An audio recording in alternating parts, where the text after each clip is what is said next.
We should be live. All right, let me look.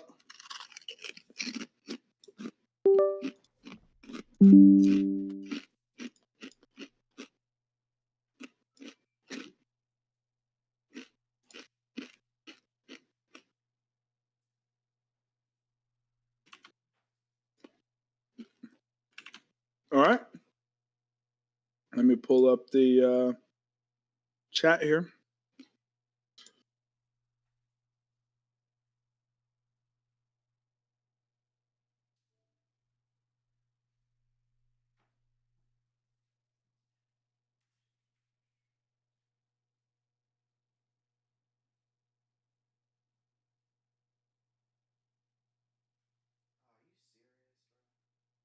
Do you have chat off?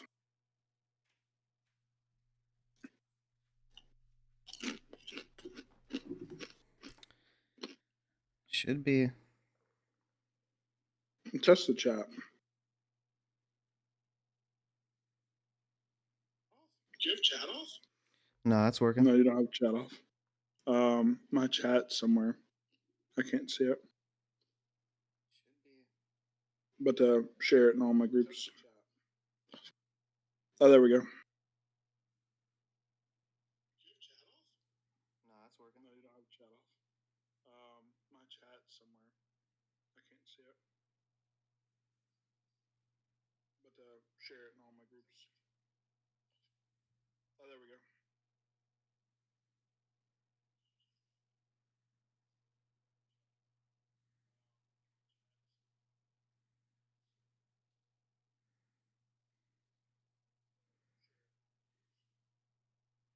All right.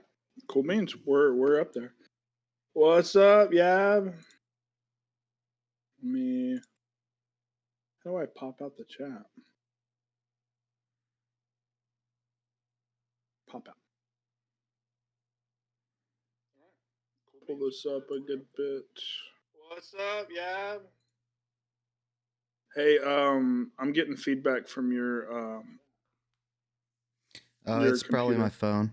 Let me turn the sound off. Oh, dub. Let me pull up the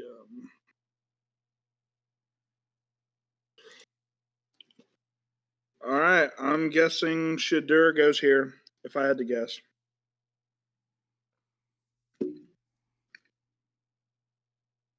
I will say, let me pull up the draft order real quick.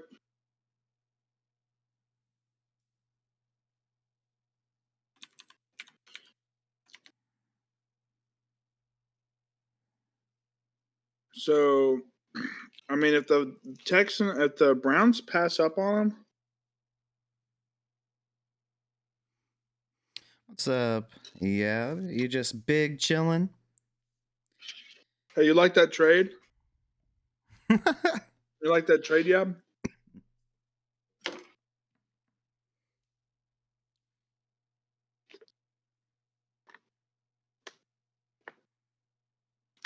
Is that Travis Frederick? The hell?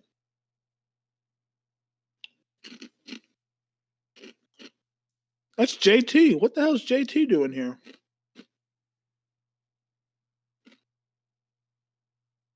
By the Patriots? That could make sense. Higgins to the Patriots. I think that would be a decent landing spot, even though I don't like him as a prospect, really. At least for fantasy. I think he's a good real life wide receiver. Be right back. I got logged out of my Hulu.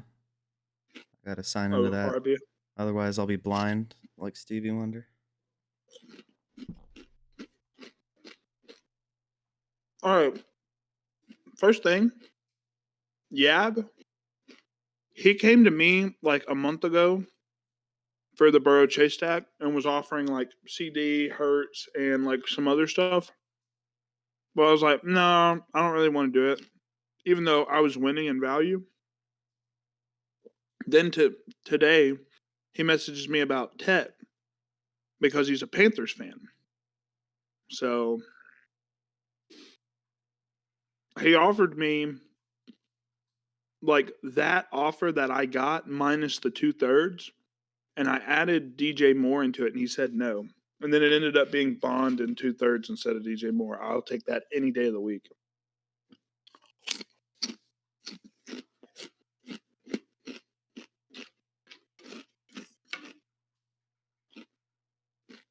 All right.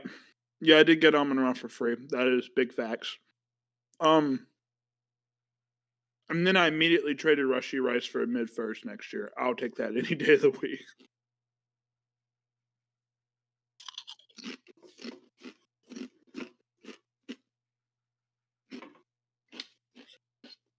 All right. I'm done eating now. I think so. All right. First pick here, 33, Browns. I can see a few things here. Hopefully, it's the first pick of the day is a skill position player. I would love that.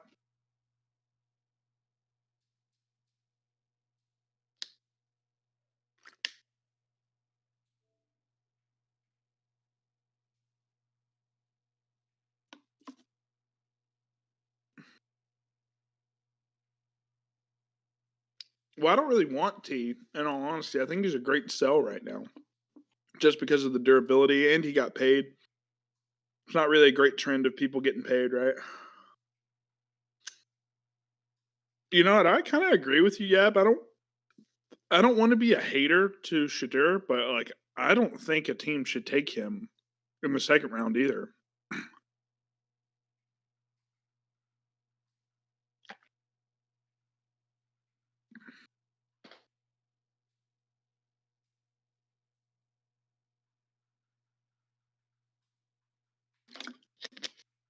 All right. This could be a running back also. Uh I don't want to say no to that because it's kind of weird for the Browns because the Texans and the Titans both theoretically could draft a running back here. Obviously, they both have veteran guys and Tajay Spears. I don't think the Titans feel very fairly like invested in Tajay Spears. I don't think they're probably going to have him there long term. And Tony Pollard is older, Mixon is older, and they really don't have a guy behind Mixon, really. I wouldn't be surprised if this pick, if they do go running back, like if the argument was these next two picks for the Browns, 33 and 36, were both quarterback and running back, I would say they would go running back first because neither one of those teams behind them are drafting quarterback. That would be my logic, anyways. I heard a crazy stat the other day about him having negative yardage despite how many times he's done QB runs. You're talking about Shadur Sanders? I mean, that's very easy because in college they count sacks as negative rushing yards, and he took like negative 20-yard sacks like consistently.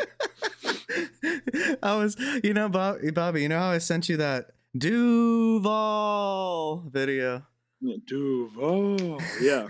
Yeah, just sent me a DM. He said, "Stop it." I think he just didn't want his voice to crack.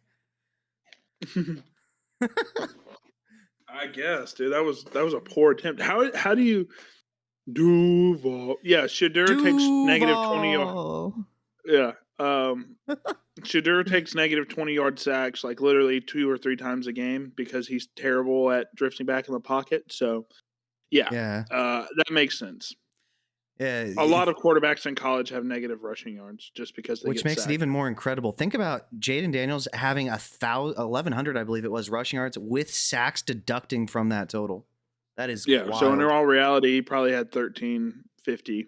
Yeah. All right, pick is in. I would expect this to be running back if they're going to go skill position in this round because, like I said, the two people behind them, I could see Nicky Manwari here as well. Oh, Joe Thomas. He's looking great since he's slimmed down.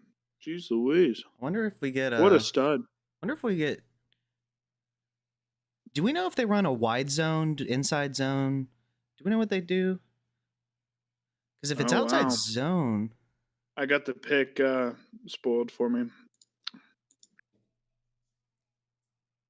It's a little bit of a head scratcher. Who is that guy? So Shadur falls even more. Linebacker here. How do you feel about that? I'll be honest. I have no idea about this guy. I've not done any work on this linebacker. I guess I'm going to try and see some of his highlights here. Looks like he's got good instincts, pretty fast. He Okay. was nicknamed Captain America, if that means anything. Okay. UCLA kind of scares me a little bit, but just because of the level of competition he plays. But Is he off I mean, ball? that's a fine pick. Yeah, he's off ball. Interesting choice, I guess. That makes me think they're not going running back here. The Off claps are ball shaking the camera. linebacker? Yeah, that's a little bit of a head scratcher for me because their starting running back right now is Jerome Ford. Maybe they're in love with a guy that's in the third round or something like that. I would be shocked if they don't go running back next round or with this. But just because the risk of the two teams behind them picking running back, I'm kind of scared that they're not going to pick a running back either way. Where would you take Samson if Cleveland takes him with their next second and 3 picks? Yeah, that's an interesting question, right? Because that is Yeah, high where would you in take draft him? capital for running back. Early second?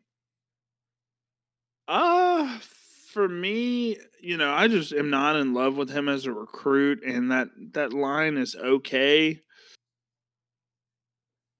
Probably mid to late second would be the absolute highest that I'd draft him, but I'd probably steer away from him just because I wasn't thrilled by him on tape. He's a great athlete, but he just doesn't really offer much in terms of agility for me, and his long speed's great. His contact balance isn't great. There's just a lot of things not to like about him. That's why I'm not really in love with Dylan Sampson. He's not even in our top 10. I think he's our like RB like 18 or something. Yeah, I didn't see it either on film. He looks okay. I mean, the only thing he offers is if he hits a hole, he's like Bashul Tootin, he can take it to the house. Didn't offer anything in the receiving game either. So it's like, what do we see in this guy other than he's fast? Like that doesn't make any sense to me. That Yeah, the like Travis Texans Etienne, also that's less auto picked explosive. Maybe that's worse at pass catching. Forget who we comped him to. Dylan Sampson. Yeah. It probably wasn't very nice, to be honest with you. I'd have to go pull up the data set.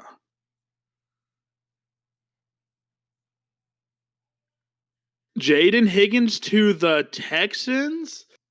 What are What? you gonna do? Yeah, now you have the two. Now you have two Texans wide receivers. That's an interesting choice. I hope they put him in the slot. Otherwise, I don't really think.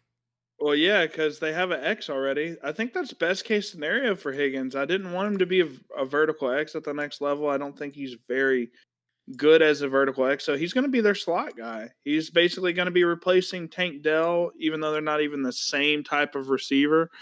Uh, yeah. What are some of the things you like about Higgins, man? He was kind of down our list a lot more than a lot of other people thought. I think he was like our wide receiver 16. Oh, Seahawks are trading, by the way.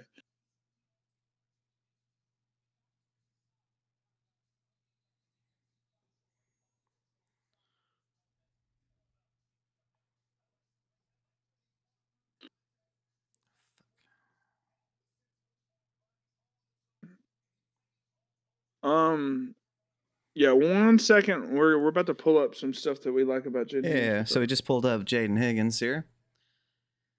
So as far as things we like about him, he does have vice grip hands. We for sure like that. He's very physical. He has this ability to kind of burst forward in a straight line for additional yardage after the catch, but his long speed really isn't very good. He's not stacking anybody outside, so I think this landing spot is fantastic for him, being probably a big slot. Now that is also negative in that I really don't think he's going to be anything but a big slot, especially with Nico Collins out there. Nico Collins is a dominant wide receiver one as the vertical X on this team. I think that once again, without the yak ability, your best hope is I think he's kind of like a at best a Michael Pittman plus. But what do you think, Bobby? So I am not super high on Jaden Higgins as a prospect because one of the reasons is I thought that he would go to a team that had a need at vertical X. The Texans is not one of those teams.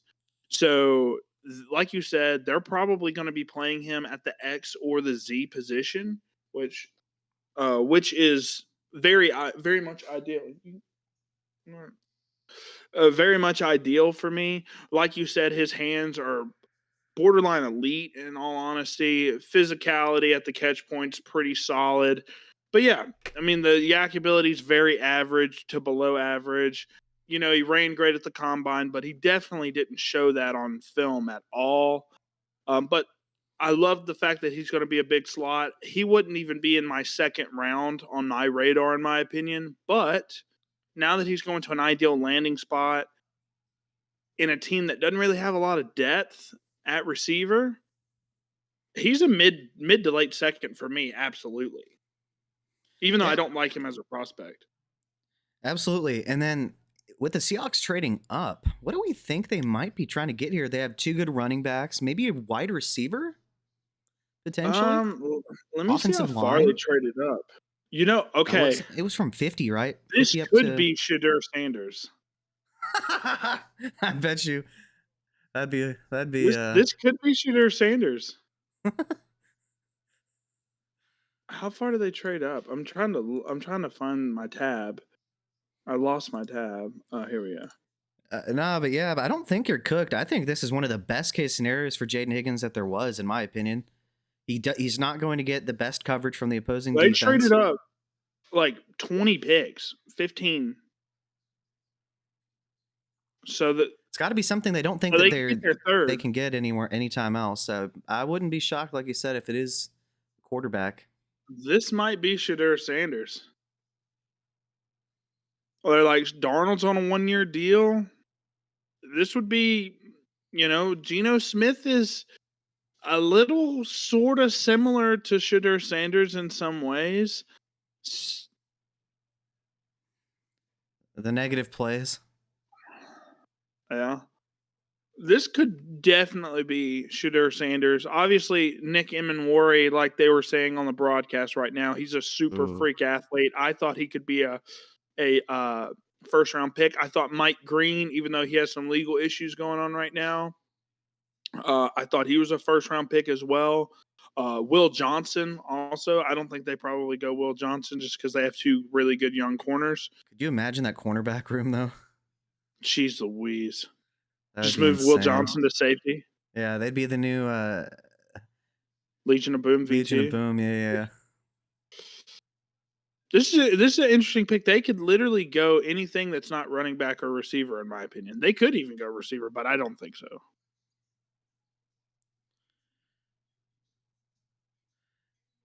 Well, they're definitely being told to hold off on their selection.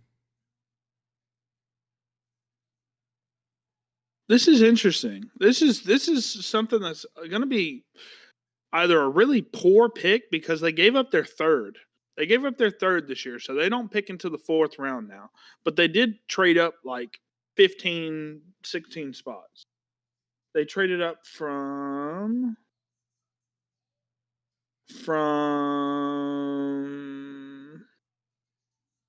52 to 34, 35. So they traded up 18 spots,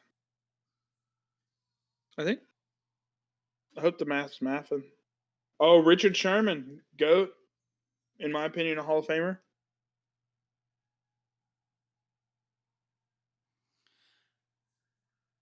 Okay. What are we doing, Sherm?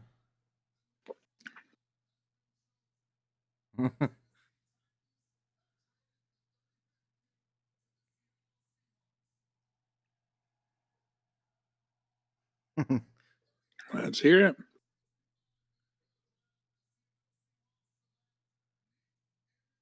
Yeah, okay. Nick Emmanwori, Okay. that's a great pick for the Seahawks. That Man. DB room. You That want to talk about secondary is ridiculous. you want to talk about some added athleticism. Jeez Louise. Yeah, this is definitely a McDonald pick. Trust me. He was a former D coordinator for the Ravens before he became their head coach. Uh, he is trying to recreate what he had in Baltimore, I'd imagine, and potentially better in terms of the secondary.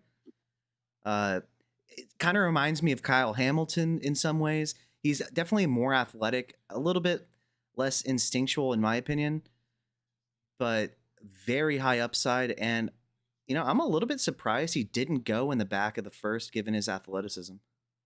Yeah, and like he's like 6'3", 230, and ran a 4.340. That's ridiculous. He had I think one of the best RAS scores like ever. This is your Like I create a think Madden top 8 player RAS guy. score. This is somebody Yeah, that you he's created as a ridiculous. kid. So I mean, he could be an absolute steal for the Seahawks. I mean, they look ecstatic right now. Totally 100% could be a win for them. He's probably a little raw, but he still showed some good ball skills at South Carolina. Fun All fact, a right. couple years ago, I was doing a Madden franchise and I was downloading future draft classes and I saw this guy, it was a third or fourth round pick way back in the day. And I took him because he was 6'3", and that guy got me so many interceptions.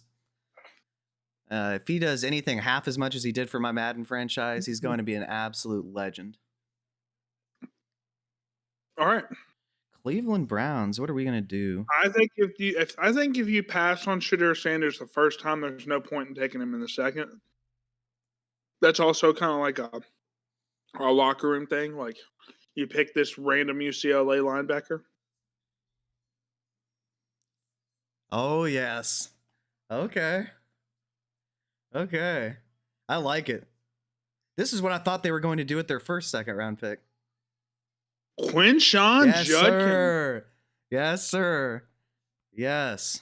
That is an borderline elite landing spot. That's going to push him up my up my board a ton. Yes, sir. This is an insane landing spot. If it wasn't going to be the Bears, man. Yeah, I mean, yeah, go ahead and say a couple things about what you like about Quinshawn Judkins. I mean, obviously, I think he's our RB5. Showed a lot of great things. I think he could easily replace that Nick Chubb void that's been hurting them over the past couple of seasons. Yeah, so as far as Quinton Judkins is concerned, he is a very physical back. As far as ball security, this guy just does not fumble. And what is one of the biggest things that is a danger for you as a rookie running back? Fumbling issues. It will get you benched. It could even get you cut. And if you do it enough, you're probably just not going to get future opportunities. Nothing to worry about there. As far as his short burst, it is very good. And it translates to the power with which he has. Now, a couple negatives. He is, a little bit of a bigger frame, so his change of direction isn't necessarily elite. Now, it's not overtly terrible per se. It's just, for some of these smaller running backs, like, for instance, Travion Henderson, it's just obviously they're going to have better change of direction. His agility also, the make you miss ability isn't necessarily there, but he does bring the power to kind of offset that. And then he's not necessarily the most creative rusher in the sense of creating yards on his own that isn't blocked for him, which is why we thought it was quite important for him to go to a landing spot where he would be, first of all, the lead back, but then he also wouldn't have a terrible offensive line. And so going to the Browns, I think they are going to be able to block well enough for him to be effective there. And I think the Browns certainly agree. What do you think? I think he's going to be a mid to late first round pick in rookie drafts. That's how good this landing spot is. Obviously, I'm surprised he is the first Ohio State running back taken here, but obviously they needed some sort of power in that backfield. Makes sense for me for the Browns. I wouldn't have expected them to go that lightning sort of elusive type back when they've been just so used to running with Nick Chubb over the past 8 years. So this is beautiful. The Dolphins have just traded up. Okay. But yeah, overall, I think Judkins is very high upside running back. Probably finishes RB 13 to 18 his rookie season if the Browns are not a laughing stock. I'm curious. Fun fact: during the combine, when Bashal Tutin ran that 4.32, they cut away to uh, Mike McDaniel, and his reaction. You could see it all over his face. He liked what he saw. I'm not saying that that's potentially what they're doing here, but I did see that during the combine. I think this is a little bit early for Who him. was that? When Bashal Tutin ran that 4.3240, they cut Bashal away. Tutin. Yeah, they cut away to McDonald, the head coach of the Dolphins, and he turned around to the other execs there and said, "Wow." I don't know if that's what they do here. I think they could potentially use some offensive line and just about everything on defense, to be honest with you. Yeah. But man, if he were to get this kind of draft capital, ooh. Tutin. Yeah, I'm a doubter in Tutin just because of the ball security. Yep. They're giving up their second, third, and fourth. They're getting a fifth pack from the Raiders. Interesting. Not going to be Tootin then. I That's can't imagine. that's very interesting. That's a good haul. This might be Mike Green. Yeah, This could be probably an Mike Green. impact position, I'd imagine. What if it's Burden? No way. No way they go Burden. Right? I Right? don't know. I hope.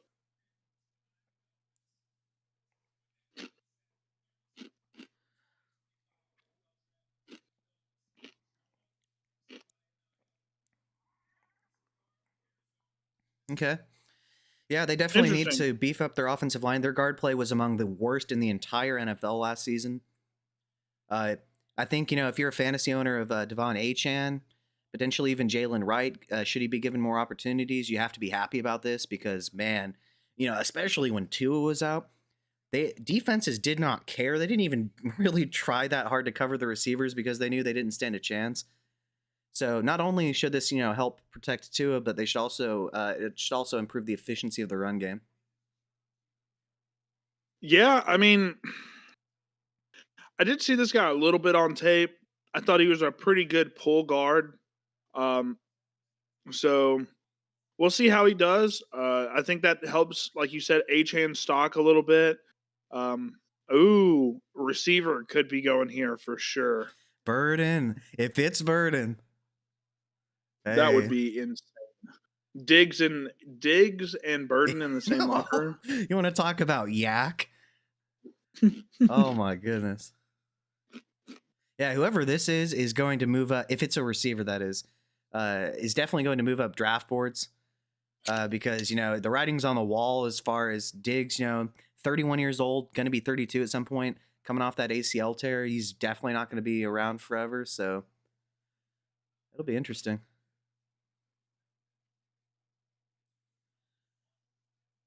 And the Bears are up after this. I wonder, do we potentially get Caleb Johnson? Do we get Travion Henderson? I wonder. I don't think he goes Travion Henderson just because they have Swift, which is like a similar type of player, right? Just In if you terms make of everything running about style. Swift way better. But yeah, I get you though. Yeah. That's true. So I think Caleb Johnson could make sense here for sure. They could potentially. I know that they were looking to potentially get some help in the defensive interior. So this could potentially be a D tackle of some kind, potentially even an edge rusher, I believe, to complement Montez Sweat. Go Bulldogs. So it'll be interesting here.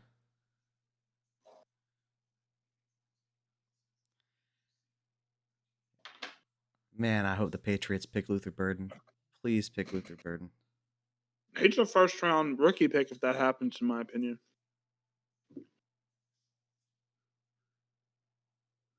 Oh, Howie's trying to sell Higgins right now. I tried to help him out. I think that's one of the better landing spots he could have landed on. Trying to think. All right. Does Dante Thornton go day 2, Yab? Does he go day 2? I'll put money on it that he doesn't. Who? Thornton. Thornton? I think he's probably a 5th round pick. Around there. Maybe a 4th due to the speed. I think he's a 7th. I think some team's going to fall in love with the deep speed aspect of him. I guess, but he can't run routes. He's not even a football player. He's barely a football player. Well, you have players Day like one talent because he's fast. Hey, you run a fast 40 player. Teams like the Raiders decide to draft you over elite receivers. Yeah. The faster you are in the car or out of the car, that's what they want. They're taking their time here. Will Johnson across from Christian Gonzalez. Whew. He might go day 2, but he has day 1 talent. Yeah, okay. Also, Mason Taylor is projected to be a first-round talent by Daniel Jeremiah. I couldn't. It must have been every game that we did not watch. There's no possibility where that's right. Yeah, I have no idea, man. It is curious to see Quinshawn go above Trevion Henderson, though. Yeah, well, I think it's just because of need, right? Like, they're comfortable. They have the run game acclimated to Nick Chubb, and Judkins and Nick Chubb are very similar runners. Yeah. They were going to have to do some different stuff to get Henderson being effective in their offense, I think. Come on, Patriots. I know you want Luther Burden. I can just see it all over your faces. I don't know if the Patriots coach, what's his name? Vrabel. I don't know if Vrabel would be cool with the whole unsportsmanlike conduct stuff that he has going on. He'd probably give Burden a kick in the butt, honestly. Yeah, that's why I think he's probably they need off on receiver him. bad, though, man. Like, bad. They need it.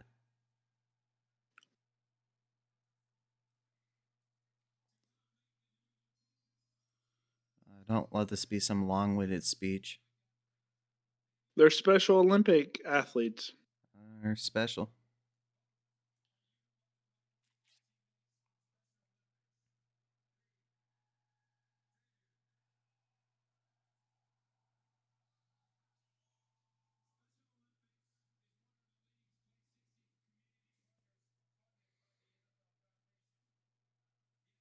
Shout out to Roger Goodell.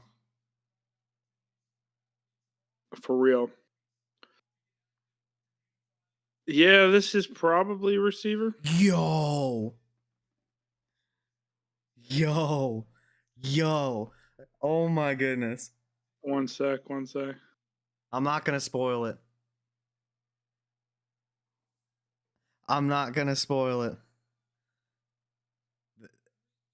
Wow. Is it Travion? Travion, let's go. Yes, sir. Trevion Henderson. I love that. Let me refresh my thing real quick. So I'm up to date. That is probably one of the best landing spots he could have gotten. You get the power back in Stevenson. You give Henderson all the awesome. valuable touches. You let Stevenson burn out his body, in between the 20s. Easy money. You want to talk about a target share? I bet, given the lack of talent around them, he has to be getting some passing game volume. Oh my goodness. Yeah, you can't be going with whoever they have right now. All right, I would love to talk about my RB2, our RB2 collectively for a moment. Yeah, this is his dream right here. Let's take it away. Look, so there's so many things to like. If you guys are watching the broadcast, you can just see the highlights speak for themselves. This is an elite pick by the Patriots. I think he fell too far Uh, man, some of the things, he's an elite level athlete when it comes to just rushing ability, catching ability, everything. He has great ball skills, some of the best elusive moves of any running back in this class. I mean, he can make you miss in a phone booth. Uh, like I said, the pass catching ability, his acceleration is insane. The ball security, I don't think he fumbled one time, or maybe I think he fumbled only once last year, something like that. He did have a foot injury though that kind of sidelined him for 1 year when he got a substantial amount of work. But this is exactly what I want. You have Stevenson as your kind of David Montgomery type piece, and Travion Henderson, who we think is got the upside of a Jahmyr Gibbs. This is amazing for Travion Henderson, and I would be surprised if he goes later than the 105. This is an elite pick by the Patriots. And you want to know the best part about it, man? Is I that own him in 3 leagues. besides that, if you are looking to get him in your rookie drafts, I guarantee you this is not going to get the hype that it should. I bet you if You you are really looking to get think so? him, I don't think the Patriots. I don't think he's going to get the. If he went to the Chiefs, for instance, or the Bills, somewhere with supposedly, well, I mean, they are potential high-powered offenses. I think he would get a lot more steam than he's going to get with the Patriots. I have the 106 in a league, and I have a strong inclination in that league that I'm probably going to be able to get him. And I've been trying to trade up in that league to get this guy. Like you said, this is a fantastic landing spot. This is like a top 3 lane. It's probably between the Chiefs, the Chiefs, the Commanders. Patriots, and the Commanders are like the only 3 spots that I think, and I think they're all around the same tier for me in terms of landing spots. This is amazing. And at least with the Commanders, you have Brian Robinson that could have been Stevenson's solid, and the other landing spot, I mean, it's just, I think this might be the best of the bunch for me. It's the earliest draft capital as well, so I love this. 101, it's not 101 even easily. close. Yeah, 101. The Super only flex, way even if you're QB needy, I think you still go. I think you go Genty, and then you try to trade back up into the first round and grab a quarterback like Dart or something.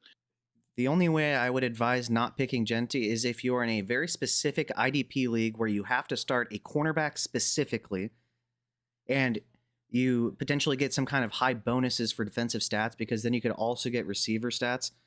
And I then you think go that would Travis. be beneficial, but that is a 0.001% chance. I guarantee you that you're going to want to take Genty. This is elite. This makes me so happy. If you drafted Henderson pre-draft Yes, in some of your startups, you should be very happy right now. Drake May he should be a happy man right now. Oh, he's going to help him out at every single point in the run game and in the pass game. They couldn't have picked He's a better also running an back for them. elite pass blocker too. His pass Yes. blocking is insane. Yes. And I just want to make sure, if you're on the stream, please give us a like, a share, and please subscribe if you're not subscribed. That would be awesome. We appreciate it. We're having fun tonight. We hope you all are having fun tonight. We're going to see who these guys are going to pick. I'm curious. It's the Bears. What are they going to do? They could go running back here. They could go tackle here. They could go defensive line here.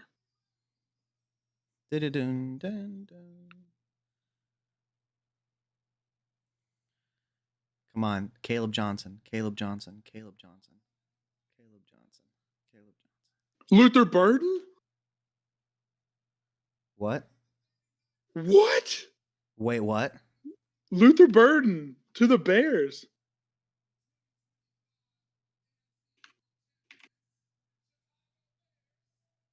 Well, there goes your slot game. That's going to be that is insane. Dude, all these people that laughed at me selecting Caleb Williams. Oh my, dude, what? This offense is going to be top 5 in the NFL. What? This is insane. You have Burden, you have Rome, RIP Rome stocks a little bit, and DJ Moore stocks, but wow. This offense is going to be explosive. Yeah, Dude, what? he's our wide receiver 3. Like, he's the best yak guy. He's one of the better yak guys I've seen in a minute. Definitely the best in his class. Go ahead and talk a little bit about Luther Burden. This is a interesting landing spot. I would have rathered him go somewhere that has less pass catchers in it, but for anybody owning Caleb Williams, oh my goodness. Yeah, so talking about Luther Burden, all right, I love this guy. If you take out Travis Hunter, well, actually, we're not going to take out Travis Hunter because it's been said that he is going to be a receiver. He graded out as our collective wide receiver 3. He is just about anything you want in terms of fantasy football production for a wide receiver. He has incredible yak ability. If you notice anything about the elite wide receivers, almost all of them are at the very least great after the catch or potentially elite. His hands, his ability to contort in the air, make ridiculous catches in traffic, acrobatic catches. His hand-eye coordination is among the best of all the wide receivers, in my opinion. You want to talk about his burst? He gets off immediately, and after the catch, good luck, because not only does he juke you out of your shoes, he will truck through you as well. Now, why did he fall this far? Well, he did run a limited route tree. It was mostly, these little shallow crosses, spot routes, stops, dig from time to time, and every now and then he'd run a slot fade. He wasn't really used deep down the field, and he had an anemic environment around him this past season, so he didn't really get the production that you would like. And then he also has a little bit of an attitude problem. I'm not going to delve too far into that, but, some anger issues potentially. And he's just one of those players that with the talent, he's going to be, his coaches are going to need to kind of reel him in a little bit. But as far as this Bears offense, I don't know if they pick in 2 picks from now as well. If they pick Caleb Johnson or a running back there that we like, I don't know how you stop this offense. What do you think, Bobby? So, in terms of Luther Burden, he's our wide receiver 3. That's including Travis Hunter. So, he's got, like I said, elite yak ability. I thought his releases were pretty solid. His route running overall, I think, was pretty good as well. The attitude, he did give up on routes when he wasn't supposed to be targeted, which I could see being a problem with the Bears since they have Colston Loveland now. They have Rome Odunze, DJ Moore, Swift, Caleb Williams. That offense is insane. But overall, I think this is a great pick. I'm probably going to say he's a back end of the first not startup, but rookie pick, probably 109, 110, 110, somewhere in there. But overall, I think this is a solid landing spot. Like I said, I would have rathered him go somewhere that had less pass catchers because I don't know how much he's going to be utilized, but Ben Johnson obviously loves the guy. So this is definitely a Ben Johnson pick for sure. Last year we were all talking about how talented their pass catchers are, and they've done it again. This is Yeah, ridiculous, they man. upgraded. Yeah. I would take Luther Burden over Keenan Allen, Oh, yes. last year. Dude, that's crazy. So I've been hearing rumblings that Tyler Shuck is loved by the Saints. This could be Tyler Shuck. Also, Corey Dillon, you should go look him up. Obviously, that was a long time ago, mid 2000s, early 2000s, but he was a good back. Ryan Ramczyk, the GOAT. Name the last great Patriots running back. Corey Dillon. Yeah, I was going to say Corey Dillon, potentially Jonas Gray for one game if you want to talk about Tyler that 200-yard Shuck. explosion. Tyler Shuck just went to the Saints. I called it.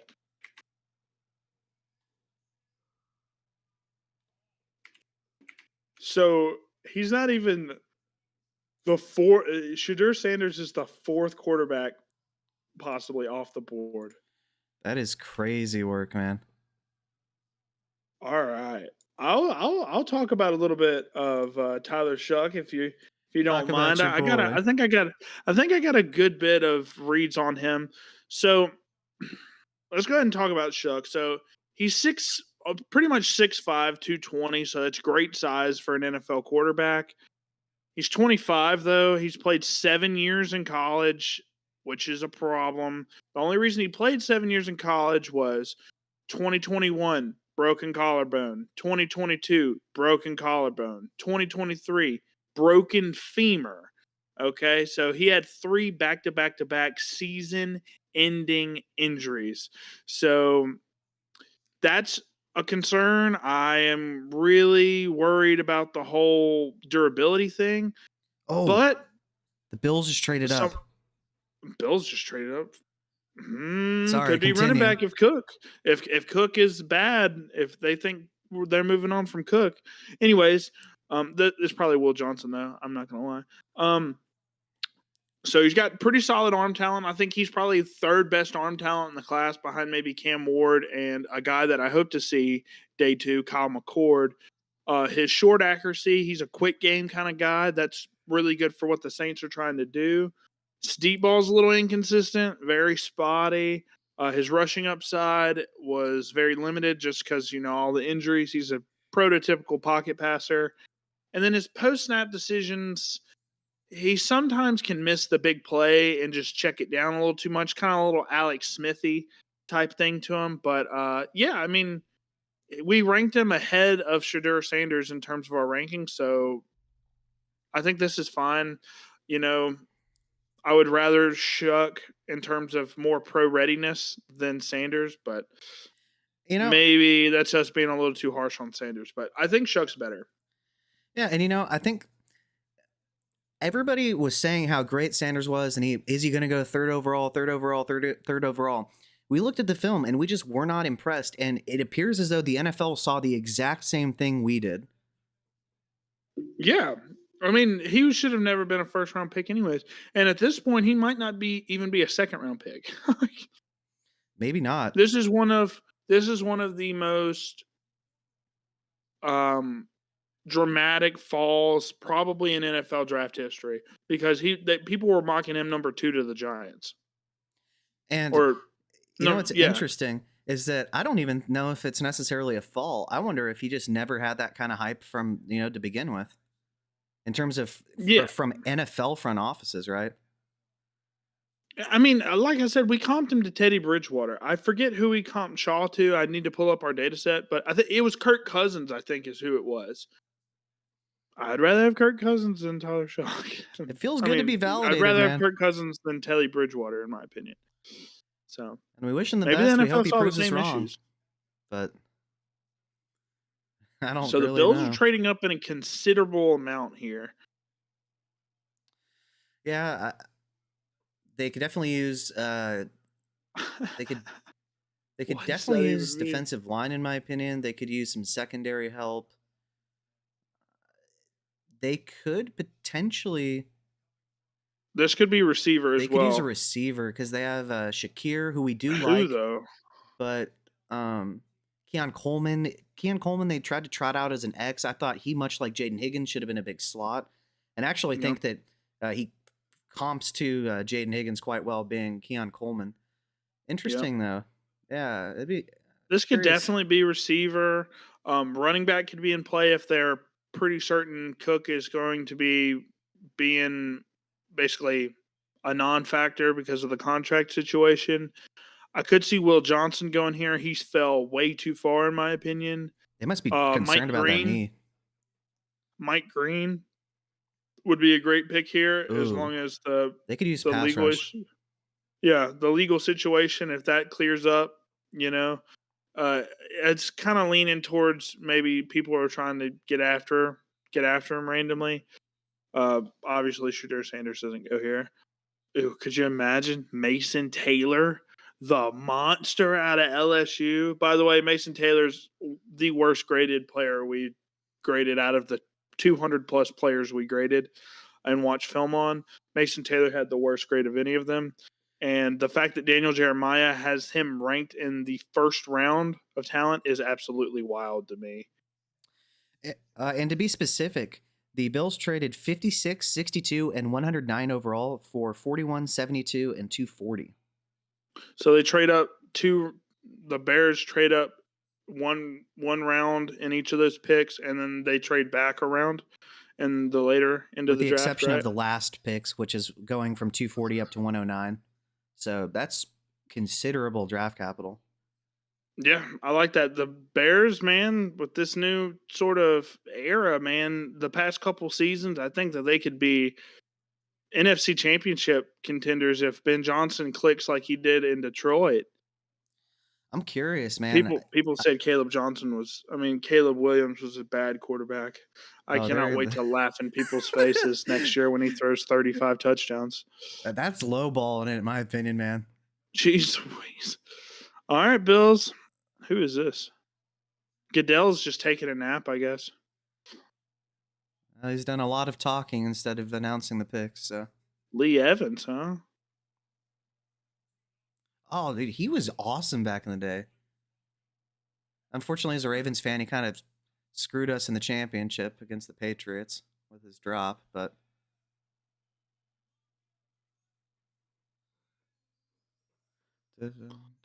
Okay. Okay.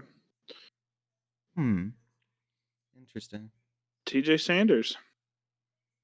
I kind of graded him out as a third or a fourth round player, so this is a little weird. Maybe they loved him in the meeting or loved some of the things that they saw on film. Kind of like a prototypical run stuffing D tackle. A little undersized though, in all honesty. Uh it's fine, I guess, but they're giving up a considerable amount. This is one of my maybe he's going off of the SEC level play. I don't know. I don't really have much to say about this pick, in all honesty. Ed Oliver, Joey Bosa, TJ Sanders. Maybe they have something going on in the line. I think Joey Bosa's cooked, in my opinion. Oh yeah, Caleb Williams has gotten 2 Pro Bowl level I was just commenting guards. that. Yeah. Yeah, he got 2 Pro Bowl level guards, Andrew and Dahlman from the Falcons for his center. Their offensive yeah, line is and he got a great probably center a as top well. 10 unit. Yeah, their Probably. tackle units are a little. Darnell Wright is a good but right tackle. It's just that their left tackle, he's escaping my mind right now. He's a little a spotty. little bit iffy, but he's also in the final year of his contract being their left tackle. So we'll see if they extend him or if they And they potentially could very replace easily him. clean that up with a pick. If they use the pick that they just traded back to for a tackle, like the Maryland guy, I'm surprised he's still on the board as well. What's his name? I forget the tackle out of Maryland. He was mocked to be a first round pick, but Dude, see what oh NFL man, draft this is, is. in This my is opinion, a round 2 has been more interesting than hot-handed. round 1 almost. And that's what I said at the end of day one. I said, this is 100%. This is 100% going to be more interesting than day one, because day one you got all those elite level D tackles and edge rushers, and we had 2 corners, right? This is where some of the quarterbacks are going to go. A lot of the running backs. So we've had 2 running backs now, Judkins and Travion. So the over under Yes. that Art had said in the group chat was 2.5. I am smashing the over on that right now. There's no way another running back doesn't go in this second round. I mean, shoot, we could see Dallas and 3 picks potentially go running back. Obviously, the Bears are still in the second. Denver, I believe, has a second round pick, if I'm not mistaken. They could potentially take running back too. They really need one, in my opinion.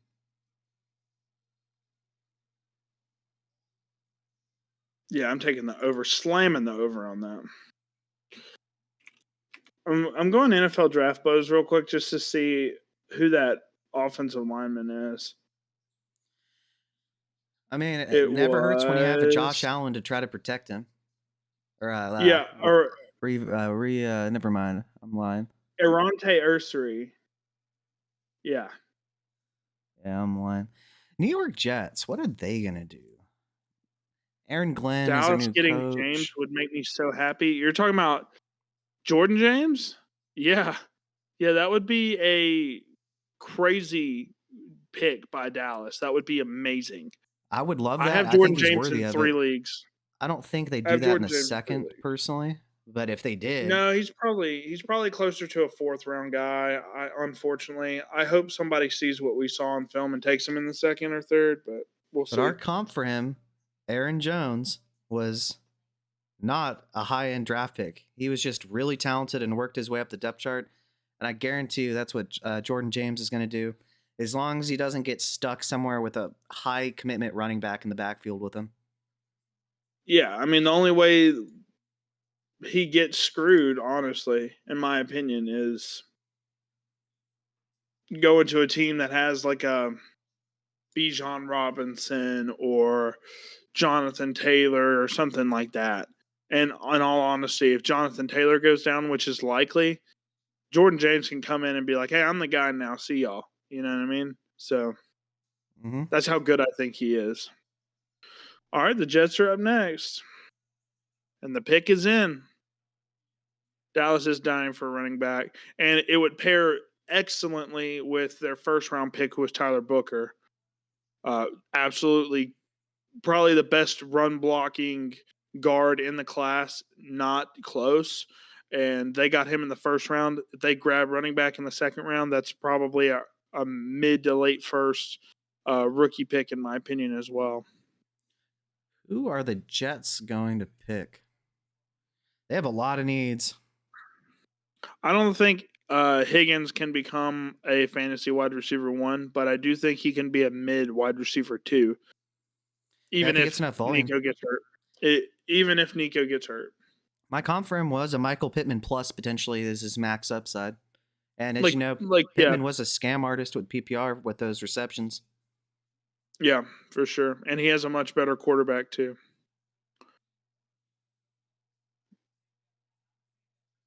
This could be tight end. This could be Harold Fannin Jr. That Harold Fannin Jr. would be my tight end one if he went to the Jets here.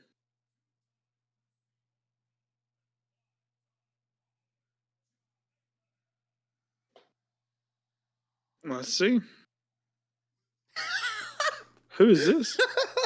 You're gonna get a kick out of it, Bobby.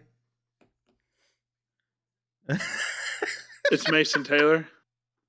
It's Mason Taylor. Yeah, it is. I haven't heard it yet.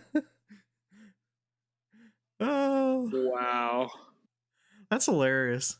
I hope they don't want. I hope they only bring him on passing downs because if I don't know, he's a net detriment in the run game, man. We'll get into that in a minute, though. Wow, what a! I know it's in terms of consensus valuations of him, it's not a reach. I, I, this is such a reach in my opinion. I don't see it. Wow. Well, if you look at Daniel Jeremiah's thing, he's got him mocked as a first round. Uh, yeah, go ahead and talk about a little bit of Mason Taylor. He's our dead last player of any guy that we scouted. And we, like I said, we scouted over 200 players, watched multiple games of all 22 film on every single prospect that we could, that we thought that was projected to be drafted. And he was dead last for us. He did not offer anything, in my opinion, in terms of the run game. So, yeah, go ahead and talk about him a little bit.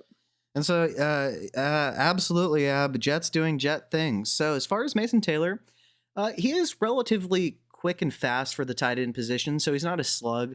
So, in terms of just natural athleticism per se, it's there for him. And he does have decent hands for catching traffic ability. However, there are certainly some negatives. Being he is the worst blocker I've probably ever seen. It's either one of two things. He either gives no effort in the run game, or he is just so abysmally terrible that it's just a net detriment. We saw him tackle his own running back at times, miss blocks, push defenders into his running back. It's awful. Yak ability, really, there isn't any. He's just going to get what's in front of him. His routes are not crisp. He's raw as can be. And then, being such a detriment in the run game and the technique being so poor, it just makes me question his football IQ, to be honest. And I'm just going to admit it. I am a hater. There's nothing else to say. It was the worst film I've ever seen. Not gonna lie, I don't get this pick at all. Yeah, and I mean, there's probably something that we're missing. If Daniel Jeremiah, I do respect Daniel Jeremiah all in all in terms of him being a scout. I was not impressed at all with the film. Mason There's no Taylor production is either. not very good production either. With an explosive offense with Jaden Daniels, Garrett Nussmeier, right? Like, I'm just avoiding him at all costs. He probably goes in the mid-second round. I'm not touching him with the 10-foot pole, though. Yeah, Jets are going to Jets. Uh, in other news, the 49ers, no surprise, take D tackle here. Actually, they absolutely need more defensive line. They don't really need anything on offense. So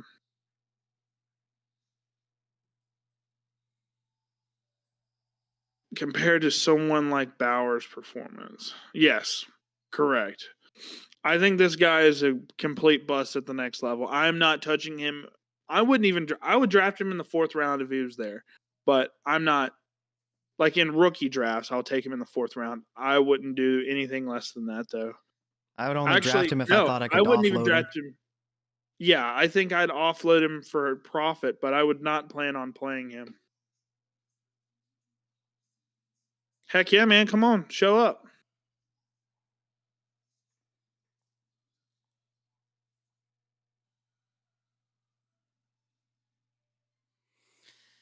Yeah, interesting. Jets are gonna Jets. I or as it is now, Garrett Wilson and Brees Hall are the only things they can talk about in terms of their skill position players. They've, in my opinion, So wasted a second-round pick. somebody that I think can go very soon, and you know it would be awesome if the Giants took Trey Harris. Yeah, that would allow Jackson Malik Dart goes Neighbors there, you to. pair him up, right? You pair him up with Trey Harris, you move uh Trey Harris to the Z, or you move Neighbors over to the Z if you want, right? Let Trey Yeah, Harris be the sacrificial X. I think that would be a great move for the Giants. it Pair would him actually back up be with a Jackson great Dart. sacrificial X because Russell Wilson has the moon ball. He's still adept at that, and he would be Yeah. able to utilize him deep down the field. It would present somebody that defenses would most likely have to respect deep, which would thus take away some, at least, of the defensive attention away from Neighbors, even if he's still by far and away their most talented receiver. Yeah. And Trey Harris we're not as big on as consensus, but I can't deny he's got great jump ball ability. And Neighbors does too, but Neighbors can get open on a plethora of routes. Let Trey Harris run streaks and posts and comebacks and hitches and stuff, I'll never and take let a Neighbors chance. do his thing on the other side. I'll never miss a chance to talk about Malik Neighbors. He had that Yeah, 99 he's a open goat. score per ESPN analytics in terms of his ability, if he was targeted at any given time, to be able to come down with a reception. And the next best player for about 13 to 14 weeks of the season was Josh Downs with an 87 score. So that's how much better Malik Neighbors was than anyone else in the entire NFL at getting open. And if they take a receiver like Harris that can threaten deep, that is only going to open up things for Malik Neighbors and that entire offense, really, which could even help out their running back as well.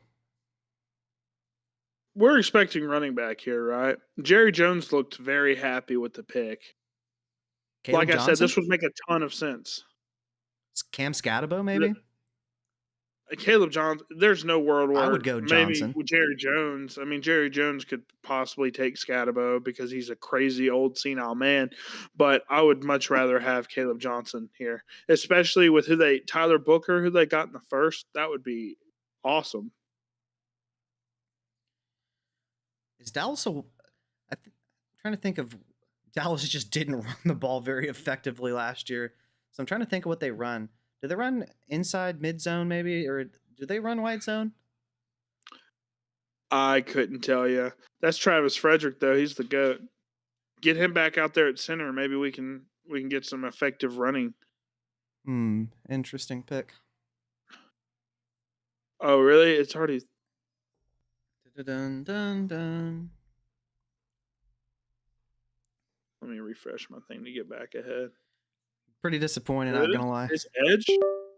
So Daniel Jeremiah did say that Jerry Jones said that running back is not as big of a need as we might think it is. So maybe they roll with Javonte Williams. That would be a Jerry Jones decision. But they do need another edge. It's not the worst thing.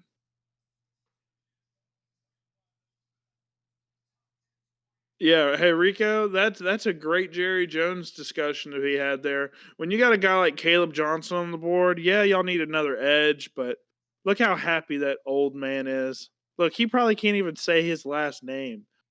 All I'm gonna say is, sure. I mean, yeah, they do need edge. That is a fact. But I would not be comfortable with Javonte Williams and Deuce No, Vaughn as my running backs. they're either I just lying or wouldn't be. delusional. I'm gonna say It's Jerry delusional. Jones, Whoa, man. who is the black-headed girl? She needs to chill out. What is she doing in there? Why's she looking at the camera like that? But Off-brand Angelina Jolie. uh, yeah, I could not disagree more with that report. Apparently, with them being good with their running back room, that is probably the worst in the league now. Now that the Raiders have JT, Genty, baby. Could you imagine JT announces Caleb Johnson? you're out of here, son. That would be amazing. You've been served. I could see tackle. I could see defense. Probably defensive line, though. If I had to guess for the Colts, defensive line. Buckner's aging out. They could use some interior pressure. Caleb Johnson. That would be amazing.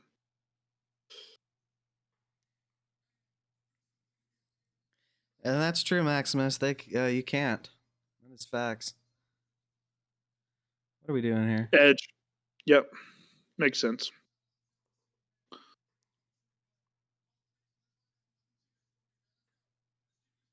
That's fine. I'm cool. I'm cool with that. I love Ohio State players. Colts need edge. They don't really need offense. They have basically literally every single position filled right now. So What is this nonsense you were spewing in the chat, Yab? I have no idea what you're talking about. Malik Neighbors is the GOAT. There's nothing else that can be said about it. I will say it's very close between him and BTJ. In terms of the rookie class, it's very close. Oh, in all seriousness, it absolutely is. Brian Thomas is an absolute monster, man. He hit though. He had, in my opinion, higher upside than Neighbors, Yeah. but he was less polished as a prospect. And then all of a sudden, he was like, "Check this out! I'm what y'all thought I couldn't be." So we'll see. I hope Neighbors can figure out the concussion stuff, and he makes crazy catches though. Yeah, man.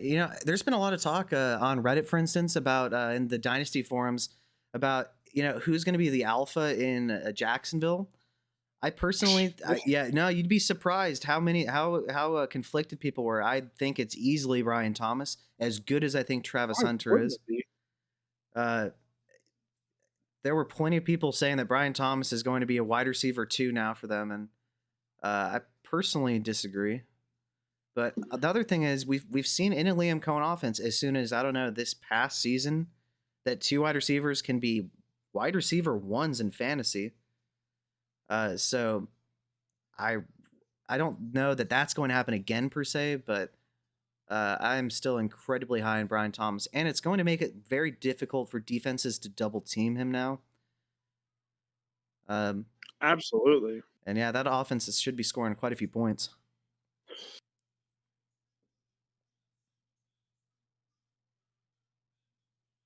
If it weren't for Atlanta, I think Bijan could give all skill players from this draft a run for their money. He could.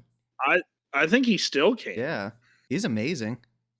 I mean, he was the RB2 last year, I think. No, Yeah, he was the RB3 last year he's one of the best behind prospects Henry at running and back we've seen Saquon. in 10 years. Yeah, it's literally Saquon, then him probably, and then Gibbs. I would put Genty, Genty over Gibbs. I would I too would as a put Genty prospect. over Gibbs.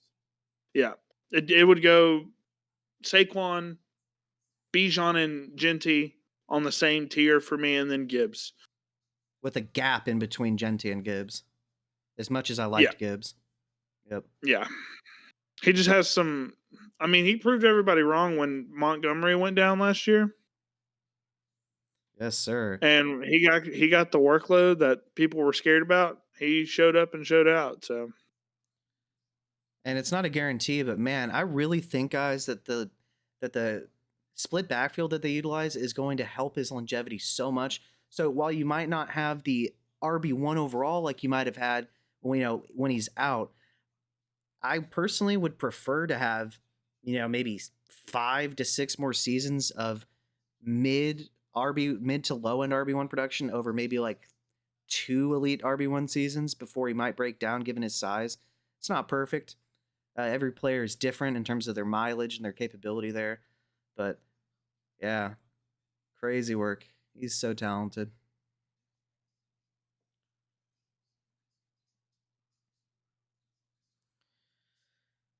But yeah, if y'all are live in the chat, feel free to like and subscribe. Share the chat if you'd like. That'd be awesome. We appreciate it. yeah, man, we're gonna be doing day 3 as well tomorrow. I don't know if I'll be on for all picks, but most of them for sure. At least till probably the late 5th round. And I will be available for all of the day 3 picks for sure. All right, who do you think the Rams go here? Because I don't think receiver is in play here. Harold Defense. Fannin Jr. could go here. I think defense is overall just a big need for them. They could But I use mean, they did lose Cooper corner. Cup. They brought in Devontae Adams. They could use corner We'll help. see. They could use another rusher potentially on the other side of the rookie edge that they drafted this past season. Yep. Basically, just about anything on defense. Colts went D tackle, right? Or did they go edge? They went edge, right? Edge, Yeah. I believe. So they took they took another edge last year. He was a Polynesian guy. He looked pretty good. I forget his name, but he looked pretty solid when he played last year as well.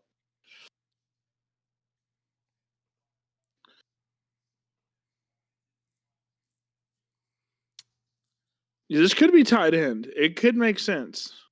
Jack Besh. Why would you go Jack Besh here? Huh? What? Daniel Jeremiah said tight end or Jack Besh is what he just said. I do see, I mean, replacing Tyler Higbee, sure. What so Adams would be X, Puka would probably be Z, and then Besh, I guess In the slot?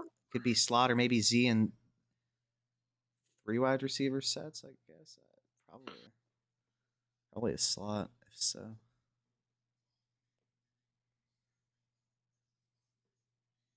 Ooh, okay.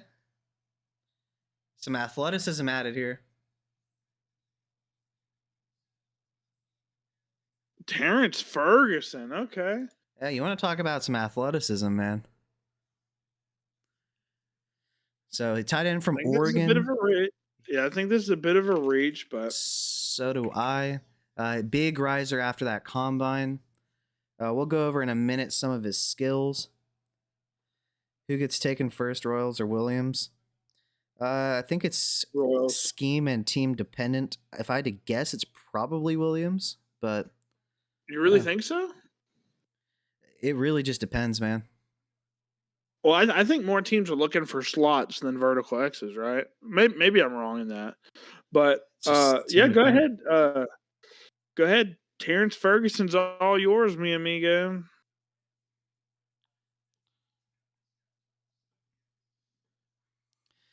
Yeah, so as far as Terrence Ferguson is concerned, you want to talk about speed. At the combine, he absolutely dominated. He's a big riser. Now, Bobby and I are proponents that really the combine doesn't really mean that much. All that should matter is your on field athleticism. I don't care if you run a 4.2 in underwear, if you run a 4.5 and you are just generally not that fast with pads on, it doesn't really mean anything. But he is fast on the field as well.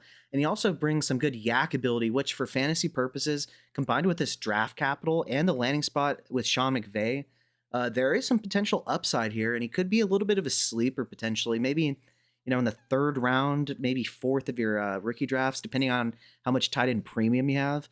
Some of the negatives, he is not the best blocker. With Sean McVay, I think that he really does value blocking, but evidently not enough to prevent him from taking him in the second round. And now his short and medium route running just is not as crisp as you would like. I think he's going to be more so a seam stretcher with his speed, and I think that's how McVay is going to use him. Probably try to get him the ball in space. You have any thoughts? Yeah, real quick before I go over some of the things I like about Terrence Ferguson, the Cardinals just got probably the best pick of the second round in Will Johnson at Yes, they pick did. 47. An amazing pick for them. He's a top 10 player in the draft for me just because of his ball skills, and they get him 47th. So that's awesome. But to Terrence Ferguson, real quick, he's our tight end 6, which I think we graded 12 total tight ends. So he's kind of middle of the road for us. But I can't deny the athleticism. He's a big guy, has killer tattoos, by the way, if that adds anything to tight ends. Uh, with Terrence Ferguson, I just didn't like the route running, in all honesty, like you said. But if McVay can develop him into somebody, I think he could be a solid, middle of the road tight end. I don't like that for the second round, though. Houston trades up. Interesting. This could be running back here if they thought Caleb Johnson fell. That'd be interesting. But where I think Ferguson lands in terms of rookie drafts, I think he's probably a late second, early third in certain formats. Like if you have a pretty solid tight end premium in your league, I think he's probably a late second guy. If it's only like 0.25 or no tight end premium, I think he's a mid third, early third. For sure. And getting back to what you were saying about Will Johnson, this guy was, you know, right after the collegiate season, he was frequently mocked as a top 10 draft pick. Yeah, he was still like up until like a couple weeks ago. So yeah, we have the Texans up now. Like you said, definitely could be a potential running back landing spot. Man, if Caleb Johnson, like you said, goes here, oh yes, please. Even if you have to wait a season, like we're gonna have to with Hampton. Oh, you want to talk about cash money in the future? That would be the case with Caleb Johnson. Um, in my opinion, for the combine, I do think it's cool to find athletes that from smaller schools. Like there's a guy from a smaller school this past season. He's an edge rusher, bald guy, that wasn't getting a lot of hype. Really, he was going to be a late, probably day 3 guy, but he performed in the combine and his stock rose. So there is examples of that. I think it's more so on your defensive ends, your linebackers, corners, stuff like that. I think it matters more there, but not for skill position players, in my opinion. Just because there's so much nuance in what they're doing in order to get open. And with running backs, like you can run a 4.25 40. It's not that impressive if you can't cut, right? You can't cut or you can't see the field. That's not important. But if you run a 4.25 as a corner, we can teach you how to play corner if you're running 4.25. I think that's why I say combine's much more important for defense. Also, yeah, if Dante Thornton Jr. had been on LSU, the coach for LSU would have told him that he probably needed to transfer because he would have never gotten on the field. BTJ led college football in his final season in college. He led college football in touchdowns. So one of them actually gets production and one of them doesn't. And as far as what you're saying about Gibbs, yeah. See, the thing is, Gibbs does have decent top end speed, but it's really more so his shiftiness and his vision, along with admittedly a really good scheme and especially offensive line. So he definitely has the benefit of the doubt, given his situation. But I think Gibbs is a good candidate because he's also incredible in the receiving game. I really think that he's going to be one of these Christian McCaffrey type players where maybe not in the sense of a player comp, but somebody that can last a little bit longer in their careers due to the skills in which he possesses. That receiving profile, along with not not getting those Saquon Barkley type workloads every year, I really think is going to extend his career.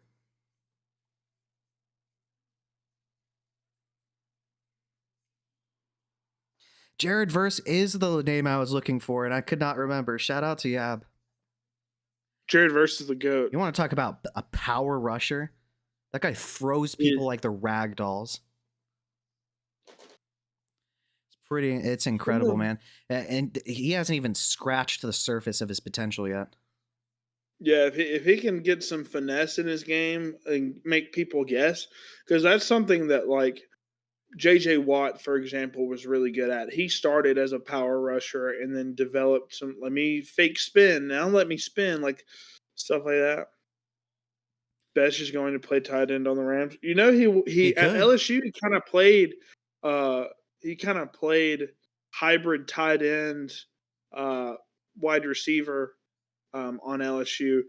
Fun fact, he actually had more receiving yards than at LSU as like a hybrid wide receiver slash tight end, even with Neighbors and BTJ there than Dante Thornton Jr. had in his 4 years at Tennessee. Just something to point out. Well, Bobby, when Yab is correct, he is going to give you hell for years. Oh, for sure. The combine definitely defensive side. What does it look like with Matt gone? It really just is. It depends on their contingency plan. If Stafford were to retire, potentially want to leave at some point, I doubt he wants to leave, but more so retire or just kind of fizzle out due to This age. probably is his last season, if I had to guess. Maybe two if he's lucky. So they're really going to have to do something. That is one reason why I had to share Puka and I sold him because while I think he's a really talented player, I just think that if they don't have a quarterback, you can scheme things as intelligently and crafty as you want to. Without the quarterback, it's going to be really tough.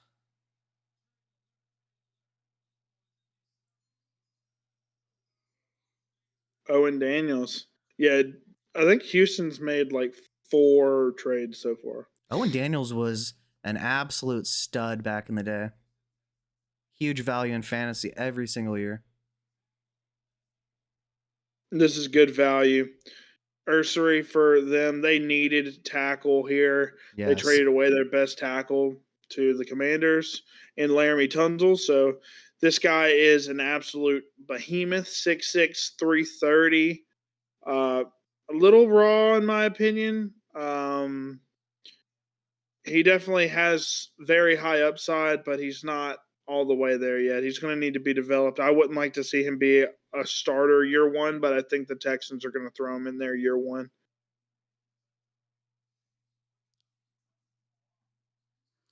Yeah, see I think he fell a little bit. yeah, I think you keeping Higgins in our dynasty league, our strategist league is probably a good move.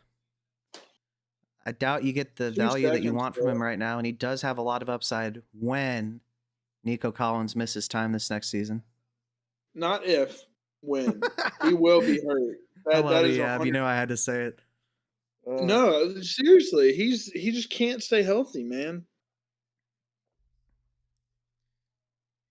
All right, Bengals picked. Hey, if Could this you is running imagine this back, with I Caleb know Johnson? Dusty's going to be upset. Chase Brown is garbage. Chase Brown is garbage. Caleb Johnson here is great value for them, in my opinion.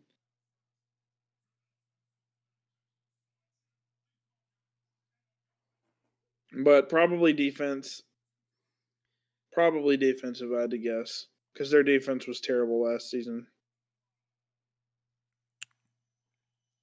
They pick the polarizing Shamar Stewart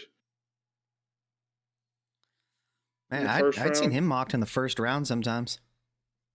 Who's Shamar Stewart? Yeah. Some people were He mocking was him. well, he was a first round pick to the Bengals. That's their first round pick. Now their Oh, second round I was pick, going to probably say. Bengals. Night.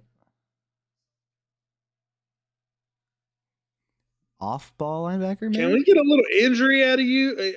Some energy out of you, Cowboy? Jeez Louise. All right, linebacker makes sense here. Their whole team sucks. Logan Wilson's actually an underrated linebacker, but any best player on their board in terms of defense is probably going to be their first 3 rounds of picks. Yeah, Chase Brown is probably going to be very lucky here that they just have so many needs everywhere on defense. Yeah, I still think a 4th round player can overtake him. I think an undrafted free agent could overtake him. Cam Taylor-Britt, pieces of the puzzle. Cam Taylor-Britt is on there. That's insane. Consider selling him to us for 5 firsts. I'd rather have a not 27-year-old receiver that has only 1 year of production. Luckily for you, I'm probably the only well, unluckily for you actually, I'm the only one that could probably do that for you in this league. But also unluckily for you, that won't be happening either. All right, Seattle's picked. So far they've gotten Gray Zabel, Nick Manwari, 2 great picks in my opinion for the Seattle Seahawks. Big needs. Big needs on both sides. They don't need running back. In my opinion, they don't need receivers. So I would assume this is either another lineman or a defensive player or Shadur Sanders. Or what if they went wide receiver here? Well, they got Cup. He's probably a 1 or 2 year player. Obviously, Jason is fantastic. That's who they're building around. Oh, Rico, if please, that would be a dream landing spot. Yes, we need that to happen. Absolutely. Some running back has to go there, and Caleb Johnson would probably be my. Let's see, Genty definitely won. Hampton, Henderson. I Henderson would put too. Henderson over. Yeah. I would put Henderson over Hampton in my opinion. But the first round draft capital. Then Judkins.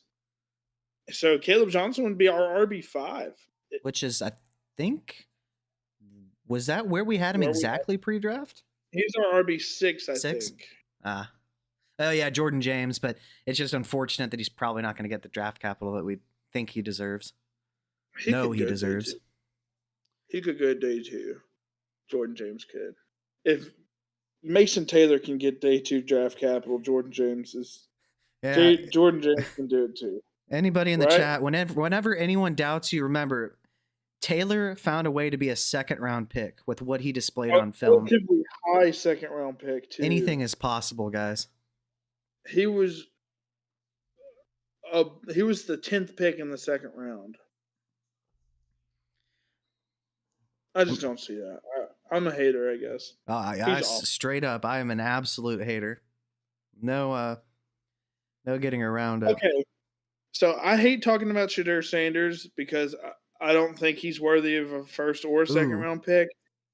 But where does he land realistically? So the Seahawks could possibly get him. Who? The Seahawks with this pick. Getting who? Shadur Sanders. Oh, yeah. But actually, Seahawks, Raiders. Ooh. That's it. Those are the only 2 people that are still picking in the 2nd round right now that could pick him, and it would make sense. The Panthers traded up to the Broncos 2nd round pick, 51st overall, which is so unfortunate. I want these guys to take Caleb Johnson. Take him. What are we doing, guys? So they actually, they're not even in the 2nd round anymore. That is so annoying. Dude.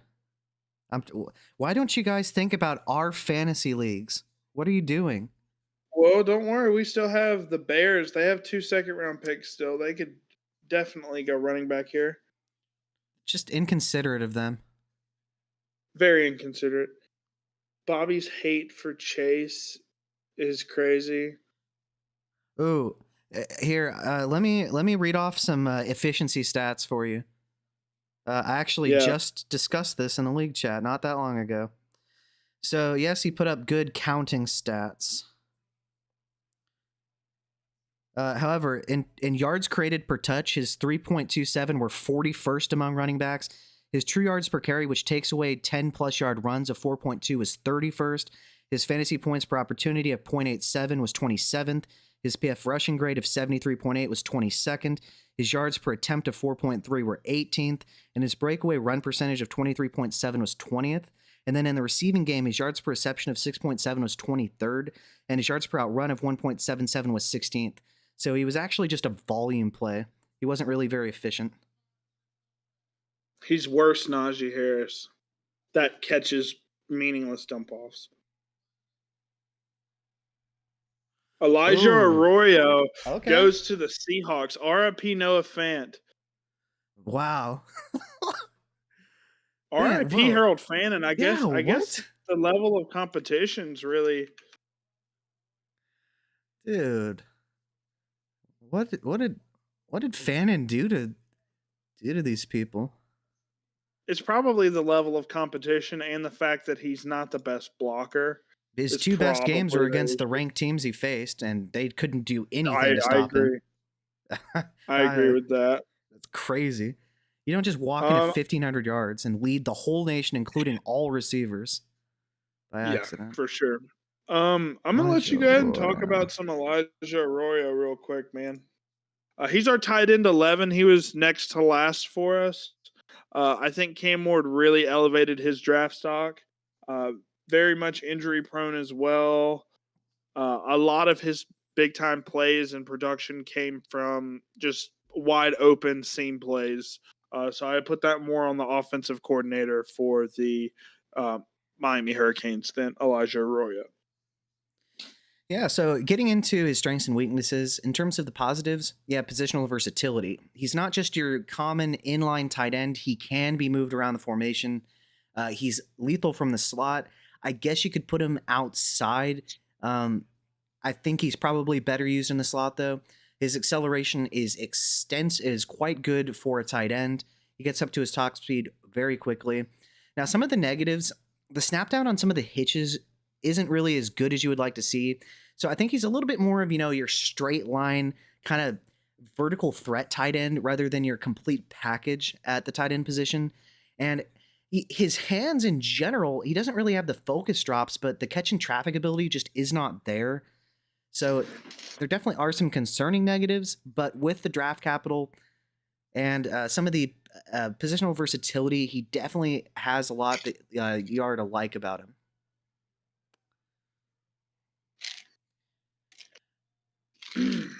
Yeah, there's you hit the nail on a hammer here on Elijah Arroyo. I just think there's a lot of limitations with him. So Nick Scourden goes to the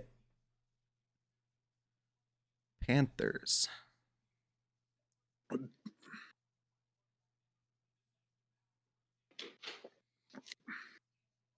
all right, I wanna go ahead and share something real quick that Adam Schefter just posted.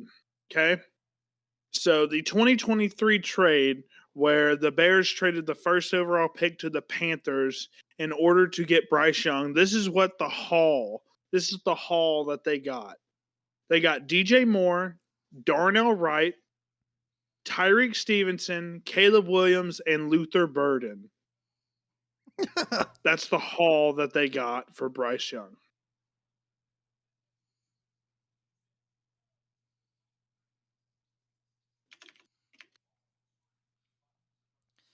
And somebody I follow on X, Datarama, they actually said that Oreo comps pretty decently to Noah Fant. They called him Noah Fant 2.0.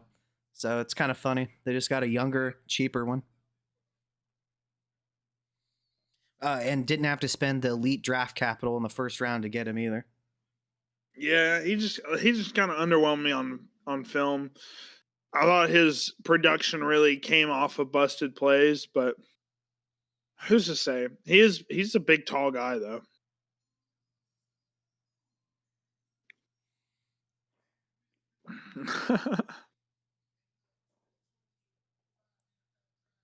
Okay.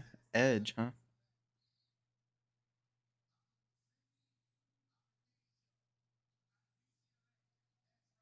He laughed. Hey, he actually did a pretty good job of pronouncing that name, in all honesty. He laughed a little bit when he read the name because he was like, I don't know how to say this. Oh, that's funny. He was like, of course, I can't get Nick Smith. I got to get Olafwamwe Aladejo. He went by Moses in middle school, evidently. Probably a little bit Really? easier to pronounce, huh? He probably got quite annoyed by people and their inability to pronounce his name. Because I knew Olu Fashanu. I don't know Olu's entire first name, but yeah, there's a reason he goes by Olu. Oh, did you see? So Warren Moon's number one Mm-hmm. was retired by the Titans slash Oilers, and he actually came in and gave the jersey number to Cam Ward. Uh, so Cam Ward will be wearing number one in Tennessee. I just a quick tangent. I think that's a really cool thing to do, passing the torch to people, right? Um, that doesn't happen very often where a retired number gets unretired, but basically the player it was retired for comes out and gives you their jersey. Basically, that's really cool. The same thing happened. Now, although the player wasn't able to give it to Malik Neighbors, but Malik Neighbors had number one was unretired by the man's family so that he could wear it. The player whose number it was, I think, is deceased at this era when it happened. So It was like a hollow. yeah, Huh. but yeah, still very rare.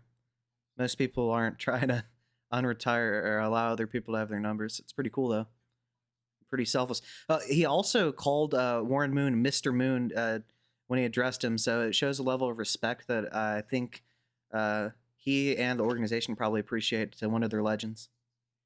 Yeah, and see that's a question mark with Cam Ward, right? Is his just how he talks, right? He just doesn't really not a slight to Cam Ward, but he just doesn't seem like he's very nonchalant in a lot of the things. He's just very kind of I put my head down, a monotone type of guy. So it is good to show some respect there and not be super nonchalant about it. I'll be curious. One thing that we've noticed with at least some of the quarterbacks that have been hitting recently, is they've been on that upward trajectory after having played for potentially not 5 being years. early declares. And so we've seen it with Bo Nix, Jaden Daniels. It'll be interesting to see if that also works out for Cam Ward. He definitely has the worst situation out of those three players for sure. But All right. have some hope. So real quick, there's only one spot left for Shadur Sanders to go if he's going to be a second round pick, and I think that is to the Raiders at 58.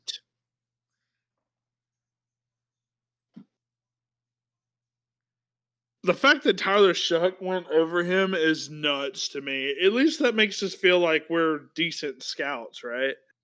Yeah, we really look at Wow. extensive all 22 film. So when people were talking him up, what are they looking at? It's just a bunch of groupthink, The in my opinion. noise is what they were looking at. They were looking at the noise. Now Groupthink. he's the most accurate quarterback in this class, but he's got major issues.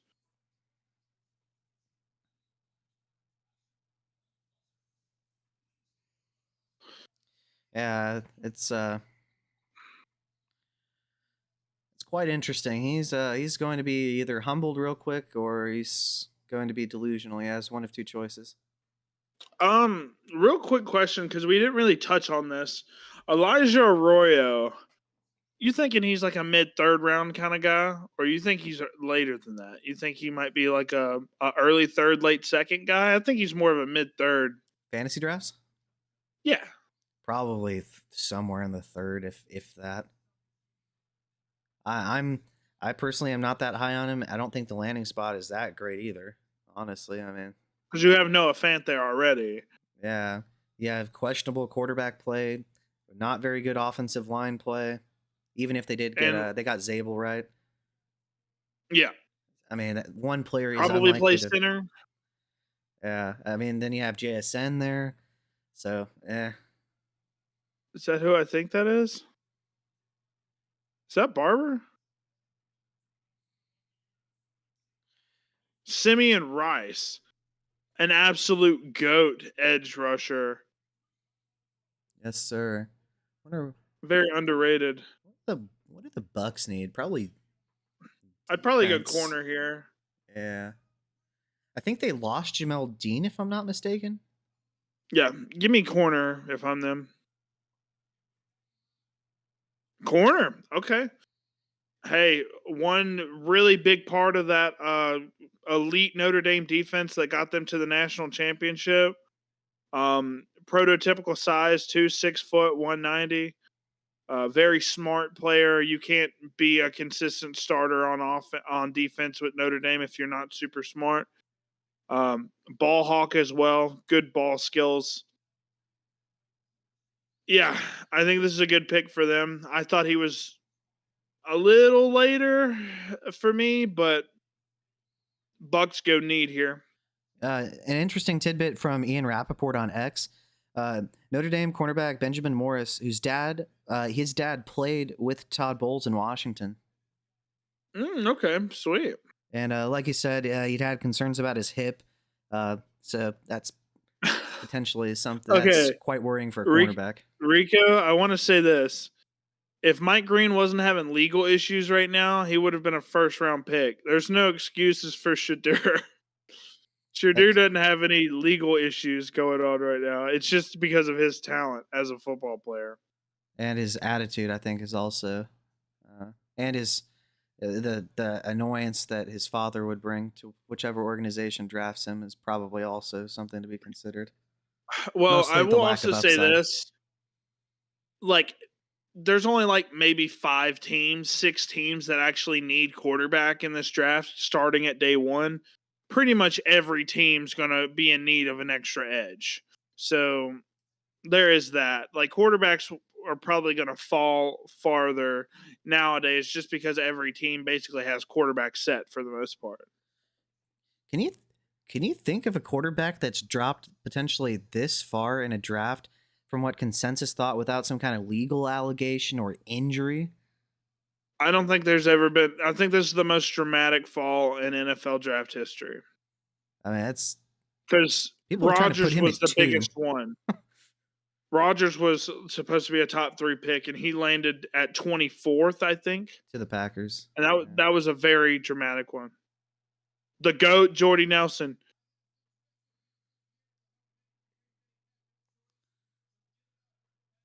Who do we comp to Jordy Nelson? Give me Jack Besh. Wait, no, that doesn't make any sense. Please don't go to pick. Please don't be drafted to Green Bay. Yeah, we need another wide receiver too. Do not call Jack Besh a wide receiver And too. you're a How wide dare you? receiver too, and you're a wide receiver too. You get a wide receiver too. You get a wide receiver too. Feeling like Oprah out here. Dude, I bet Jordy Nelson could still cook some people on some jump balls. Probably.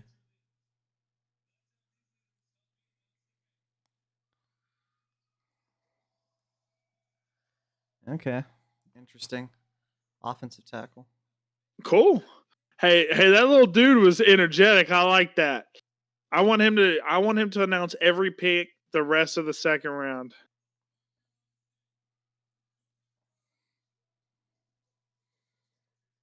6'6", 330. Prototypical size. NC State's a little questionable just because, their level of competition's not great.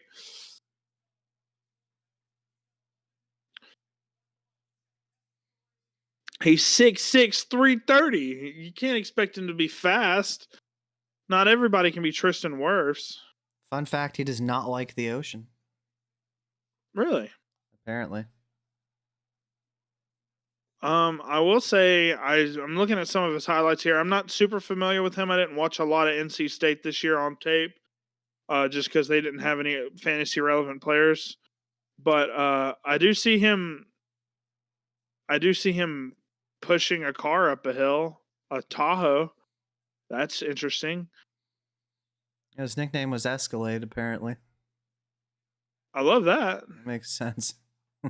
I did see his anchor on film just then. That looked very impressive. Caleb Johnson to the Chargers. Caleb No, Johnson to the Chargers. Let's get it. no, they have Hampton. You can't have enough running backs. Caleb Johnson, Najee Harris, and Omarion Hampton had 3 power backs on the same team. Bro, I swear, if after the Chargers pick, if the next two teams, if the Bears and the Broncos do not pick Caleb Johnson, This could be a receiver. I'm This gonna could go be Trey bald. Harris. I will go Yeah. bald. Is this LT? This could be Trey Harris. Very well could be. They really need somebody that can't Melvin rely on Mike Gordon. Williams. I love Melvin Gordon. He No was a league winner. way, dude. Are you from the future, Bobby? You like that? It makes You sense. like They need a that? need. You like that? Shout out to Bobby. Calling It it. makes sense. It does. They need it bad. R.I.P. Quentin Johnson. R.I.P. Quentin Johnson. His career was an they're RIP from the done. moment he took foot on the field. All right, I want to talk a little bit about Trey Harris here. Man, there's a lot to like with Trey Harris, right? And I think it's perfect for what Jim Harbaugh is basically wanting to do with that offense. Now, in my opinion, do I think it's great for his fantasy outlook? No, but for real life, I think this is an absolute great pick by Jim Harbaugh. So obviously, he is a top 2, top 3, probably top 2 jump ball receiver in this class. You're on Elick Aominor, it looks like. Oh, my bad. It showed Trey Harris. It must have just been That's okay. But real quick, so Trey Harris is probably a top 2, top 3 jump ball receiver in this class. Great at high pointing the ball. If you look at his highlight tape, I mean, he's got some crazy mossing ability in terms of just plucking the ball out of the air. His deep routes are also amazing, especially on his post routes. He gets a bunch of separation there. And his catch and traffic ability, in the case of the, jump ball ability, you're going to have good catch and traffic ability. I think his contested catch percentage was 60 something percent, which is absolutely fantastic. Now, things that I didn't like about Trey Harris was, his long speed was not great. And his yak ability wasn't all that great either. And his route tree. I also want to say he only ran hitches, comebacks, and goes on film with a little bit of posts from time to time, some digs. But I think with Jim Harbaugh, he doesn't need him to run the full route tree. You're just going to be running. He's going to be. This is going to sound concerning, but he's going to be running kind of like the Xavier Legette type of vertical X roll. In terms of where I draft him in a rookie draft, probably late second for me, just because I don't know how much volume he's going to get, especially with Johnston there. I think he takes over for Johnston, though, and Johnston moves to the Z. But, yeah, what do you think overall? He's our wide receiver 11. But, yeah, what do you think overall about the Trey Harris landing spot? It's very interesting. I concur wholeheartedly. Was a big need. He's a fantastic fit for their offense. It's going to really free up Ladd McConkey. If there was a quarterback that's going to have the arm and the talent in terms of the ball placement to get him the ball where he needs it, not that he's incapable of adjusting to poorly thrown balls, it is going to be Justin Herbert. Yep.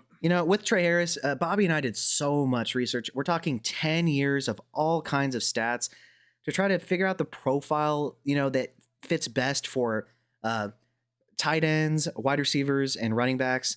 And with wide receivers, these boundary guys are just hit or miss from game to game for the most part because there's just no positional versatility. We really don't think he has that much versatility. He's probably just going to be a boundary guy, especially with Ladd there.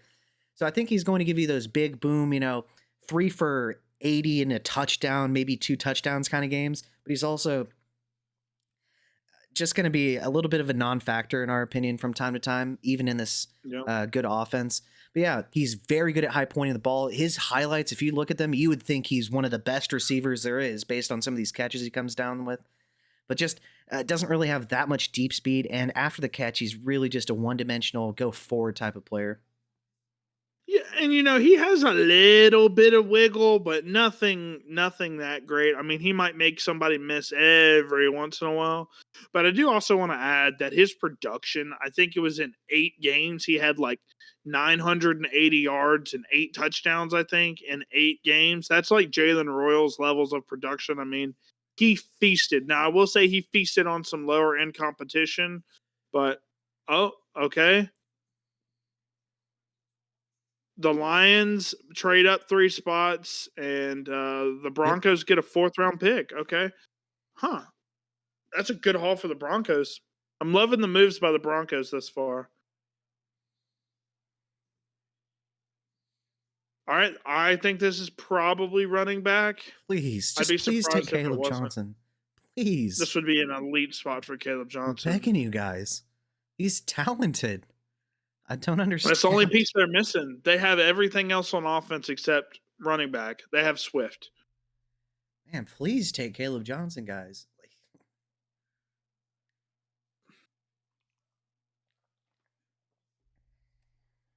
Who is this?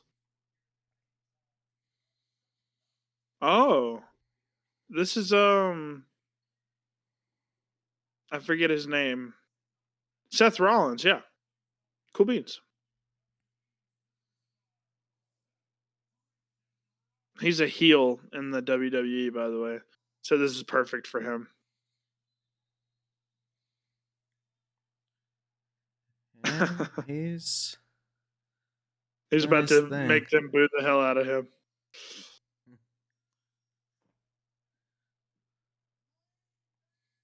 Love the fit.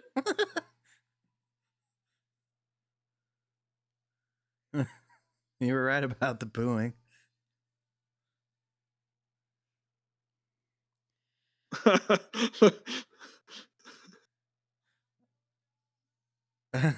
I know you're mad. All right, come on, come on.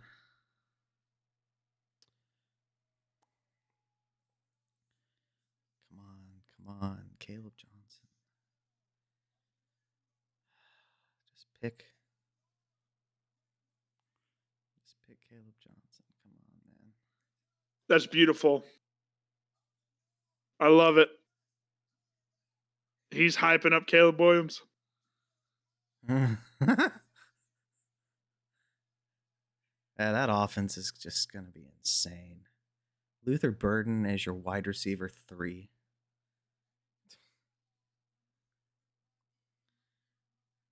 All right, let's see.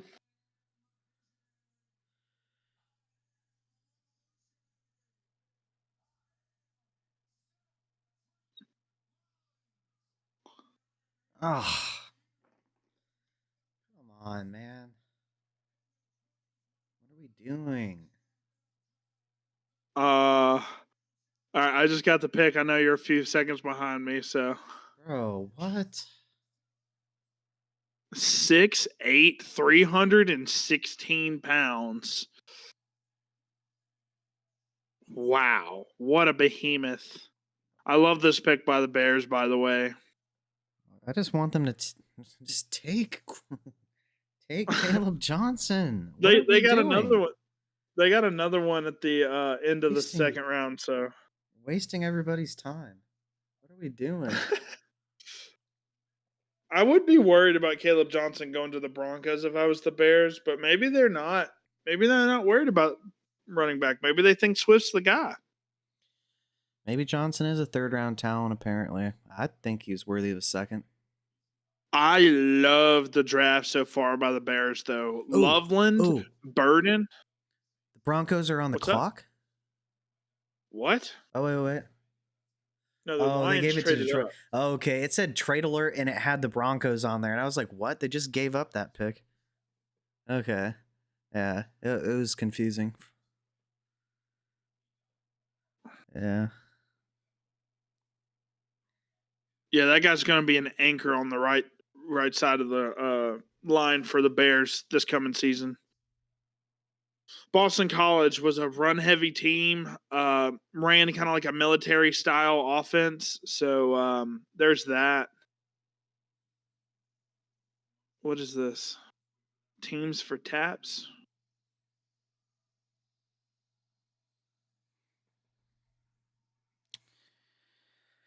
wonder what Detroit's gonna do here. Probably defense. They need a lot of it.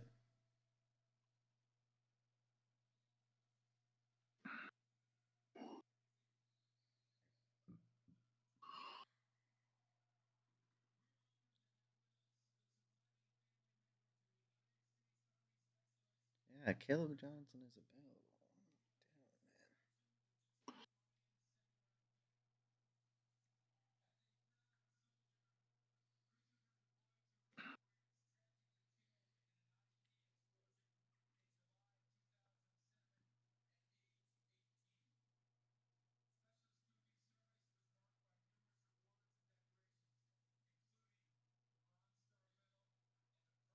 This has been a really frustrating lack of running back and wide receiver selections. Well, we just got Trey Harris. Trey Harris and Luther Like I said, Burden. it's been a frustrating lack of. I'm playing, kind of. I think they were the only projected second round picks at receiver, right? Yeah, just disappointing that players like some of these other people are being selected when they could be picking people for our fantasy leagues. It's quite selfish of them.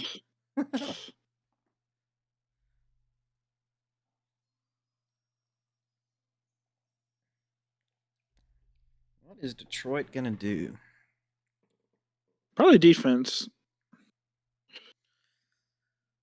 They could use an. Did they get an edge yet to go opposite of? I think they did, right? In the first round. Okay, beefing up the O line.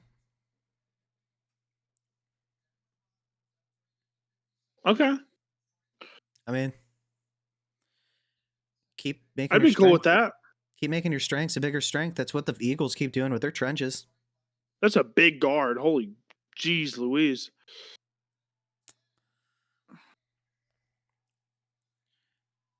See, Ratledge. Yeah, I've been hearing some of the guys on PFF talking about Ratledge a couple of days Really? prior to the draft. Yeah, not too informed on Ratledge, just looking at some of the snaps that he played. Nothing that's really athleticism's okay. Interesting. So killer athlete, I guess. That's cool. It's probably smart for him he committed to Georgia over Tennessee, to be honest. All right, so this next pick, the Las Vegas Raiders, this is the last pick in my opinion. Shadur. Where unless somebody trades up, I think this is the last pick. They look pretty hyped up. They're not showing Shadur. I forget where we said we would what round we would take Shadur in when we did the This evaluation. is it doesn't make sense for the Raiders, in my opinion, to take him here, but we'll see. This would be more so like a Milrow pick for me. Oh yeah, I would. Yeah, 100%. I would I would rather have love Milrow. Milrow here. At least there's upside. Just because you wait. You wait behind Geno Smith for a year. Geno Smith could definitely help him out. Yeah.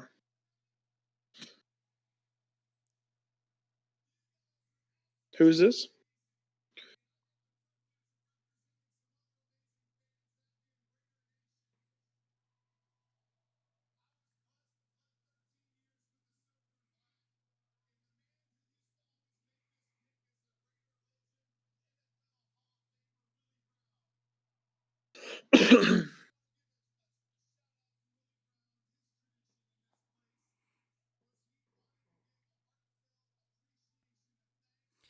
Oh my goodness.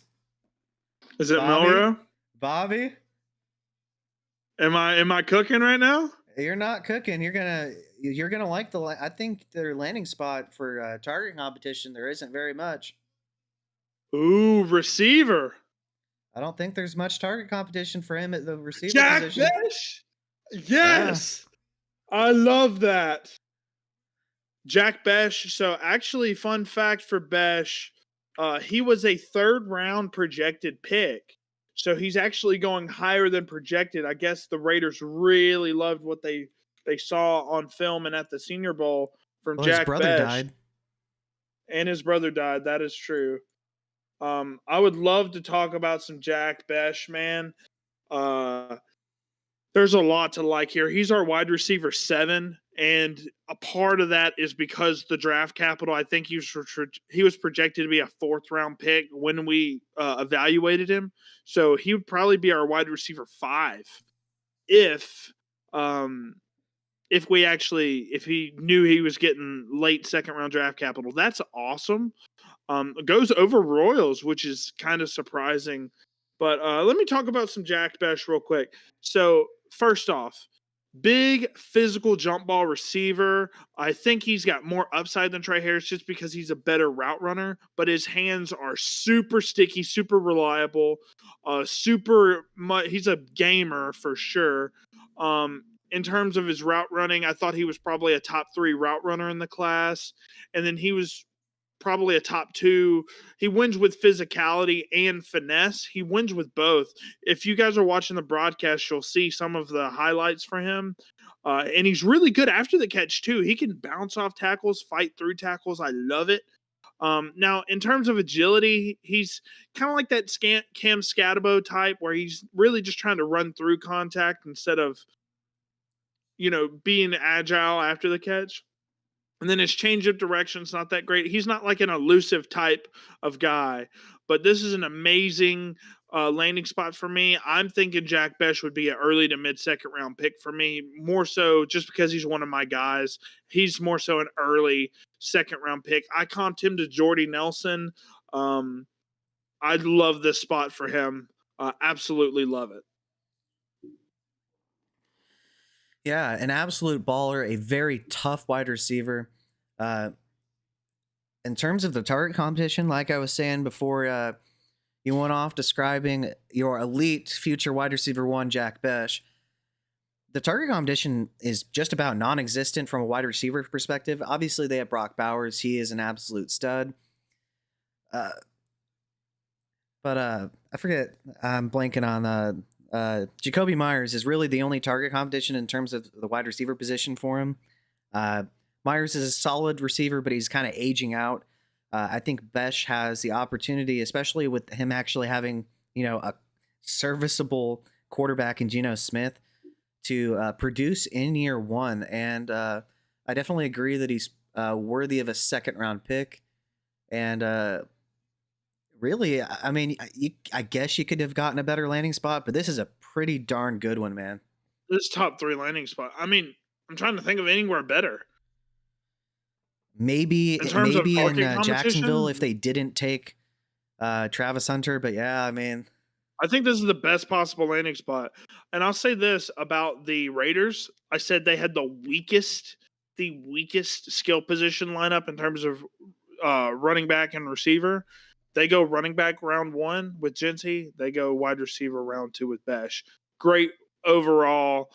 They needed to do something with the offense. I don't think Geno's a great quarterback. I think he's solid, but not great. But he needed something to work with, and this definitely gets him something to work with. I love this. yeah, let me update the pick tracker. All right, so now let's go ahead and say it. Shadur Sanders is a 3rd round pick, more than likely. Man, it's getting quite depressing. There's a couple spots where Caleb Johnson could go. I could see him going to the Broncos, the Commanders, the Bears. Starting to get pretty rough, not gonna lie. I'm quite disappointed that Quite Hey, yeah, disappointed that if you're Royals still in hasn't the been chat. picked. Yeah, I think it's probably the level of competition that's scaring teams away a little bit.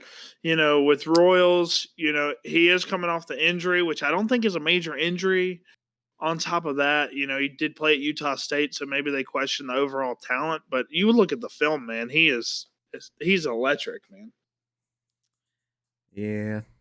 So we'll see how So, that works out. not to say anything political right now, but Trump tweeted out and said that the world was stupid for not drafting Shooter Sanders.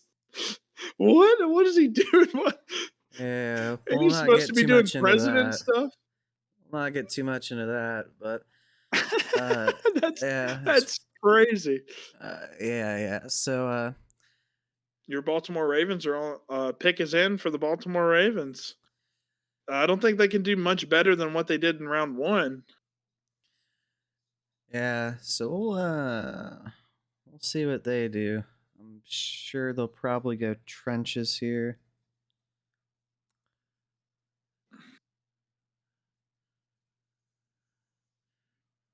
Hmm.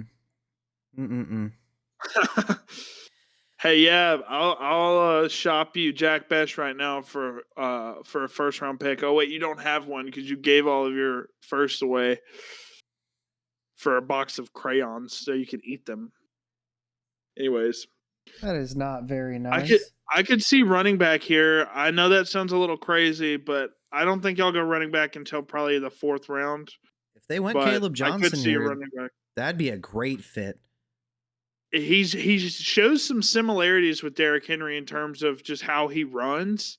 Has a great stiff arm, just like Derrick Henry as well. Just doesn't have the elite top end speed that Henry does. This would be the perfect replacement for Yes. Derrick Henry, in my opinion. And they've been running some of that wide zone that Caleb Johnson is adept at running with his vision. With Derrick Henry, obviously, because it helps Henry to be able to get up to top speed before he makes his cut inside. So we'll Yeah. BTJ and Herbert. You're trying to get you're you're trying to. I'm curious, yeah. What you trying to sell? What you trying to sell Herbert for, man?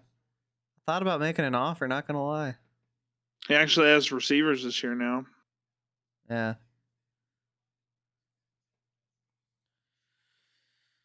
Okay, Ravens. What are we gonna do? Wouldn't be surprised if it's offensive line, maybe some edge.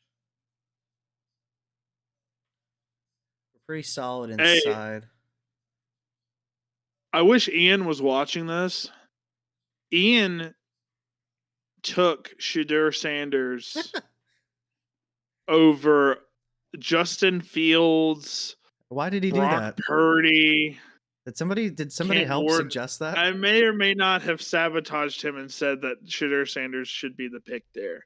Obviously, I told him actually to go look at our rankings, and he was like, "So Shadur Sanders is good, right?" And I was like, "Yeah, go look at our rankings, and you make your own opinion." And he was like, "Yeah, I think he's pretty good." And I was like, "Then draft him." I mean, you if you would have watched our rankings video, you would see that we thought he wasn't very More good. than I can more than I can afford, please.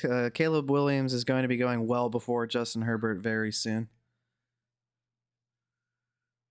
Is this Michael Orr? Who is this? You might be a little bit ahead. They're still showing Jack Besh on mine.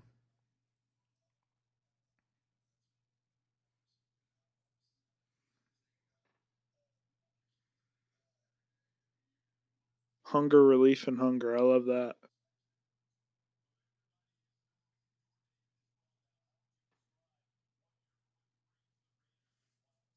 Dub. End world hunger. I like this.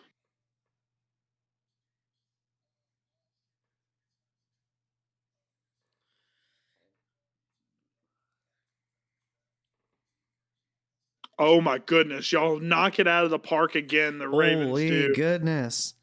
Wow. Goodness, Two goodness, back-to-back goodness. great time picks. Mike Green immediately erupts into tears. beautiful. I don't. He probably thought he was going to fall out of the second round with some of the legal situations that he's got going on.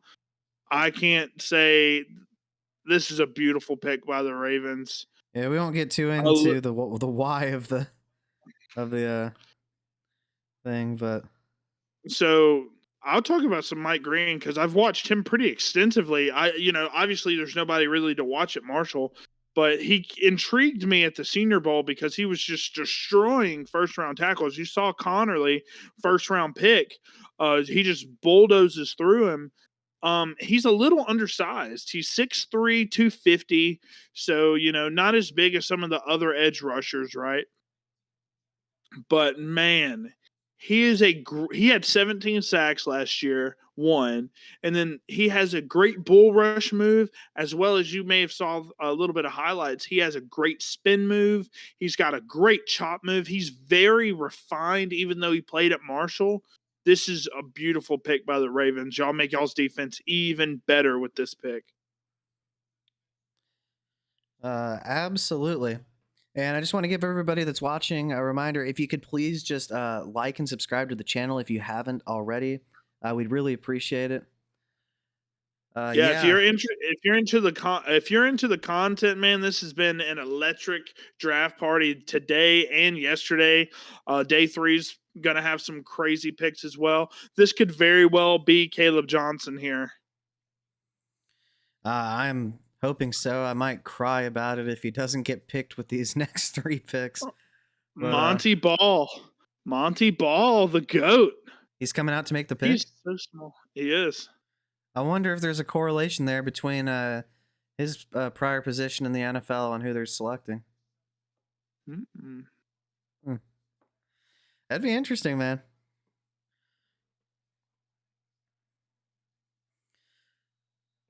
But yeah, man, our edge, our defense. RJ Harvey.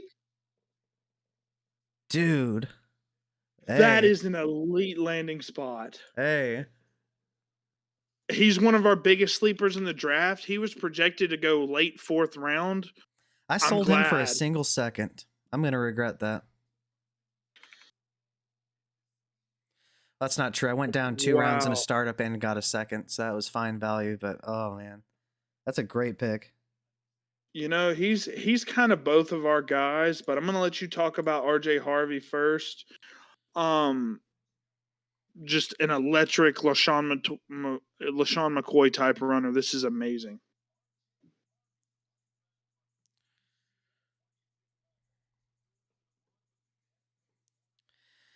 Yeah, so as far as RJ Harvey is concerned, this guy is absolutely dynamic. You want to talk about vision? He has vision. He is one of the most creative rushers of the football there is. And so he uses his vision to set up defenders inside before bouncing it outside, which we do have as a negative bouncing runs. It's because he has a proclivity to do so a little bit more than we would prefer. Now, it worked for him just about every single time he tried it at the collegiate level. So if it ain't broke, then why fix it, right? He's also just not the biggest guy, so his frame and pass protection just isn't the best. I really don't think he's going to, unless he's potentially running routes, going to be asked to protect Bo Nix. I don't think Sean Payton's going to or ask him to do that, rather. But yeah, he is extremely creative rushing the football. And in terms of make you miss ability, he will make you miss in a phone booth every single time. I don't care who you are not tackling him in a one-on-one scenario. You need help and you need an angle. His change of direction is absolutely ridiculous as well. He may not end up having the career that LaShawn McCoy had, but when you look at him run the football, you can't see anything but LaShawn McCoy. Mm-hmm. Yeah, so on some of the negatives with RJ Harvey, just real quick, he does like to bounce back a little bit too much, and I think Sean Payton will basically coach that out of him immediately, just with how the Broncos run their run schemes. This is a great pick. I might argue that he's a late 1st round rookie pick just because of how good this landing spot is. He's our RB6. And like we said, whenever we evaluated him, he was going to be like a fourth or a fifth round guy just because UCF's a small school, right? But man, this is beautiful for the Broncos. Definitely an unexpected pick, but I love it. And the Commanders take Amos, cornerback that some had projected to go a lot earlier. Yeah, so with Trey Amos, I thought he could slide into the late first round, but good value here, in all honesty.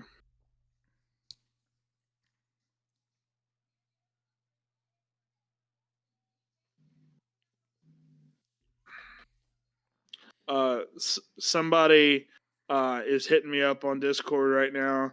He said, "One, I told you Jaden Higgins was going to go early," and then he said, "And somehow the Ravens draft Mike Green. You got to be effing kidding me with that." Uh, Yeah, I agree. Yab Estime is a little limited in terms of his agility, but he's a kind of a small bowling ball type of back, kind of like Jerome Bettis, but bad. And RJ Harvey is the lightning in that offense. That's beautiful for them. I think RJ Harvey could be a very solid player um, as early as this season. yeah, they're trying to tear my heart out with not selecting Caleb Johnson in the second round. I'm telling you, it's crazy. Maybe it's just because of the specific fit in an offense. Like he has to run like a zone scheme runner, like he's a one cut runner. If he and I think RJ Harvey is more so built for any run game, right?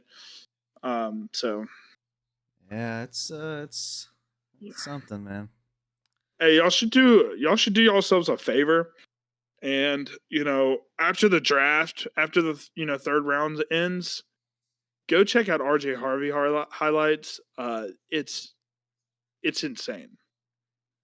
It's insane. What he can literally do some Saquon Barkley types of plays where he can run to one side of the field and then accelerate all the way back across the field for a touchdown. That RJ Harvey spot is amazing. Yeah, I think uh, he for sure should be going in the second round of our rookie drafts. Hmm.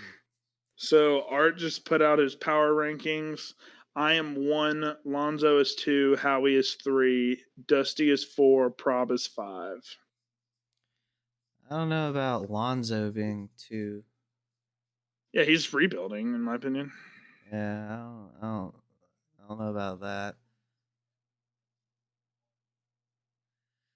That's Well, with these fourth and fifth round backs uh, going in the second, just because based off talent, I could see Jordan James being a day two guy. Uh, the that'd be hope is still great. here. I don't think so, just because with RJ Harvey, there's the upside, right? I think teams are still looking at the upside with RJ Harvey, just with the overall agility and playmaking ability. Jordan James absolutely has that as well, but he's more so efficient with every single touch than he is, making something out of nothing every single play, which he can do, but he's not as flashy on tape as RJ Harvey. So,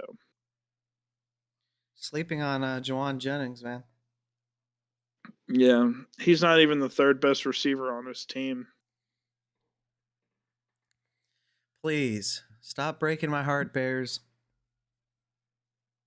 So far, they've gone. They've traded back Okay. 50,000 times. All right. So the last person to stand up here was Ben Johnson, which makes me think if I'm just reading body language, it's defense.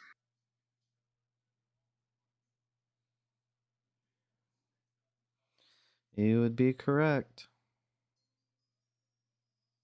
I am correct. Yep. It's a need for them. What, corner or safety? Interior. Interior? Not bad. Yeah.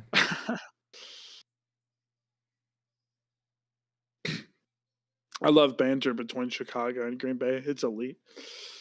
It is elite. Shamar Turner, cool. Definitely a need for That's them, fine. though. They need to be able to stop the run. They need to beef up that interior. Montez Sweat can't do everything himself. I agree. Beef up the interior.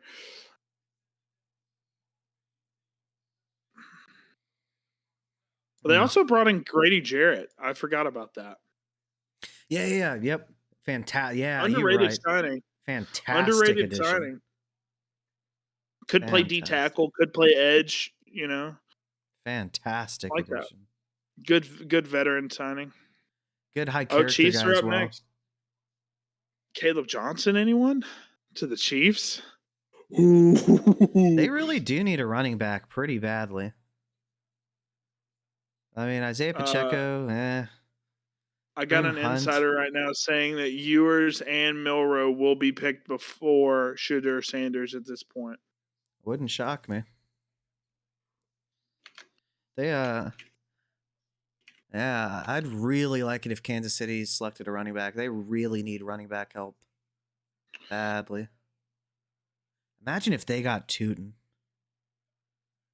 and he could stop Defensive fumbling. tackle out of Tennessee. Undersized, though.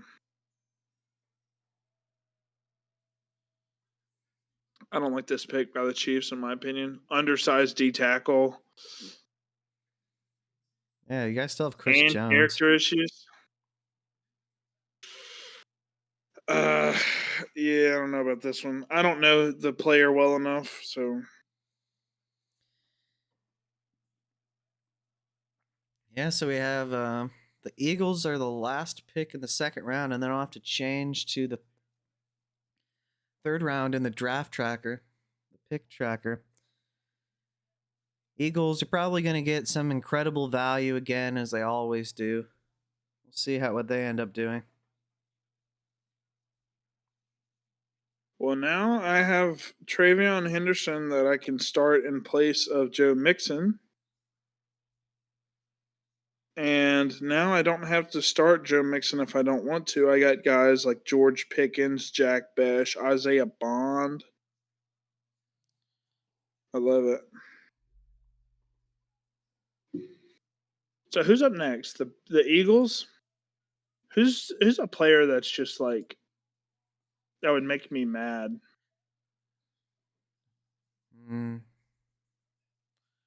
Receiver, maybe? Do Jalen Royals to the Eagles? That'd be a death sentence to him. That'll probably happen, I'd imagine, given how things are going lately in the draft.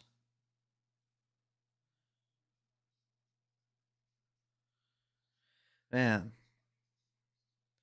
Interesting second round for sure. Art said Besh is a bust. That's hilarious.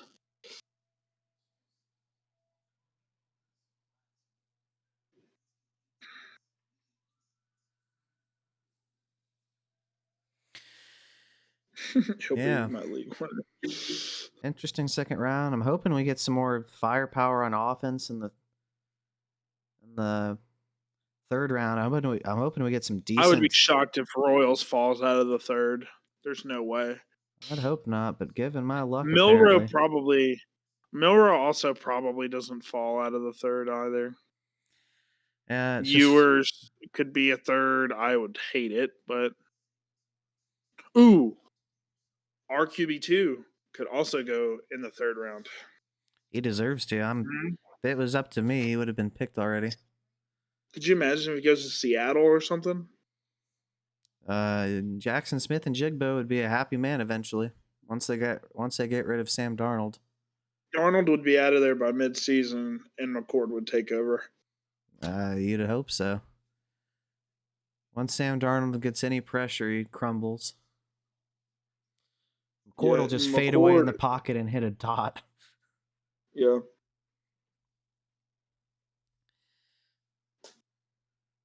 Let's look at the third round real quick. So top of the third is the New York Giants.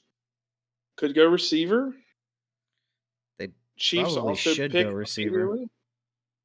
Yeah, for sure. Offensive line. Chiefs pick again.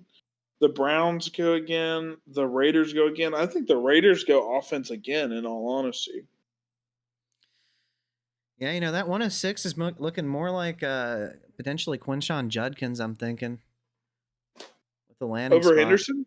I don't if Henderson doesn't go, or if Henderson goes, I'd prefer Henderson, We value obviously. Henderson, though, right? Yeah, Henderson is my running back too, just like for you. He's Yeah. way too talented, and he's going to get But so many factor high in opportunity, landing high spot. value touches, man. Yeah. They arguably, yeah, the Raiders are now better than them in terms of their receiving core. They now have arguably the worst receiving core, being the Patriots. A 31-year-old post ACL tear Diggs is the best receiver. Yeah, the Patriots are probably going to go receiver as well. I'm surprised. Royals to the Patriots. If Would you that like happens, I'll stop crying and being depressed. that? Yeah. Interesting though. Who is this guy? What a stud. All right, what steal are we getting from them? Who should have gone before the first round that they'll somehow get here?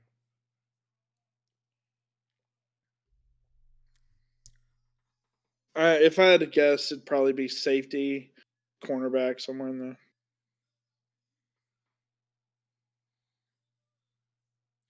Maybe they go tight end. Dallas Goedert's kind of aging out. They go Ooh. safety. Well, I wouldn't like Fannin going here, actually. Just kidding. Yuck. Oh, Makuba? I think he's really tall, if I'm not mistaken. No, he's 5'11". Oh, is he? Oh, no. I'm thinking Yeah. of someone else. Yeah. Texas safety. More so a run defender, in my opinion, I think. Has some solid ball skills as well, but more so like an in the box type of safety play underneath. All right, I'm going to change the draft tracker to the third round. Oh, it did it by itself. That's convenient. There we go. All right, so the Giants are Shout now out on to the clock. ESPN. Giants are on the clock now. Could see a lot of cool things happening here. Receiver, a running back, even if they like Caleb Johnson enough to move off of Tyrone Tracy, I could see that happening. Definitely have some. They built up their defensive line in the first round. We'll see. I think they also went. I don't know what their draft class is looking like thus far. They had Abdul Carter, and they've got Dart, and I think they didn't have a second round pick, right? Yeah, it's looking pretty rough for some of the running backs we like. Probably not even going to be early third round picks for some of these guys. Receivers, there's definitely some landing spots here for some receivers for sure. So that's a plus. Pick is in, huh? You wouldn't like Caleb Johnson here? Oh, I would. If he doesn't go I here, think it was a good. probably not the great Chiefs, spot. probably not the Browns, probably not the Raiders, probably not the Patriots, maybe the Jags, probably not. Probably not the Saints, probably not the Bills, probably not the Jets. Receiver, though, there's some opportunities right here, though, coming up. For sure.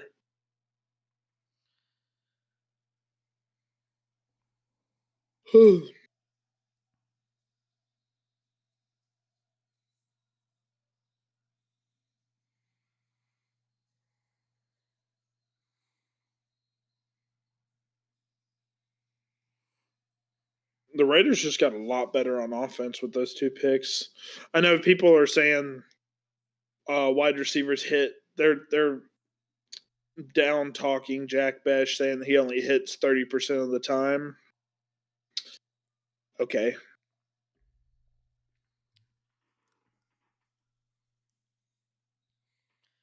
See, I I don't really like the argument when you're talking about a specific player, as opposed to when you're talking about your fantasy draft picks.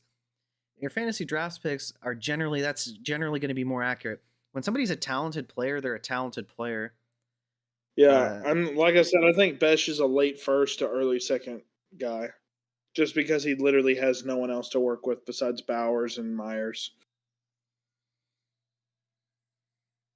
and I bet you he doesn't get anywhere near that amount of hype. So I bet you're able to get him late second, maybe even third potentially. Just depends You're on thinking the Besh hype goes late? You think he could in go late fantasy second? drafts. I don't think Yeah, he gets the hype he deserves. I don't think that's an really. indictment on his talent. I think there's going to be a lot of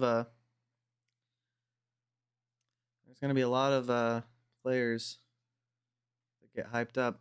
Very disappointing that we didn't see Fannin in the second. So, It's kind of surprising that somebody like Mason Taylor went when you could have gotten a good tight end.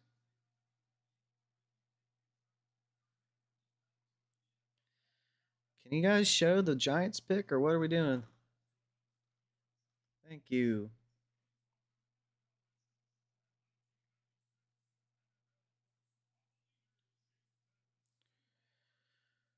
All right, let's see. Let's see what the Giants do here.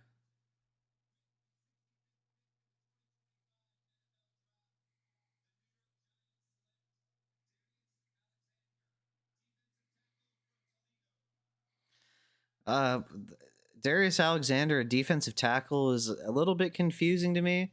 You have Dexter Lawrence, who is arguably the best defensive player in the NFL, especially in terms of a nose tackle for them.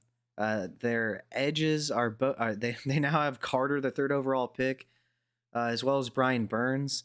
So for a team that needs extensive help at cornerback, linebacker, safety, receiver, offensive line, for them to go defensive tackle when that's probably their biggest strength is pretty confusing to me. But it's probably a BPA, best player available pick, I'd imagine. But yeah, a little bit you confusing in said my they went opinion. D tackle here? Yeah, I was saying they have the best defensive tackle in the entire league. Their D line is their biggest strength of the roster. So with all their Yeah, glaring needs Burns and everywhere Abdul else, Carter. it's a strange pick. Makes Yeah, no sense. that doesn't make a lot of sense. Who But went Giants are going actually? to giant, man. All right, let's see. Let's see the. Chiefs get edge. Okay. Again, I'm not too big on Louisville really. I don't know anything about what he did. He had 11 sacks in 2023, so that's cool. He's a huge guy. Holy jeez Louise.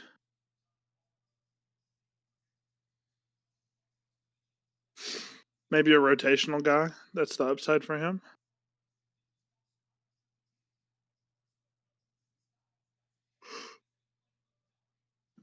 Cool.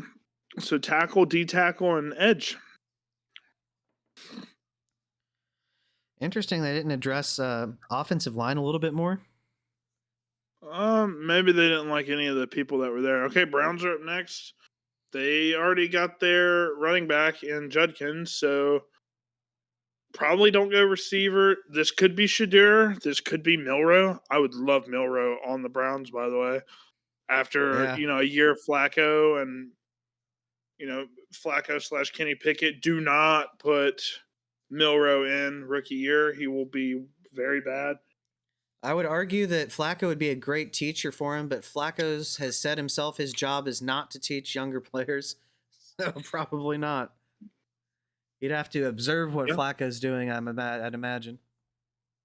Kenny Pickett, I mean, he's been in the league for a while, so he's not good, but Kenny Pickett, give him sometimes some pointers. good players are poor teachers, and sometimes poor players, in terms of by NFL standards at least, are the best teachers. That's why you don't see a lot of The legendary players McCown being brothers. coaches. Yep. McCown brothers. They Prime made a example of that. living off of them, off of those backup QB contracts. Yeah, because they would just be great QB room guys. So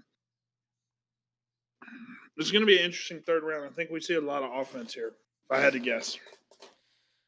Hoping so. It's been a lot of frustrating, questionable picks to me. Yeah. I really wish some of these GMs played fantasy football so they could help us out a little bit. Yeah, that Giants pick, that was especially confusing to me. That there is a reason they're a Toledo, too. poverty He's a small franchise. school guy. I think their first round was amazing. I think they did the best possible thing in the first round. Yeah. Wonder what maybe they. I mean, they do play 2 down D tackles, don't they? So maybe their second D tackle was just not good. Trying to think if they were running a 3-4 or a 4-3.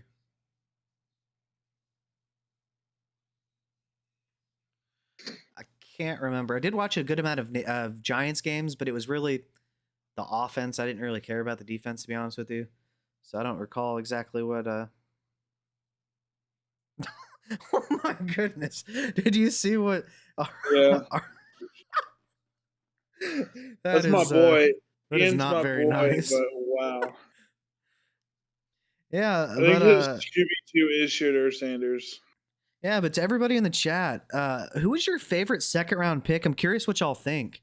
I'm thinking potentially that RJ Harvey or the Jack Besh pick. I think some of those were maybe even at the beginning when we had Quinshon Judkins. That was a really good pick too. I'll answer. I'll answer for me real quick. My favorite second round pick in terms of fantasy is probably RJ Harvey. He's probably the player that would have went up my draft board that much. But yeah, RJ Harvey, he was like I said, late, like even day 3 guy. So the fact that he goes early day 2 is awesome. Probably my favorite player in terms of our second round is RJ Harvey. Overall, I don't think it's close. I think it's Will Johnson to the Cardinals. I think that's a steal. Will Johnson I should or have Mike Green. specified. I should have specified from a fantasy perspective, but yes, yep, absolutely. Yeah, yeah. Mike Green and Will Johnson were fantastic picks this round, and then probably a mixture between Luther Burden and RJ Harvey and Judkins. Dude, that Bears offense. Oh, I hope they get a good running back. Guys, don't trot out John Swift. Harold Fannin Jr. to the Browns. Okay. Bowling Green is in Ohio, so I love this pick. I don't even know how to feel right now. That's beautiful. You have a couple shares of Harold Fannin Jr., right? I do. He's an early to mid second round rookie pick for me. It's not very often I'm just left pretty speechless. I'm trying to think Really? assess the situation here, man. You're obviously behind Njoku, who's 28. He is aging out a little bit. And he's injury prone as all get out. Quarterback situation. At least they're probably. I'll let you talk about some Harold Fannin Jr., man. I got a lot to say about him myself, but I'll let you talk about him because you have more shares of him than I do. But I do think he is an early to mid-round rookie pick, early to mid-second rookie pick, in my opinion, especially in tight end premium formats. He could be a PPR scam artist with great yak. Yeah, and so yeah, I definitely agree. RJ Harvey, before we get into Fannin, was a great pick, and good that you didn't trade for Njoku. I know that's right. Yeah. So as far as Harold Fannin Jr. is concerned, though, you want to talk about yards after catch. This guy is one of the best I have ever seen at the tight end position, and in terms of his yards after catch ability. So not only does he have the short area, make you miss ability, he has a nasty, wicked stiff arm. He will throw you to the ground. Production. This guy is an early declare. He's still only 20 years old, and he had 1,500 yards, over 110 receptions. I don't remember how many touchdowns exactly, but it was plenty of touchdowns too. Now, people say Bowling Green, competition. He played against two ranked teams and had his two of his best 3 games of the season against Penn State and Texas A&M. We're talking over 150 yards as a tight end in college. I can't stress to you enough how rare it is that a tight end is featured in an offense at the collegiate level.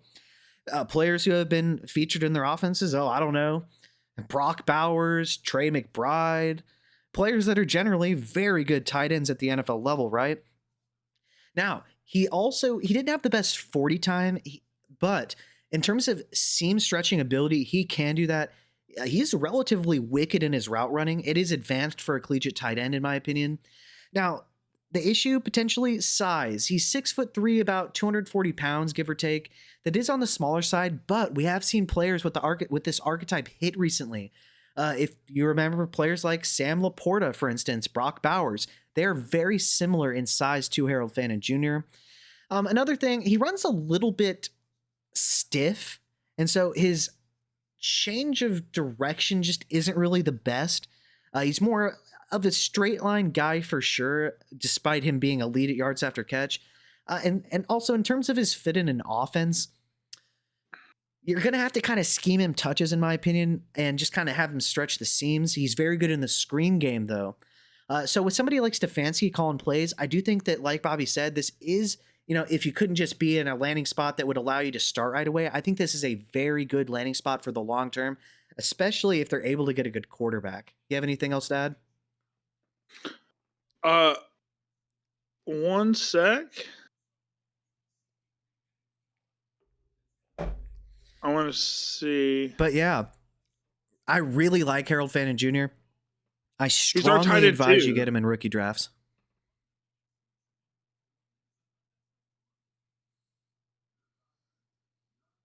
Wanted to see this Patriots pick because this could very well be a skill position player.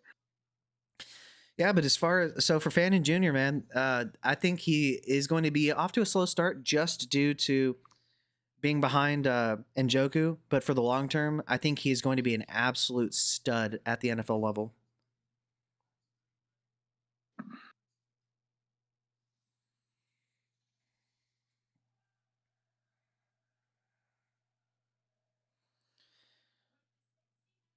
Kyle Williams to the Patriots.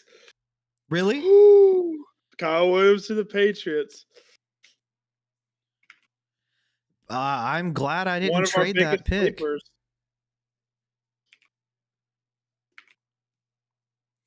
Yeah. Oh my goodness. I would love to take the lead on this one. I'm not gonna lie. Of course. Of course. I'll talk about Harold Fannin Jr. We're kind of cooking in terms of skill positions back to back. But yeah, real quick about Harold Fannin Jr. Explosive yak guy. Like I said, taking him in the early to mid-second round. Yeah, he could be a little slow starter because of Njoku, but I think he gets incorporated into that offense immediately. But let's go ahead and start talking about Kyle Williams, our wide receiver 10, but he was majorly hampered by his draft stock at that current time. He's probably our top 5 wide receiver for us if we knew he was going 3rd round. Yeah, if we knew he was going 3rd round, he would have been probably a little bit under Igbuka and Besh, I'd imagine, a little bit under there. So yeah, I'm going to say it. I absolutely love Kyle Williams. You couldn't have asked for a better landing spot, guys. The Patriots, they have a 31-year-old Stephon Diggs coming off an ACL tear. That's his target competition, guys. That shouldn't scare anybody. Now, what are the positives here, right? The positives.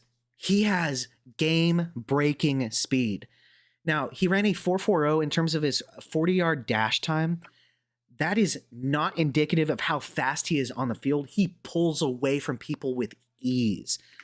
Now, while he does have that speed, his acceleration is even better. I mentioned that he has a good speed release here in the positives. Bobby and I were watching film, and this guy is so dangerous, and cornerbacks feared him so much that on run plays, he would take an outside release, a speed release, Wow. and teams would be so scared, the cornerbacks, that 3 to 4 seconds into the play, they would have no idea that it was a run play because of how concerned they were with getting smoked by Kyle Williams. Now, a couple negatives. Um, He does real quick. He does struggle against press coverage, and he does have some focus drops. But overall, this guy is going to be absolutely dynamic in this offense. yeah, I love Kyle Williams. I think the Patriots can use him in the screen game. He's probably going to replace Pop Douglas and what they do there, but because you get him in on the screen game, he's absolutely lethal. I Wow.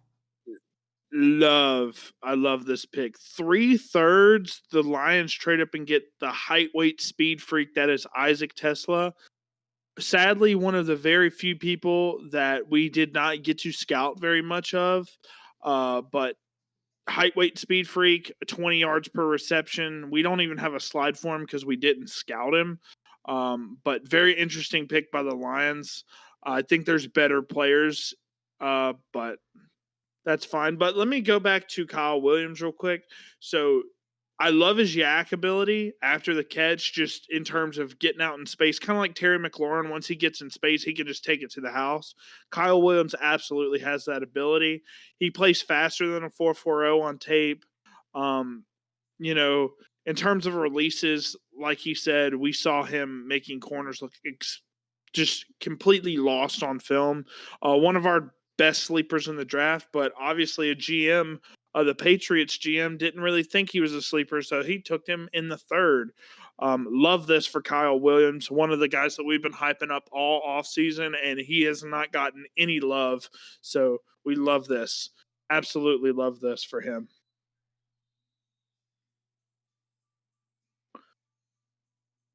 You should be happy about the Patriots landing Yeah, spot. they got me out of my Actually, depression real quick with that, huh? It had been a quite interesting end of the second round, in my opinion. But man, Kyle Williams in that offense, I the sky is the limit. Steve Smith. I know some people really, I do like what he says about receivers because he just tells you what he thinks. He does not care what anyone thinks of his opinion. He actually compared Kyle Williams to himself in a lot of ways. And listen, Steve Smith is not going to say that somebody resembles him unless he is very high on that wide receiver. he's got a big ego for receiver. I mean, you got to when you're 5'9", right?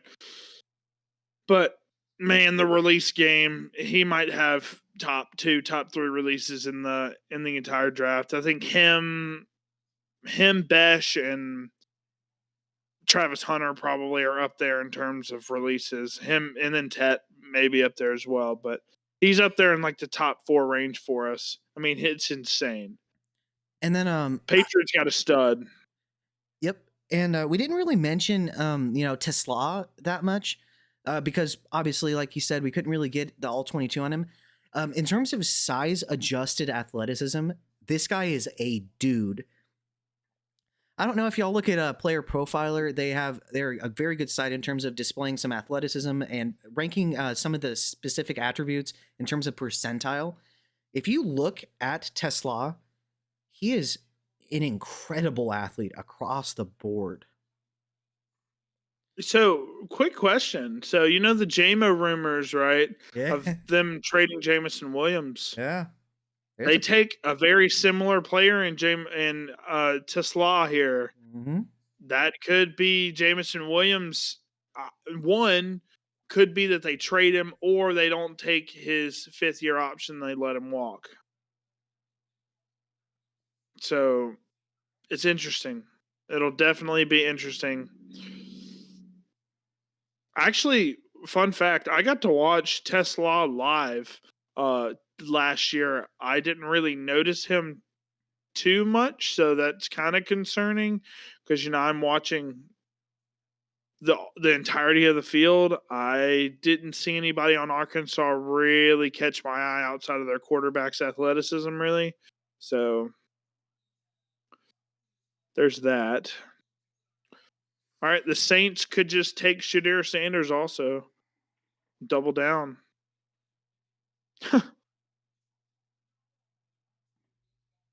I do like the Saints draft thus far. They have my second overall tackle. They do need quarterback, so RIP your Spencer Rattler shares if you have any.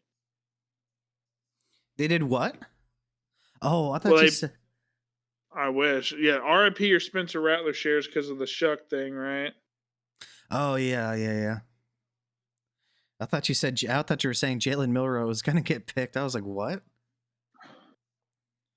Honestly, if you're the Saints, if Jalen Milrow falls a little bit, D tackle. you could just take him and then have a couple upside shots at quarterback. Well, one upside Hmm. shot, and then Tyler Shuck. Oh yeah.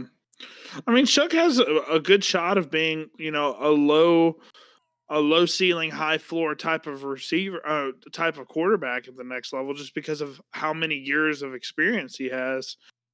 He kind of resembles like Alex Smith in a lot of ways, but he does have a big arm and he's got a big frame, so we'll see.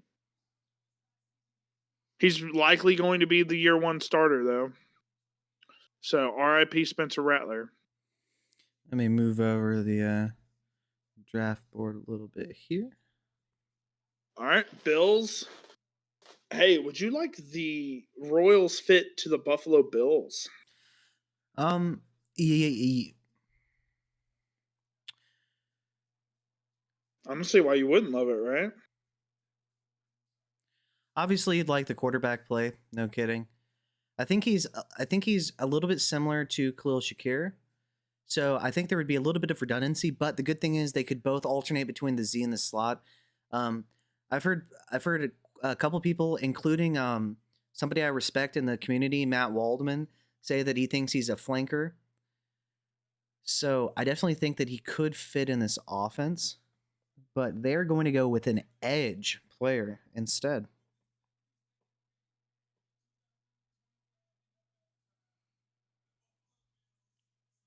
Landon Jackson out of Arkansas, huh?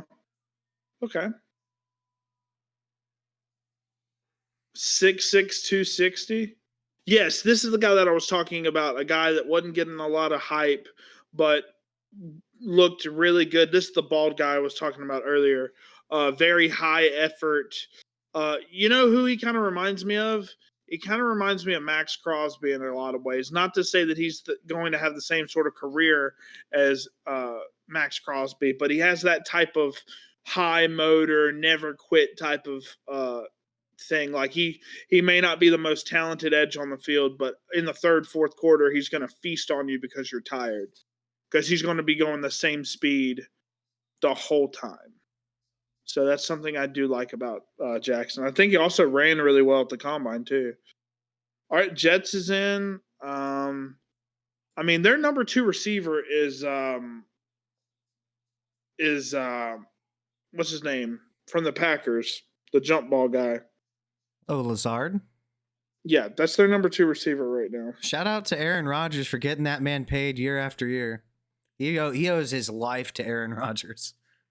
For real. It's out of all the star and stud receivers that Aaron Rodgers has sent away to the depths of hell because they dropped a pass or he decided to throw an interception while targeting him. Isn't it amazing that out of all those guys, Alan Lazard has stood the test of time? As Mike Williams, he drops one pass, traded. Garrett Wilson drops one pass that gets intercepted. Doesn't even look his way anymore. He just brings in Adams. This pick by the Jets, very, very good pick by the Jets. He could have been a first-round player if he ran a little bit better at the combine. Was mocked. If you look at some mocks from late last year, he's a first-round pick in almost every single one of those. He ran a 4.52 or 4.53 or something like that, which obviously isn't great for a corner. But he's 6'2", so rangy corner. And I'm just going to give everybody in the chat a reminder once again, if you could please, if you haven't so yet, give the stream a like. And if you haven't subscribed to the channel yet, give us a subscription. We would really appreciate it. We're having fun. We hope you all are having fun. It's quite interesting to see where our favorite guys go in these drafts, and we have more fun tonight, but we even have day 3 tomorrow. It's going to be quite interesting. Yeah, day three is going to be absolutely awesome as well. Love to see where some of these day three guys that we graded pretty highly on land, and see if we get some good landing spots, some good potential opportunity for these guys.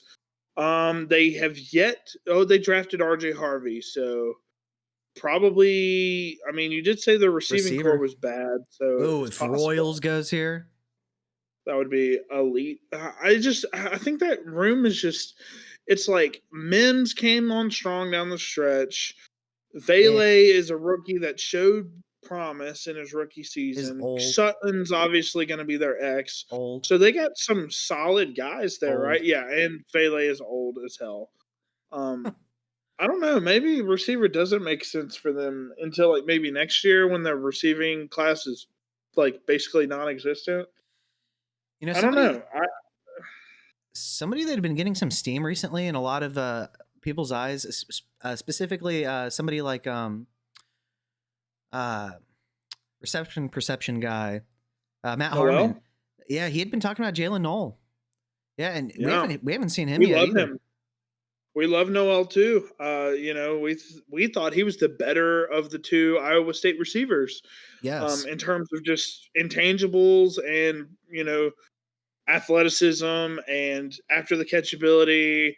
Obviously he's more so of a slot specific type of guy, but you know, Higgins went at the top of the second round to the Texans, which I didn't like that pick, but and one thing I'll you know, mention to further agree with what you're saying is in the big games against the tough competition, Knoll was the one that dominated against the tough competition, way more so than Higgins.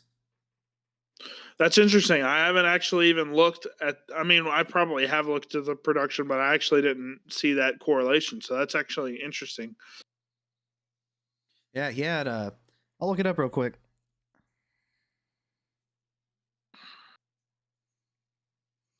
Who's up next? Let's see. It's going to be the Broncos right now if they haven't picked. Yeah, the Broncos are up next. Wow, it's insane what a 40 time will do for a corner. So against Iowa, for instance, 5 for 133 and a touchdown from Knoll. Against ASU, 15th ranked, 5 for 64 and a touchdown, and then 13th ranked Miami, 8 for 117 and a touchdown this year from Knoll. Big time production.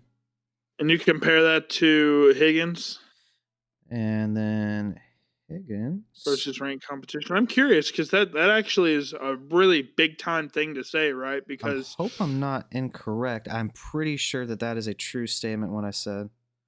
I mean, those numbers do sound awesome versus ranked competition, so that is good. So in that same game where Knoll had over 130 yards and a touchdown on 8 catches, Higgins went 8 for 68 and a touchdown against Iowa. Okay. Against 24 ranked KSU, 3 for 53 and a touchdown from Higgins. Not Okay. particularly great. He did go 7 for 115 against ASU, but compared to But Knoll, he but really he didn't outperform him in any one game in terms of receiving yards, right? against tough competition. No, he did quite well against some very poor competition. Yeah. Interesting. So yeah, when it comes to All right. that, it's That's actually a really really eye opening thing that kind of makes me feel like that's that something I Texans look pick for is with. not going to pan out. Yeah, when it comes to the receivers, when I'm looking for receivers to draft, I care about how they did against the tougher competition. Anybody can beat up on a D3 college with a bunch of blind people. Yeah, that is true. Barron and RJ Harvey are the picks for the Broncos thus far. That's pretty solid.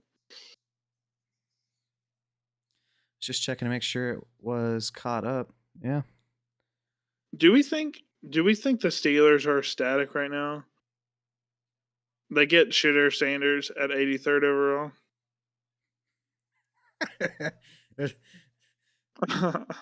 How much is Deion Sanders going to pay them for them to waste a draft pick?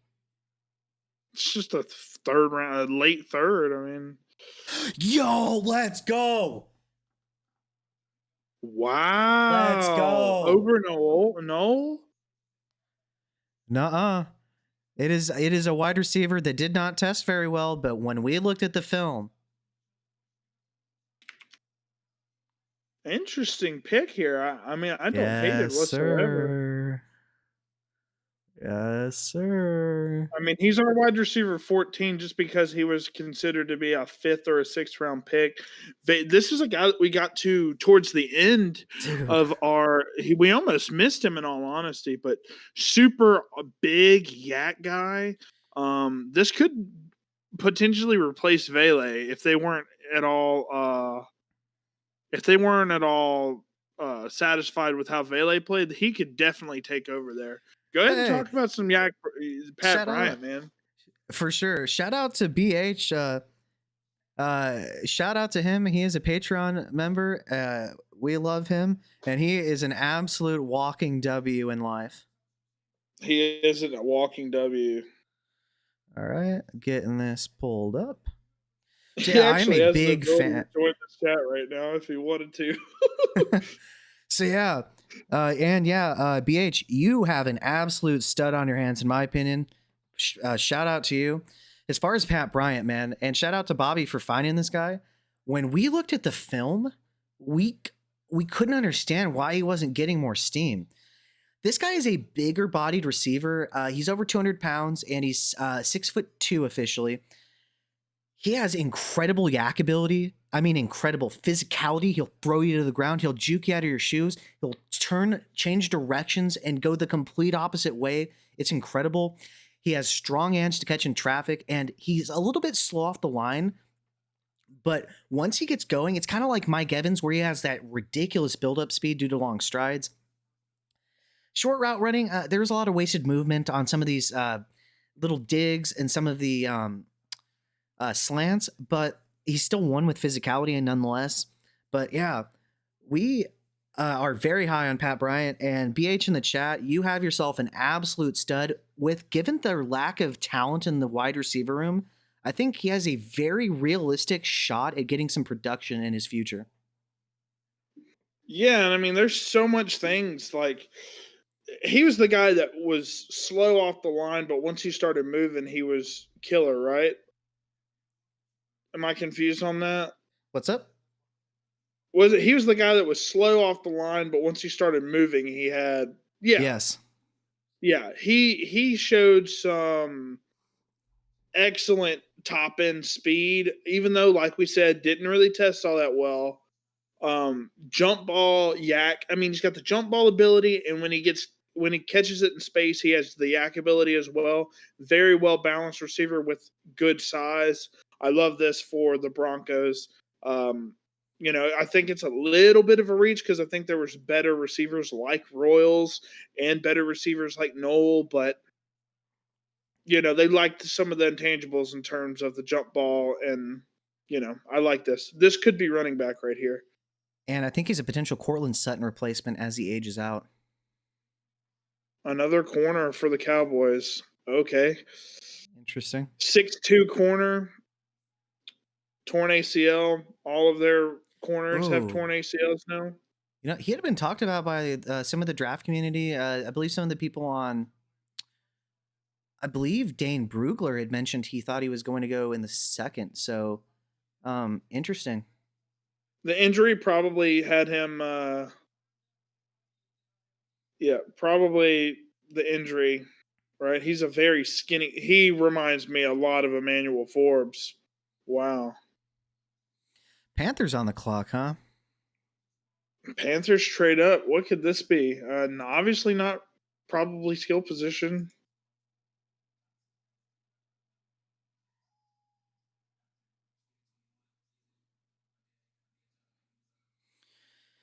Yeah, interesting. I wonder where they go. They could probably use some safety help.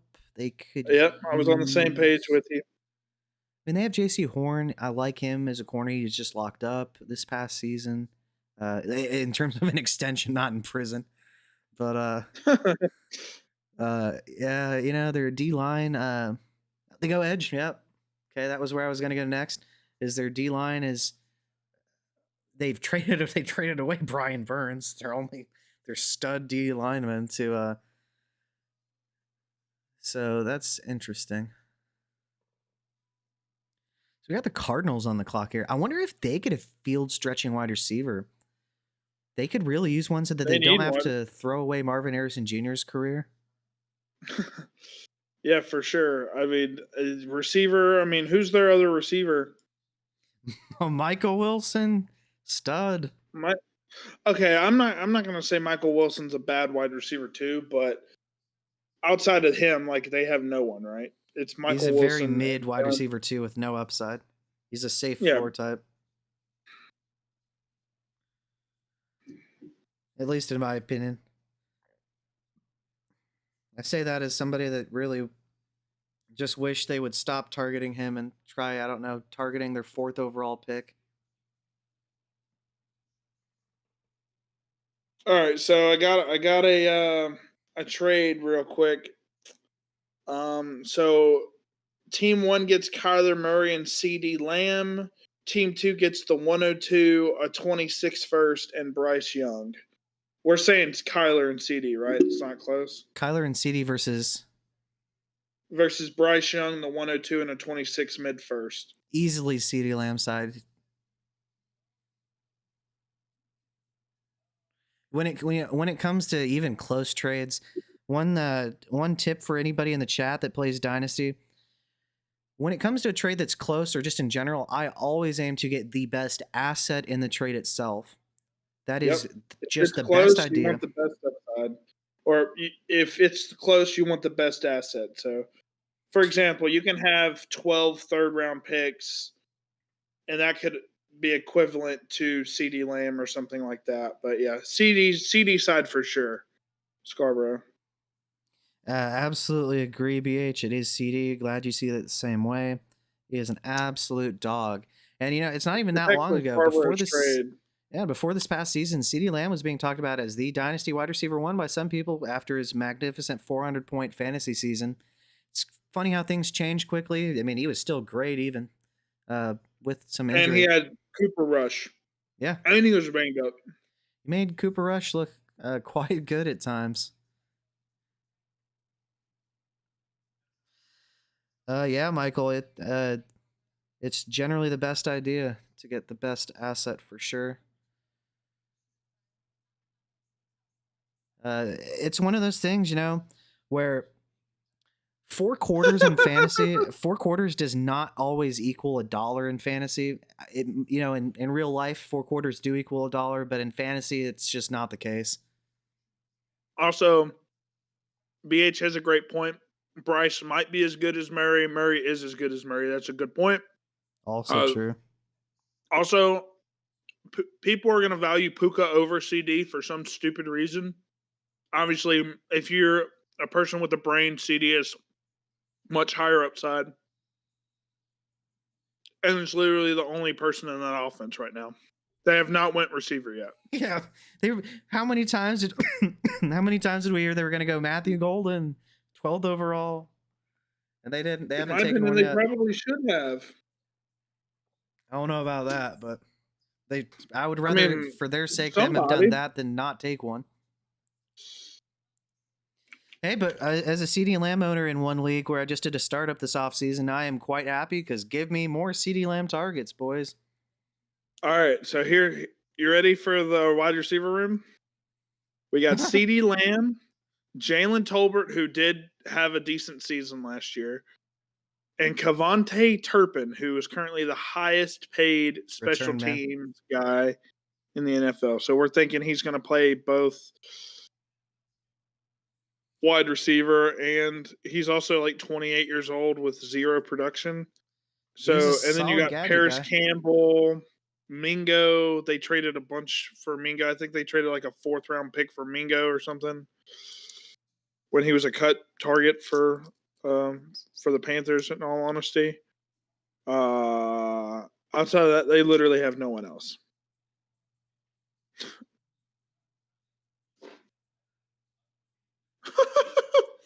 Because all the teams have quarterbacks. They don't need quarterbacks. Every team has a quarterback now.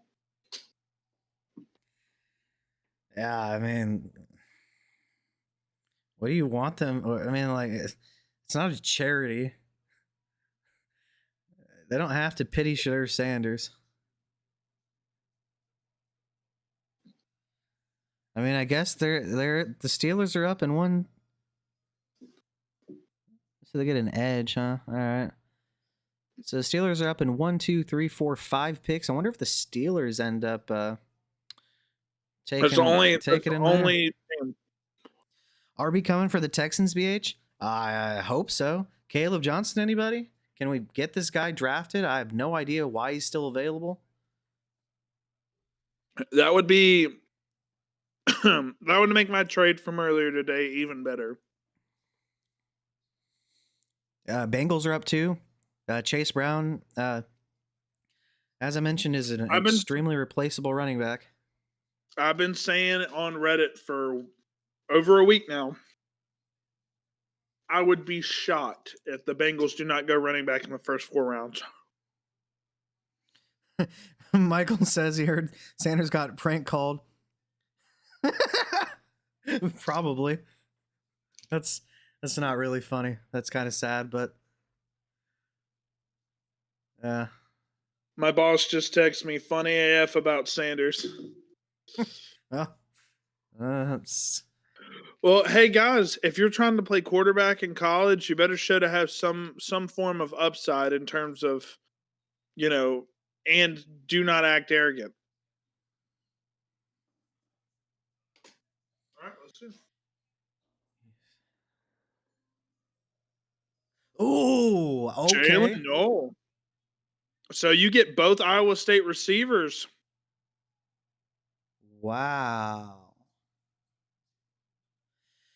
So I'm guessing they're going to replace Noel is the direct replacement for Tank Dell. He's going to be the Z, I'd imagine. He can play slot for sure. That's probably where he's best suited. But I'd imagine they I would want prefer him as a Noel as slot. the Z because I don't think that Higgins has the quickness really off the line. He's quite I don't slow. think he plays. I think Higgins plays the Z. You do? I think so. I think Noel's going to play the slot. I think he is slot specific. But I'll take the floor for Jalen Noel if you don't mind.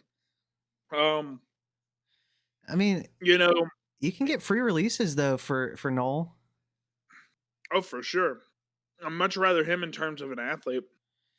Actually, But yeah, if Higgins isn't in the slot, it's kind of.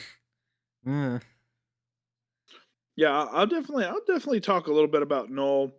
So first things first about Jalen Noel. He is a smaller. He's like 5'11", like 205 pounds. He is a difference maker when it comes to speed, and change of direction. He's super elusive as well. One sec, let's hear this pick. Okay, Colts go defensive back. But in terms of his hands, he can be a little spotty, especially if there's a defender around him. I'd like more suddenness on his snap downs, right? And his size isn't great, but I mean, there's guys at the slot position that are way smaller than him, so that's not a huge deal. But yeah, I love Jalen Noel. He's a wide receiver 17 because I think he was projected to be a 4th round pick when we evaluated him, and then he snuck up draft boards. But yeah, I mean, the Texans needed a little bit more help for Stroud. They get tackled to beef up that line a little bit, and now they get double receivers. So now they have Collins, Noel, and Higgins. That's pretty solid. Yab, I don't know how you feel about your Nico Collins stock right now, but I've been screaming him as a sell high for a while now. I don't like that landing spot for Nico Collins. Or the Bengals pick is in. We're flying through these picks now.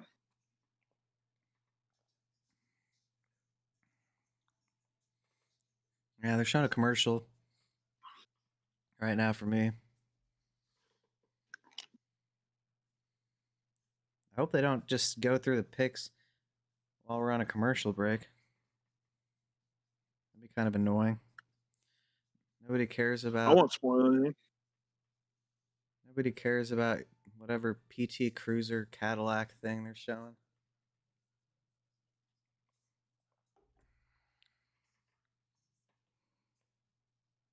Okay. Not a flashy pick.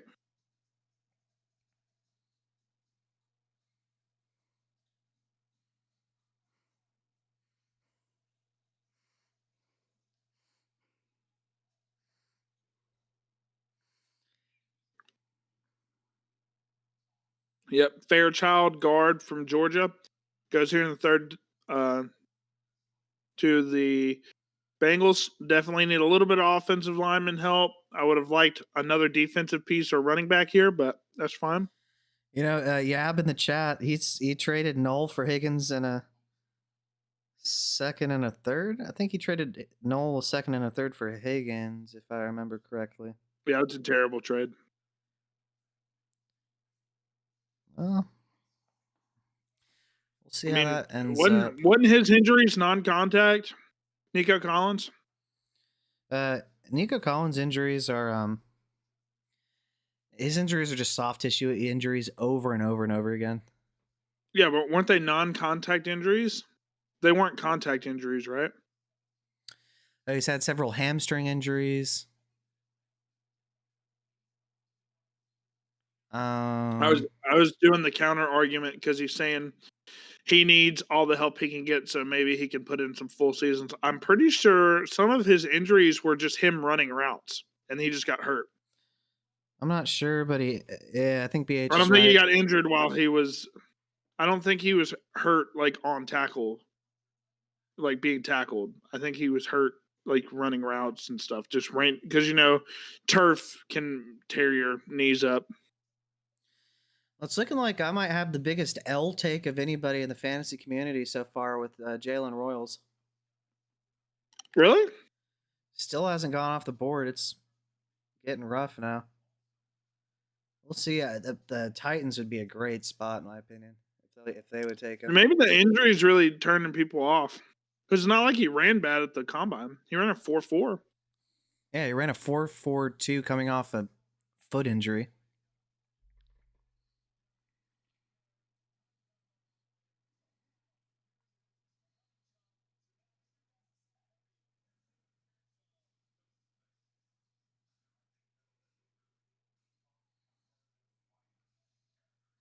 NFL Draft Buzz actually had him ranked over Jack Besh.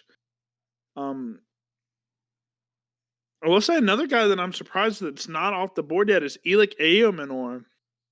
That's a surprising one as well with his production and his his ceiling as a wide receiver. I was surprised he hasn't gone off the board yet. Yeah, it's because guys like Kyle Williams, Pat Bryant, guys that were ranked relatively low on the board. Tez Johnson's another guy that kind of fell a little bit. I probably expect him to be a day 3 guy now just because of how small he is and how poorly he performed at the combine. In terms of the 40, he did really well in the agility drills. But yeah, per NFL Draft Buzz, Jalen Royals is currently the highest rated wide receiver still on the board for them. Yeah, I think he's supremely talented. I can't be right about all of them. We'll see though. But another one. So Caleb Johnson's their RB3. He is not off the board yet. Dylan Sampson's their RB5. We were kind of right about him. He's not off the board yet. Scadabo 7, Neal 8, James 9, RJ Harvey's all the way down there at 10, and he's already picked. But obviously, we were higher on RJ Harvey than consensus.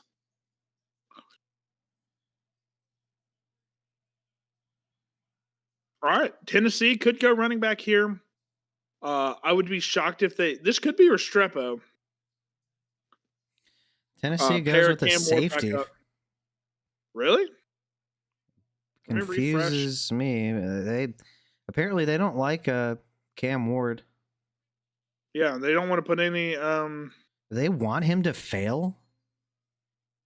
Why the hell are we getting a safety, guys? Don't you want your first overall pick to have somebody to throw the ball to? And real quick, I'm just going to look at the Titans receiver room. And yeah, BH, it would be funny if Pitt passes on him for the third time in a row in terms of by round. So currently, you got Calvin Ridley, Van Jefferson from the Steelers. They did just sign Tyler Lockett to a fairly cheap deal. And then you got Traylon Burke, who's been awful, and then Chigim Okonkwo. I like Okonkwo in terms of the upside, right? Very, very athletic tight end. But I mean, you look at what yeah, Caleb didn't have a great year, but you look at what they tried to do for Caleb Williams. Admittedly, they didn't surround him with talent. That's just your first overall pick. You should try to insulate and protect him instead of just. They had Amani Hooker and Xavier Woods. I mean, they're not terrible guys. Beats me, man.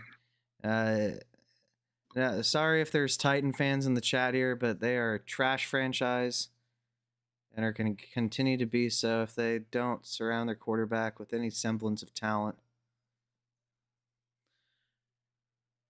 Yes. Yes. Yes.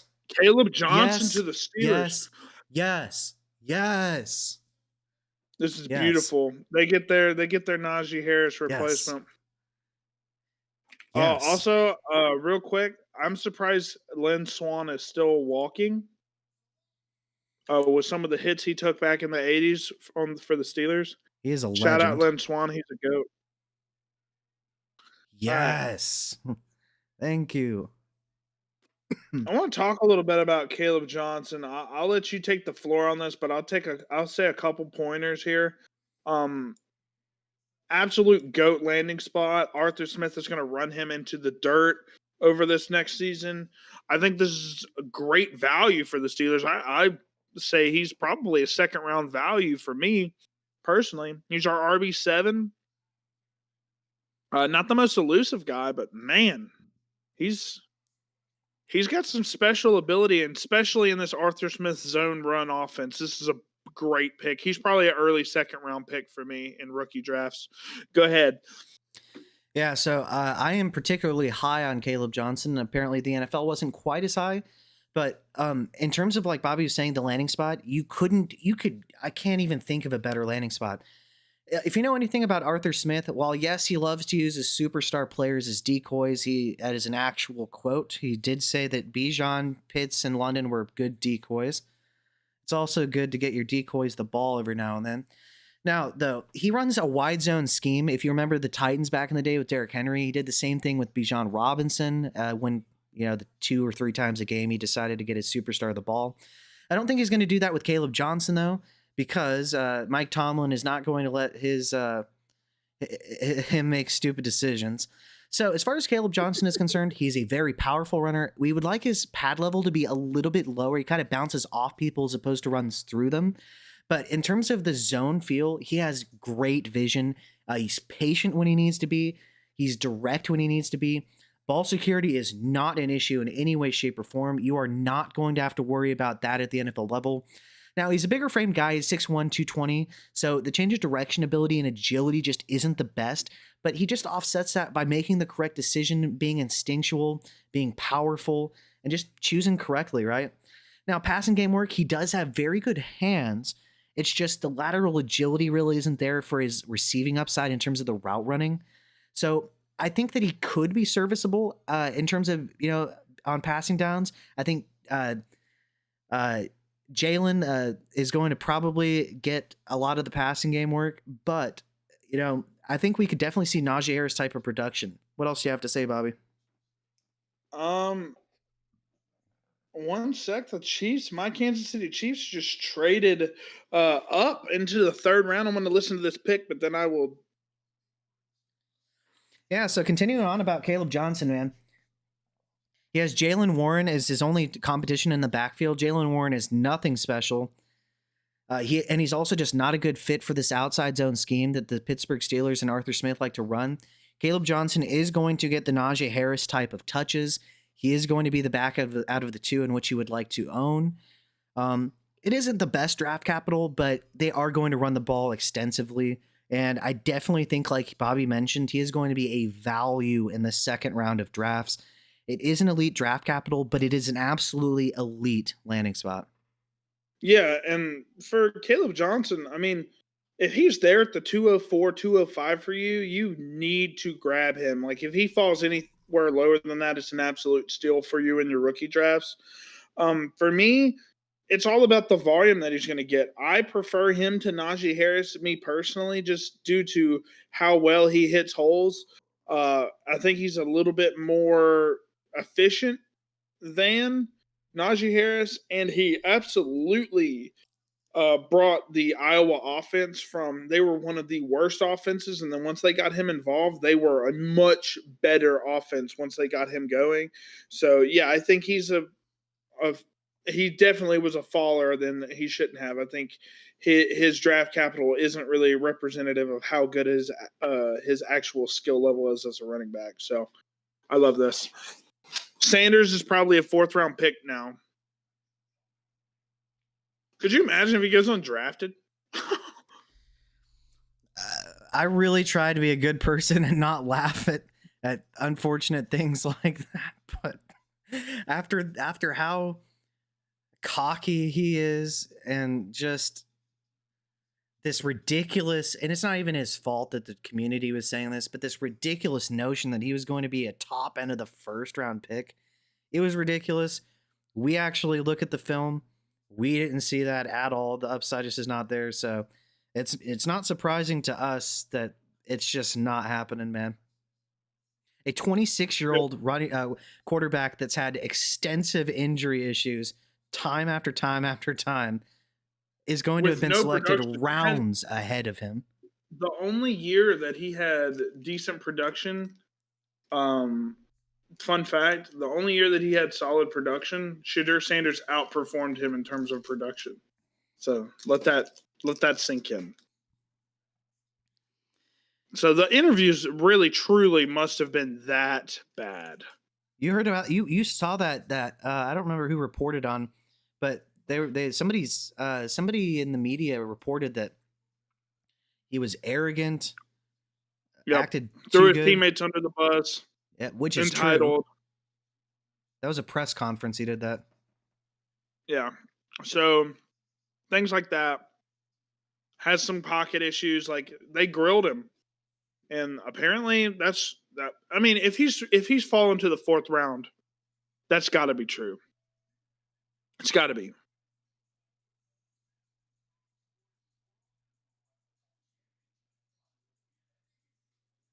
So, quick. Noel Williams, a lot of people's top player available on the board. We do need corner, especially corner 3. I do like this pick by the Kansas City Chiefs. I don't know what we gave up to move up that high. We traded up from 95 to 85, so 10 picks. So I wouldn't assume that it's too much. But next up is Chargers. I could see. I can't see him going to the 5th. Somebody's got to pick him in the 4th, right? Because he's got the accuracy. It's Sanders. Oh, Sanders. I mean, he's got the accuracy, and if he cleans up his pocket awareness, I think he could be, a Teddy Bridgewater type of quarterback, and I think that's worth a 4th round pick in my opinion. I'll say he has the potential to be the best backup quarterback in the league. Oh.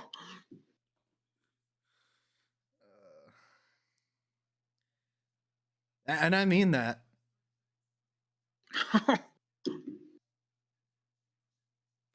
There's a very legit shot if he hits his ceiling that he's the 33rd best quarterback in the league. This could be tight end here, by the way. They do need a tight end. Who do we think is left? Will Dissly is just not it. Who do we think is left that we are particularly. I love Aronde Gadsden the second. Yeah. I love him here. If they don't go tight end, maybe they go like D tackle. The guy from Oregon makes a little bit of sense. I forget his name. Ferguson, because he went.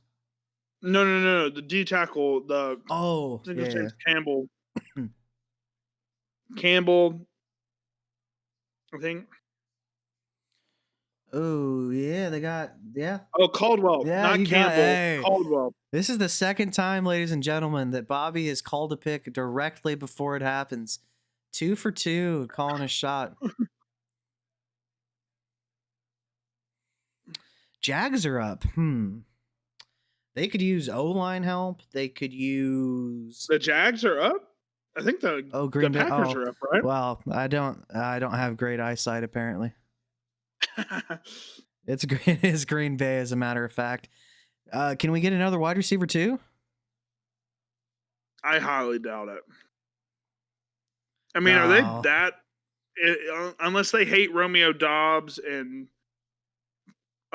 who's the other guy? Bo Melton and Dontavian Wicks. Unless they just think those guys are just cooked. Dontavian Wicks is a separation king. If only he had hands. Thanks, Scarborough. You owe me $50.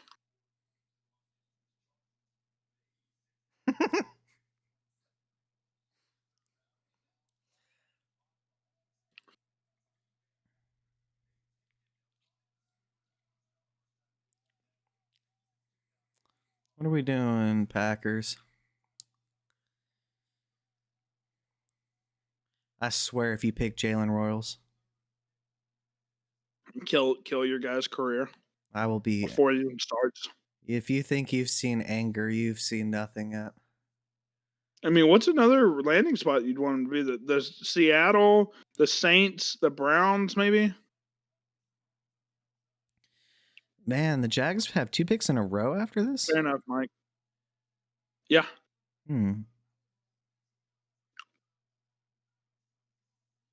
Honestly, I think the Royals could go to the Jags. I think they could use another receiver. They could use a wide receiver 3. I wouldn't prefer that over some other potential landing spots, but I think that they could use another receiver there.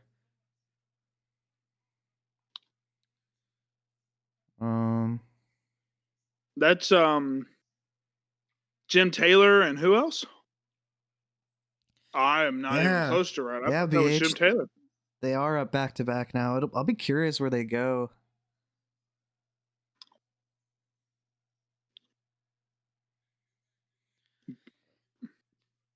We've been here for hours, buddy. Okay, I just got this pick leaked to me. This is a wide receiver.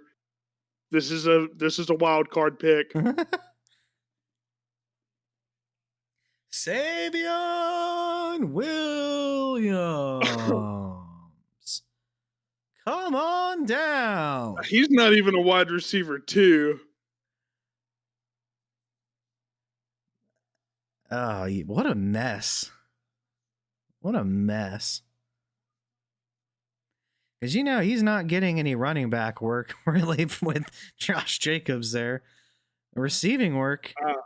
I want to take the floor on Savion Williams. Oh, I know you feel you have some. I'm gonna poop on him a little bit, unfortunately, and I'm also gonna give him his praise to where, I mean, you look at the highlights for Savion Williams, he looks like a first-round pick, and that's part of the reason why I'm so frustrated with him as an asset. Take it away. So, obviously, he is a height, weight, speed freak. I want to say he's like 6'4" or 6'5", 210 pounds, and runs like a 4.4 40.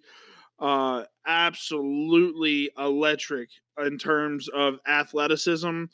Yak ability as well. He can fight through contact. He can, be elusive through contact as well.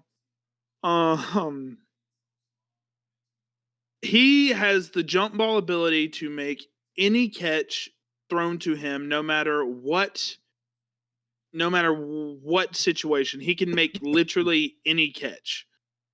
Or he can drop. He's got some of the worst hands I've ever seen on a receiver. He drops the easiest passes possible, and that's part of the. I don't even think he should be a third round pick. In terms of his routes, he's not. He's a very raw prospect. He's not very good at route running. He's not. He does not have natural hands at all. I don't know where he slots in. My worry for him was his role in an offense. Period. In the Packers, I have no idea where he's going to line up. Probably a special teams guy at first, and then maybe he can suit in once they move off of Bo Melton and Dontavian Wicks and Romeo Dobbs.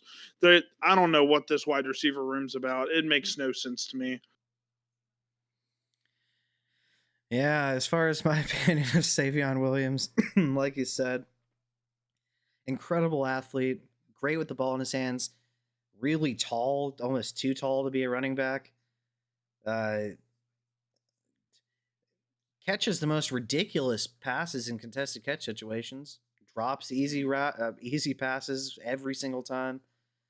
As far as his fit in the offense, yeah, I think at best I you don't get know a where he Cordero Patterson type of thing where every now and then he scores a touchdown. I mean, you can line him up in the running back. Like, you can line him up at Wildcat. Yeah, I think LaFleur is smart enough to make something like this work, but there's so many wide receivers in this room now. I mean, you got Jaden Reed, Dontavian Wicks, you got Romeo Dobbs, RIP to all of their dynasty stocks. Bo Melton is basically cut at this point. You got Matthew Golden, and now you have Savion Williams. That's 7 wide receivers that could be somewhat fantasy relevant, and that's not even counting Bo Melton now. So, I mean, geez Louise, how many wide receiver twos? I don't even think Savion's a wide receiver 2 at this point. He has the possibility to be like a Cordero Patterson type of player, but who knows, man. usually, wide receiver you're talking about a collegiate program. They are the NFL wide receiver 2U.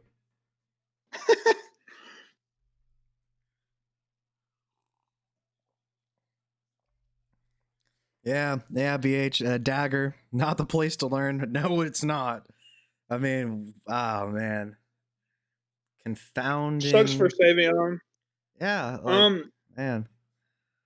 I do want to talk real quick. Where Savion probably lands for me is probably the mid to late 3rd round in rookie drafts. Really? Yeah, if that for me, just because that landing spot is that bad. I mean, he's got the upside. I don't think he would make it to the 4th.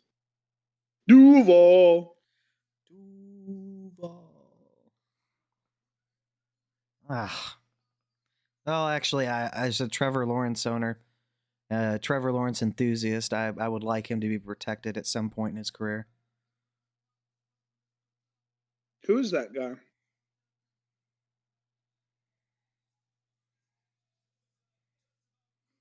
Million. So he was a tackle at West Virginia. They're announcing him as a guard. Makes sense. What if he got all of this big customized draft room just to not get drafted? Wait, being who? Sanders? Sanders? That's crazy. Like, I really thought at one point the Giants or the Browns were going to be really dumb and take him 2nd overall. I think we talked about this earlier, man. This is one of the biggest falls from public consensus opinion to Ever. reality This is ever. This is the biggest drop off of any player that was mocked to go top 8 overall ever. Crazy work. Yeah, I'm curious. Everybody in the chat, once again, feel free to like and subscribe, share if you'd like to, and you're so inclined. We'd appreciate it. Where do y'all make your predictions? Where do you think Shedeur Sanders goes in terms of the round? I'm curious. Do we think it's He even could go as early as fifth? this round right here. He could go as early as this pick right here. The Rams could totally pick him right here. Sean McVay has been looking for rushing upside with some of his backup quarterbacks recently. But yeah, honestly, I mean, like I said, I think he could definitely be one of the best backups if he hits his ceiling in the league.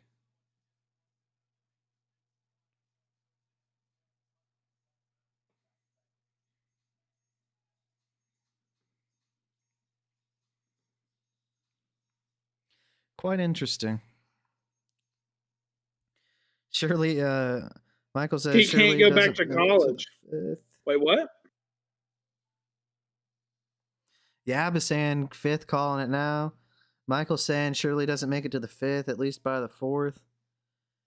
Yeah, I agree, Michael. I don't think any third round teams are probably I taking him. could see the Rams taking him. I could see the Browns taking him.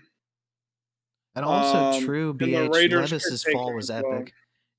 Bobby, you But at remember? least he was an early second. I mean, Do you remember him in the waiting geez, room though? Louise. In the green Yeah, room? yeah. I mean, but yeah, and his girlfriend, who was wow, dime piece, by the way. She left his butt quickly afterwards for some more clout. Yeah.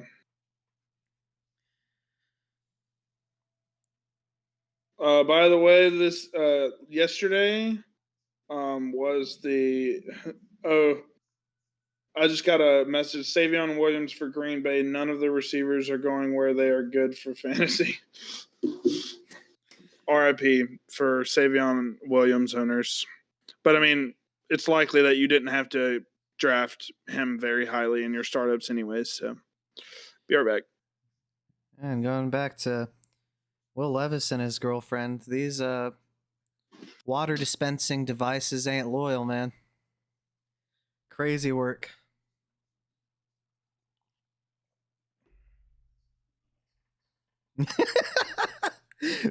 VH.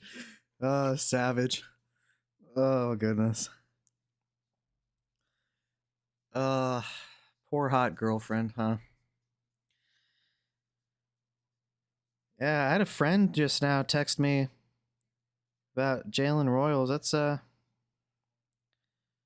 gonna be one of my most incorrect takes I've ever had if he doesn't get taken sometime soon. So that'll be interesting, and I'll have to take an L on that. I mean, in all honesty, But what are you gonna do? That's why we make the takes. We make the takes, and it is what it is. We're not just going to go with what consensus thinks. It's what we think. We're going to be right about some guys, going to be wrong about others. I will say we are positive in terms of what we got right and what we got wrong.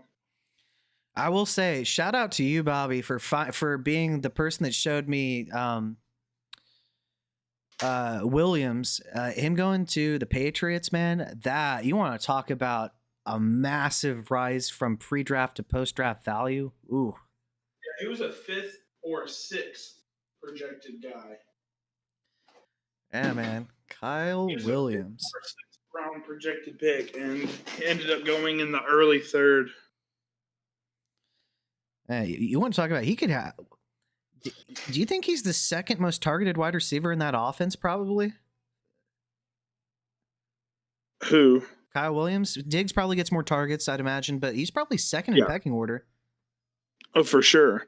Demario Douglas, they do like him. BH, in terms of Royals' negatives, he didn't show consistent catch point ability. Like his catch and traffic ability wasn't all great on film. He did show some concentration drops as well.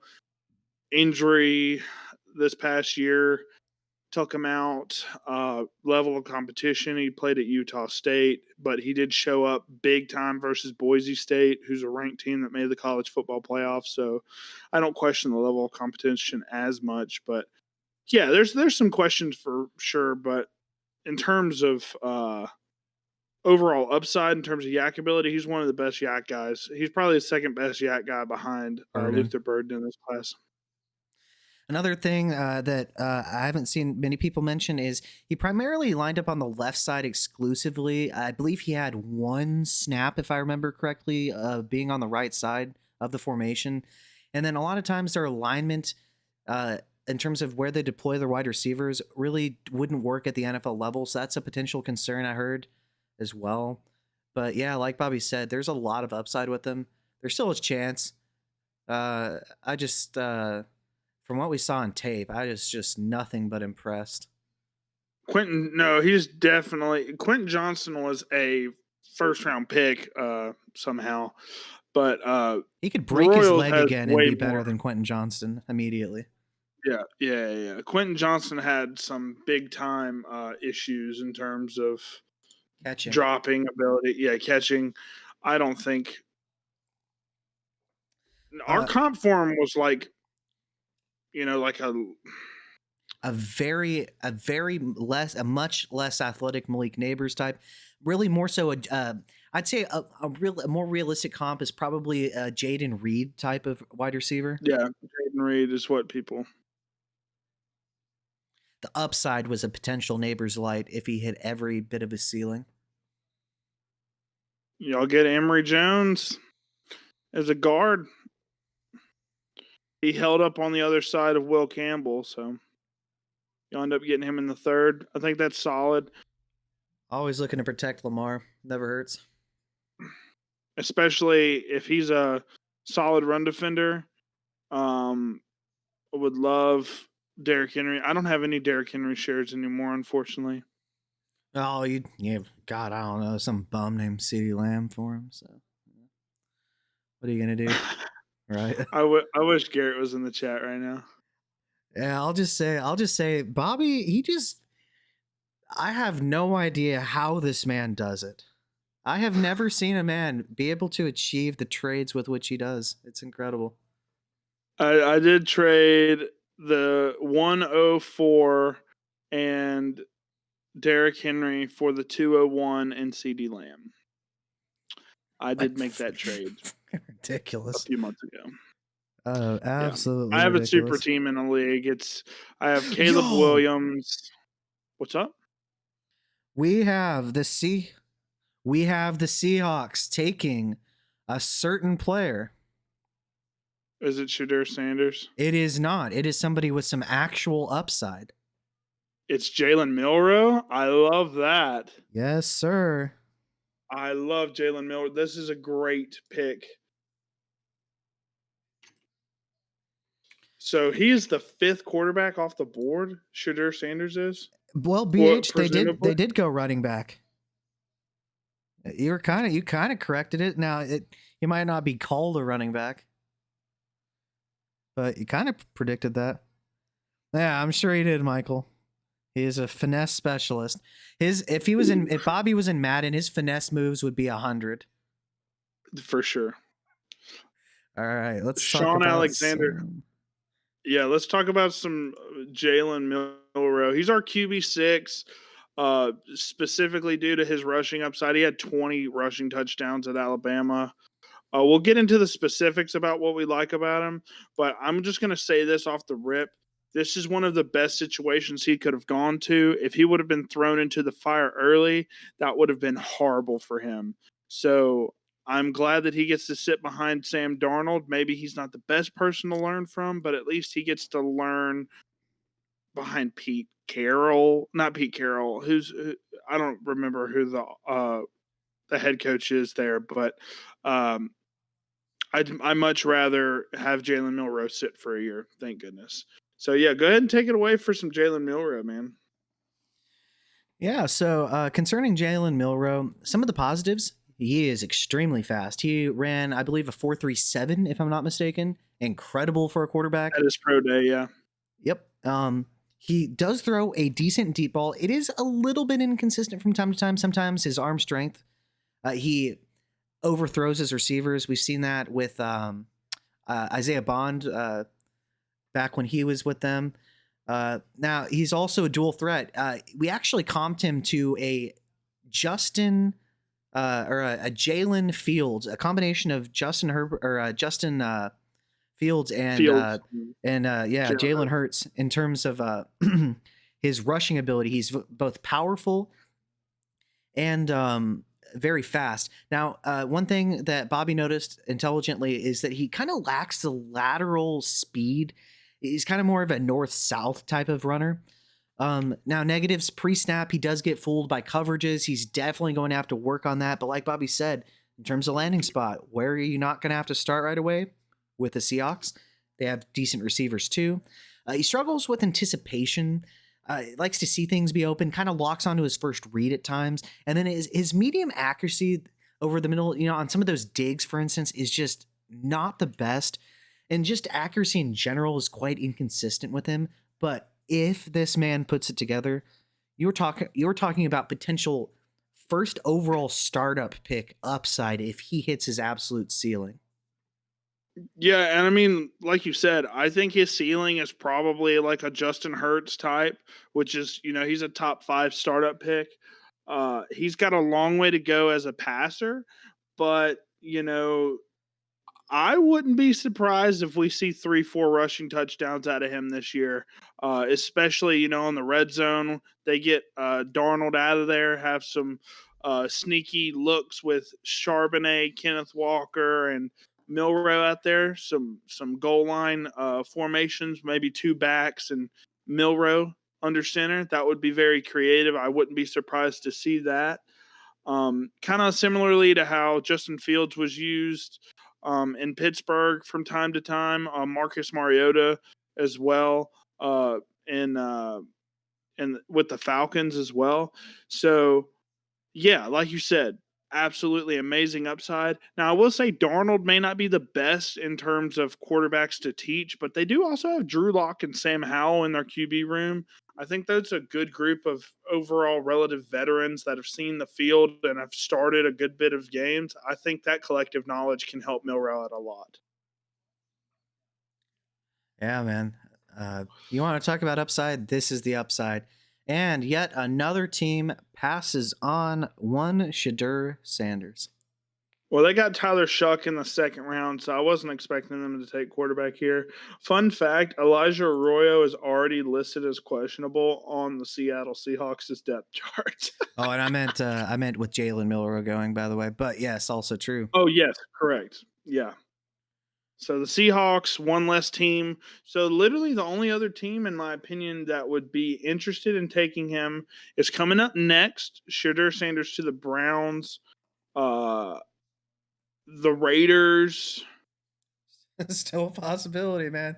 We'll see if the Browns, the Raiders, and the Steelers in the fourth, and uh, the Rams maybe, but the Rams have taken 4 straight picks without considering Shadur, so I don't know. There's still guys like Kyle McCord out there and Will Howard, so I'm personally, I know you feel the same way. We're not sure how Kyle McCord hasn't been considered.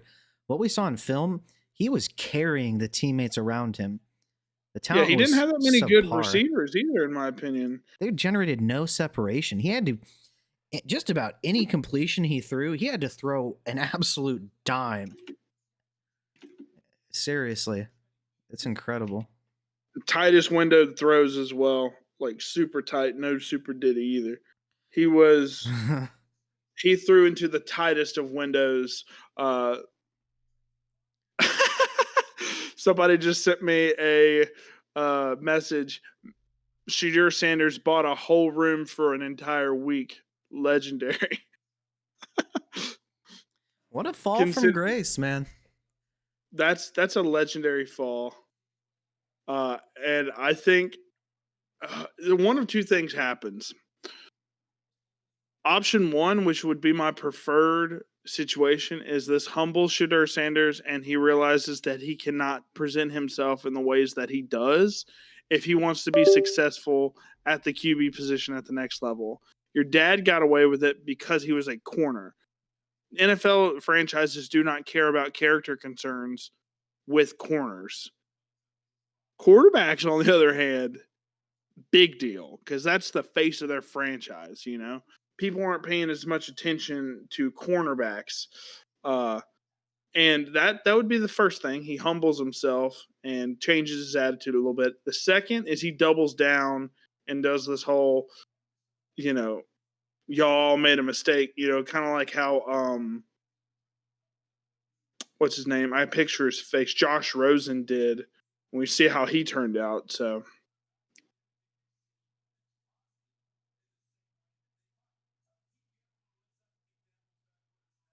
all right, Browns. This could be where Shadur Sanders goes. I'll be honest. I mean, how many picks are the Browns going to really take until they're like, okay, maybe Flacco's not the play here. Flacco and Kenny Pickett. You know? We'll see.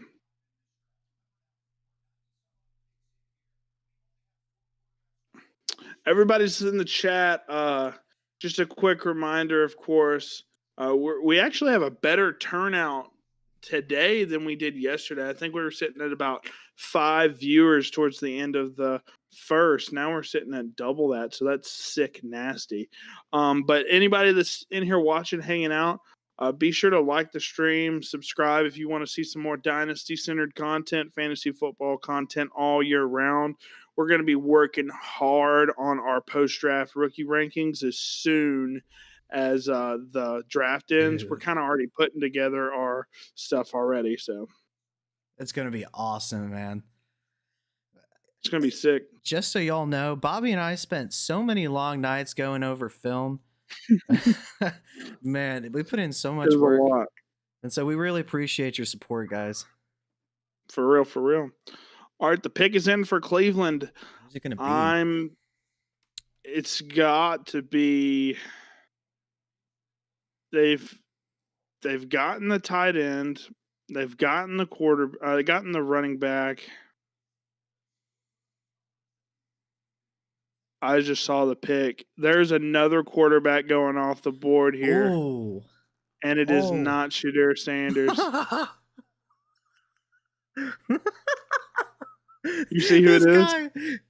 Just to put it in perspective, if this guy hits at the NFL level, he's an outlier of all outliers. He got picked before. Wow. So the Browns, one of the teams I could have drafted Shedeur.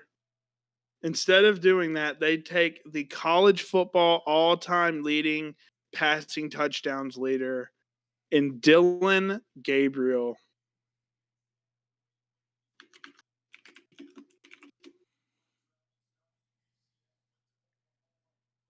Yeah, Michael. Wow, indeed, man. What are your thoughts on this, Michael? I mean, wow is exactly correct. If this guy hits at the NFL level, he would be an outlier. We'll let Bobby go into why that's the case if you'd want to. Yeah, of course. So fun fact about Dillon Gabriel. I think this is another guy that, he's our QB4 in the draft. QB4, a ton of experience, sixth year player, I think. He's got elite level production, never really wasn't bad. Like, he was always good in college. Great accuracy, great RPO quarterback, great anticipation thrower. We comped him to Tua Tagovailoa, but more mobile. The problem is he's just a little bit too short, in my opinion. He's a little bit smaller. He's got a smaller frame as well. I think he's like 202, 5'11", right? Yep. His improvisation skills outside of structure are a little bad, but that's not too much of an issue with the Browns because I think they're going to be a quick pass offense anyways. This is a great fit for Dillon Gabriel. I love this. I love this for Harold Fannin Jr. especially. I think he should be a late second round to early third round rookie pick. He bombed is what he did, BH. He apparently had some of the worst interviews ever in the history of mankind. I feel like Sanders is Bo Callahan from draft day. Someone knows something in the background. Nobody went to his birthday party. Wow, yeah. I love this for Dillon Gabriel. I really do. He shoots up our rankings a little bit here because I think he's got a really good shot to play and prove us wrong. Yeah, and kind of going off of what Bobby was saying, he has tremendous accuracy, really, and with anticipation. Our comp frame was Tua Tagovailoa, but with more athleticism. He's, like he said, he's lethal in the RPO game. He does have a decent speed. The pocket feel is great, inside structure. It's just kind of when he gets off schedule, it's really not the best. And, he's way better inside the pocket because once he gets outside the pocket, he really just tries to hit the flats. He doesn't really try to hit receivers deep downfield to make big plays. But I think it's more so intelligence on his part in terms of Dylan Gabriel, because he just does not have the arm talent to really be able to hit those deep balls on the run. And so besides that, he just also, in terms of throwing deep balls in the pocket, he has to throw with a lot of anticipation because his balls have a lot more of arc on them than zip. And so I really think that he's just such an intelligent quarterback that he knows what his limitations are and he works around them to the best of his ability. I'm trying to see if how many leagues I own him in. And I only own BH, I agree. That's probably what he did, like a boss. Yeah. Center for the Patriots. That's awesome. They need to build up that line. The Falcons are trading up. Could it be Shadur Sanders? Oh, goodness. So far, honestly, the Falcons haven't been disappointing. I think they've done a relatively good job in terms of their draft class thus far. Swallow sadness. So I believe that Xavier Watts, safety out of Notre Dame for the Falcons.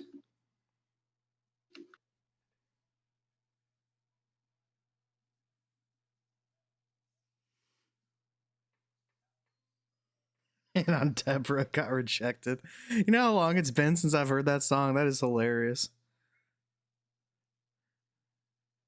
Lonely Island were the goats back in the day, though. The original parody. Well, I guess Weird Al was the original parody guy, but they were definitely amazing. So Xavier Watts goes here to the Falcons. Their replacement for Jesse Bates, I guess. Is Jesse Bates no longer on the Falcons? No, he's a Bronco. Oh no, he's I'm retarded. I was gonna say, but I thought he was a Falcon. They got the Broncos safety on the other side. Justin Simmons. Justin Simmons, yes. Okay, the Texans immediately pick after. So, is it another Iowa State receiver? We'll see how many they can take on their team. I don't know how many more Iowa State players they can draft, honestly.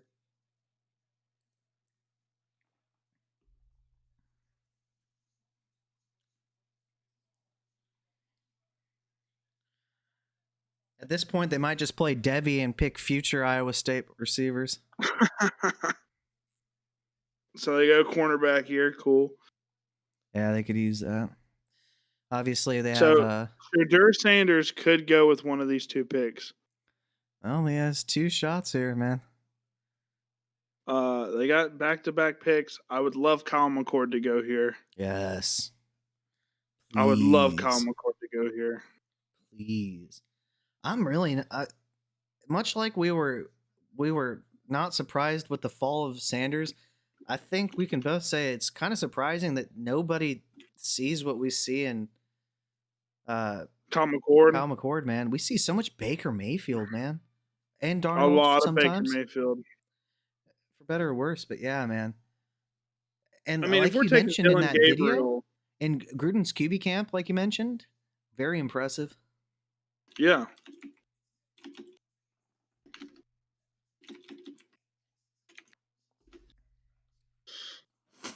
So we're saying Shadur Sanders is a day 3 pick. Yo. Is that what we're saying? Oh my god. Is that real? This is real life, friendo. Because if the Raiders don't pick him with either one of these diabolical. if the Raiders don't pick him with one of these two picks.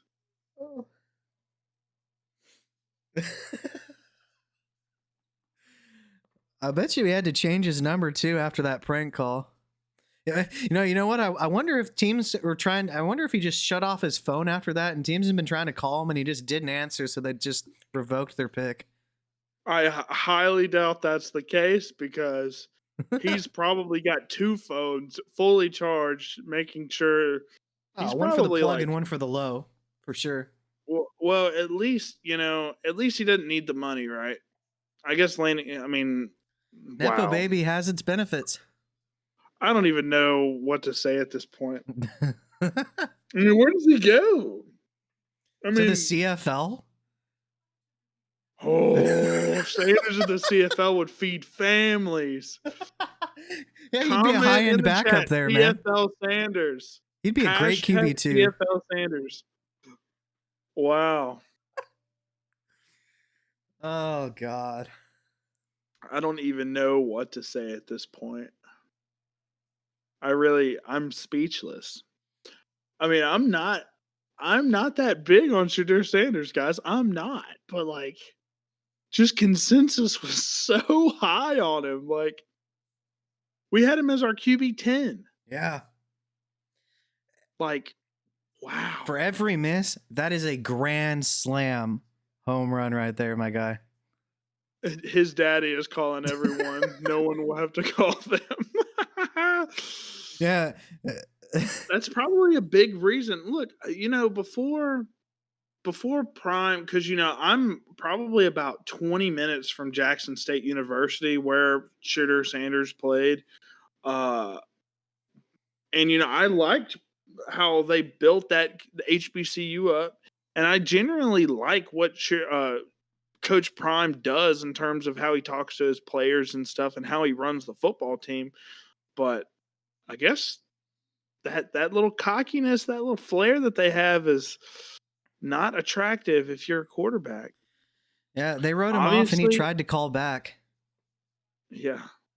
All right, the pick is in for 98. Is it another tight end? Is there another quarterback that we've never? Do we see Donovan Smith from Houston go over Sanders, man? At this point, Will Howard is definitely. yeah, Will Howard, Kyle This could be a McCord. Will Howard, Kyle McCord. I'd much rather Kyle McCord go here.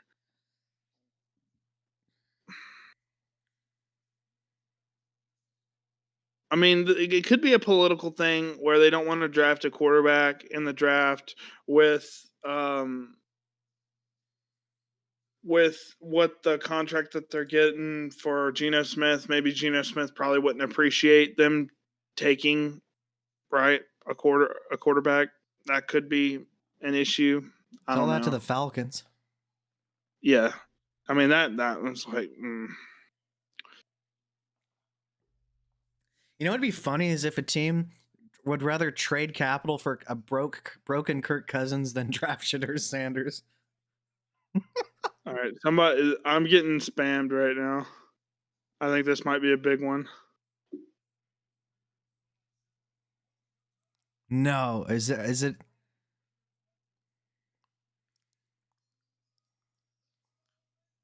Let's go Raider Nation.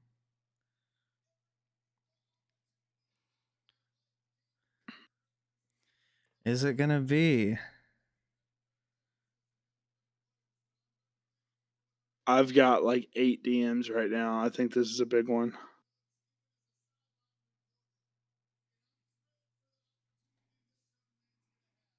I don't see anything from Rap yet.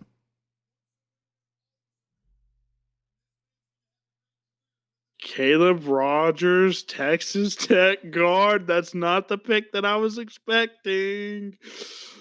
The Raiders are just like, hey, bro, Gino, you're our guy for 4 years. We promise. You're a Raider till you retire. We're giving you Evidently. the Derek Carr treatment. This is crazy work, bro.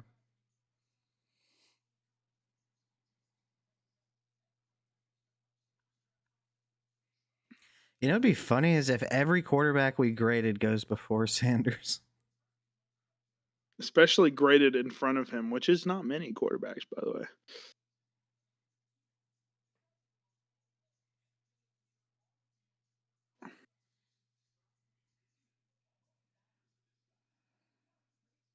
The pick is in.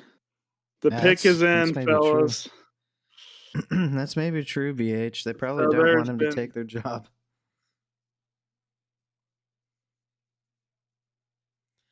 You Deion know, Sanders is kind of like that's the also something. Deion Sanders is kind of like the The Grim what's Reaper for Lonzo his Ball's son. dad's name? He's kind of like Oh, oh, it's kind of like the ball of of the NFL apparently.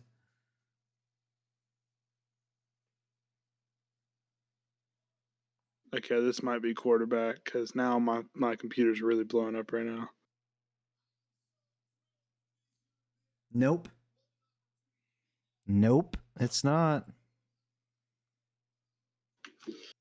Shadur is a day 3 pick. Wow. He's a day 3 pick. Oh no.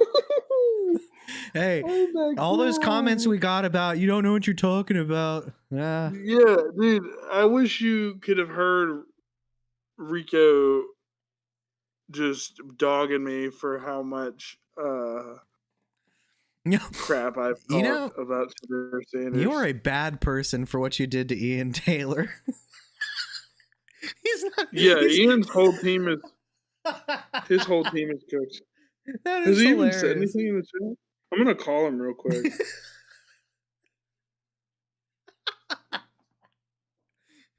Oh my goodness, man. This is crazy work. Hey, make sure he doesn't swear. Oh, God. Ah, for real. He's probably not gonna answer. I think he's working. He's probably mad at you.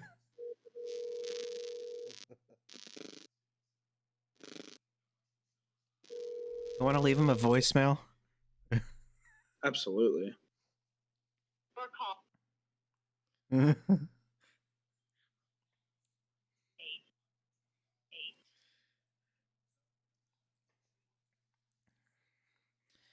Yeah, this is crazy work. I have never I've never seen anything like this. Like a prospect that Hey, the Ian, community. my boy, I got a 2026 third round rookie draft pick with your name on it for Shadur Sanders. Just hit me up. I got it. We'll get it done. All right. Bye. That's generous. That is generous. You're But bailing his 2020 you're bailing his butt out here. Oh I goodness. like that. I like that. Honestly, So I'd probably now we rather have take the 5% chance you get anything than Shadur Sanders. okay, so the 49ers, if we're being optimistic here, maybe a quarterback. Maybe Man, like really, if Kyle a McCord quarterback. went here, man. Probably to the 49ers.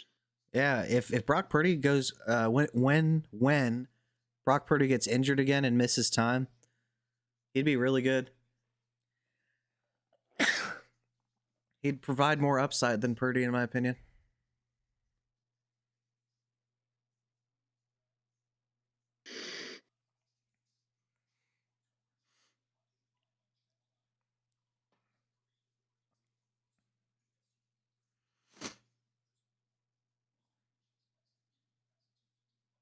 That's insane to me.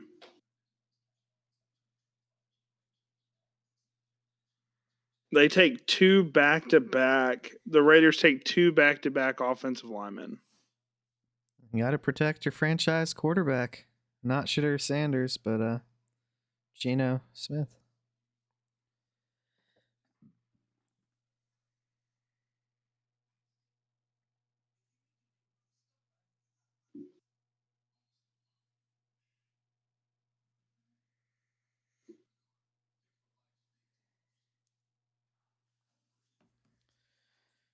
Yeah, what an interesting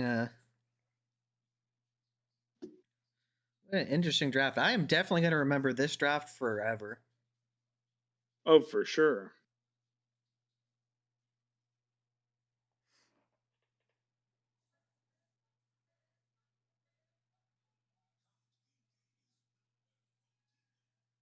Mike Green literally breaking down. I'm gonna say my favorite moment of the draft thus far, just in terms of interview, was Will Campbell at 4. Yep. That was that was him and Tyler Booker as well. Both of those guys.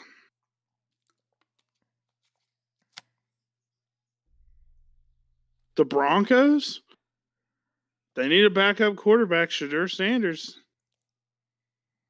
You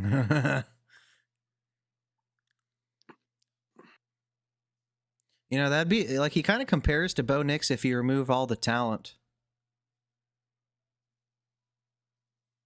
and reduce the mobility. All right, we get Upton Stout, Western Kentucky cornerback, 5'8". High upside. Whoa. He must have like a 50-inch vertical.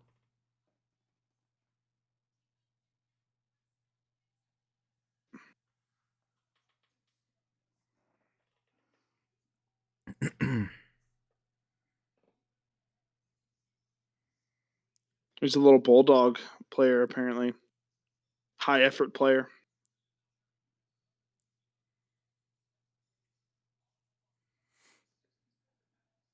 So the Broncos ended up trading for this pick coming up right here.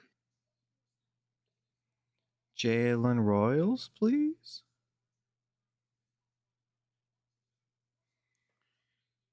I swear, if Royals doesn't go in the 4th round.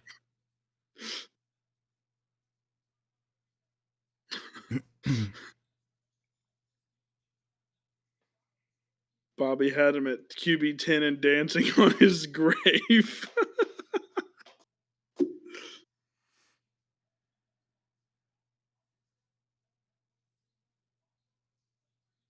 I will say in my respective rankings, I had Shadur Sanders as my QB 5, and I said he was only in my top 10 because he was predicted to be a first-round pick. That's the only reason he was in my top 10. Is he even going to be in our final quarterback rankings at all? Well, I think there's enough rankings. There's too few quarterbacks, right, to where he'll probably make it, but he's going to be towards the bottom. The only thing that gave him any value is the capital.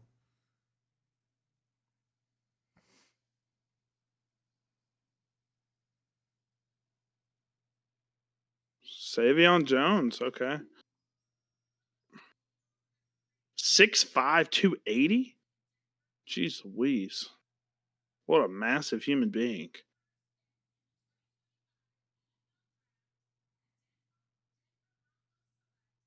Look how big he is. Jeez Louise.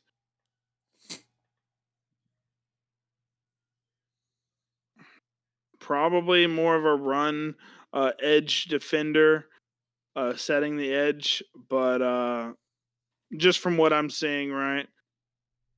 Could see him rush the pass or some, but definitely doesn't look anything crazy in terms of rushing the passer, but probably more of a run support edge defender here. They have a really good defensive line now.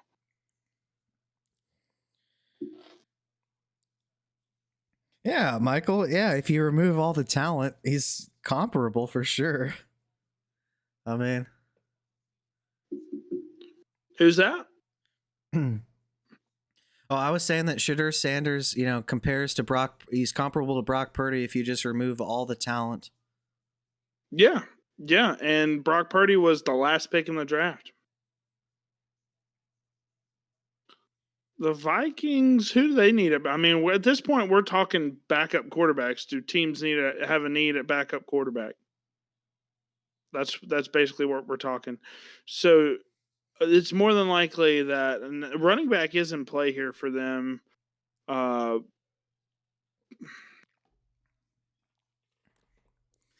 Jordan James? Anybody? A little bit of Jordan James. We did comp him to the 3rd round. 4th round, I think, is what we did. We comped him to an active running back on the roster. It wouldn't shock me. All right, we do get a skill position player here. It is a wide receiver. Is it the one I'm hoping? No. Ty Felton. Okay. Interesting. This is a bad landing spot for Felton just because of where he's going to be on that depth chart. He's going to be wide receiver 3 at minimum, but I think he could be. I think they could. He could be their X, maybe. Big, tall guy. Uh, but yeah, I'll let you talk about Ty Felton. I think you're a little more in on him than I am, but I think he's got some solid upside, some yak ability. Yeah, so I do like Ty Felton. Before, it's funny when Bobby originally suggested looking at him, I was really skeptical, and I couldn't be anything further from that now. So as far as the positives, he is very good with the ball in his hands. When you talk about yak ability, it's less so physical ability to break tackles rather than just, which he can do, but it's more so just that he is so slippery after the catch. It's very hard to tackle this guy in space. His releases, he does get stuck at times going east to west a little bit too much, but his foot fire releases, his split stance releases are absolutely fantastic. You want to talk about quick separation offline of scrimmage? It is superb. Now, he did run a fast 40-yard dash. I believe it was in the high 4.3s or low 4.4s, if I'm not mistaken. But he actually just does not stack deep very well down the sideline. So I really think he's going to be your short and intermediate type of wide receiver. But once again, he does specialize in quick separation. So that is going to be effective and I think should translate. Now, he does have focus drops, and his catch and traffic ability really leaves a lot to be desired. So he is going to need to be in space. But once again, he specializes in separation. So he does have that one trait that can help offset those negatives. Now, another thing that he has going for him with this landing spot is he has an offensive head coach that understands how to use players to their strengths. So, like Bobby said, the ceiling probably isn't very high at the moment. You have talented players like Jordan Addison and potentially the best receiver in the league, at the very least a top 3 in Justin Jefferson. So, as well as, TJ Hawkinson. So probably not going to see a lot of production in the meantime, but there is a potential, with an Addison injury, I think that Ty Felton does have some upside if he were to receive opportunity. Well, let's talk about where he fits in the offense. I mean, he is a 3rd-round pick, so I'd imagine that they're at least going to try and use him in the offense somewhere. So I think we'd say like Addison at the X, maybe Addison and Jefferson Jefferson at can the Z, switch X and slot and then you and put Z. Ty in the slot. I mean, he was an X guy at Maryland. Do you think he's decent in the slot? I think he's going to be. I think he could Is he a absolutely big be a slot? Z. His speed off the line as a Z is absolutely there. Uh, you want to use him more horizontally than vertically. And obviously in the slot against the off coverage, he does have the quick man beating ability to separate.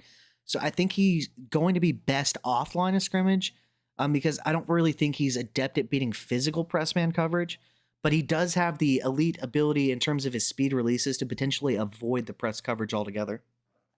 Yeah, yeah. So, I mean, are you feeling like a Z? And then maybe, I mean, I feel like he could possibly. I don't think Addison's getting traded. No, I think they really, really enjoy him on the Vikings. But yeah, I mean, do you what's the probability of him playing in the slot? You think? Because Pretty who's their high, slot wide receiver? pretty high. He should I think that's immediately where they translate. slot him in. And yeah, but But this is why I was trying to get him off of you, and you wisely said, hell no. yeah. And I'm very Deep self disappointed in you, reflection, I yeah, say. that you did not cooperate and comply. So, I believe so. This is the end of day 2. Obviously, let me double check. I believe day 3 starts at noon tomorrow, my time, 1 year time. Let me see. Day 3 NFL draft But time. yeah, you got yourself an absolute stud, in my opinion. Opportunity is going to be the only potential thing limiting him. But like Bobby did say, being selected even at the end of the 3rd round, he should receive at least some opportunity, and he should immediately be their wide receiver 3. I agree as well. In terms of day 3, guys, we're gonna be live tomorrow, 11 Central Standard Time, 12 Eastern Standard Time, for day 3. That's gonna be absolutely electric. All the guys that really didn't make it there, unfortunately, Royals, Kyle McCord, those guys are likely gonna be 4th or 5th round picks, unfortunately, at this point, and Jordan James as well, another big one. But I believe we're about to go ahead and record our initial thoughts. So if anybody that missed the live, we'll go over some thoughts of day 2 real quick. Have that out tonight or in the morning. So, but yeah, it was definitely a fun day 2. Had a lot of surprising things. Biggest thing is Shadur Sanders being a day 3 pick, which is absolutely hilarious. Shout out to the prank caller. Shout out to if that's real, that's an elite prank call. All right, y'all. Well, it was a lot of fun. We will see y'all tomorrow. We're gonna record thoughts of day 2 video, and we will see y'all in the later times of not now. Absolutely. Thank you guys for watching as always, and we look forward to seeing you guys in the morning.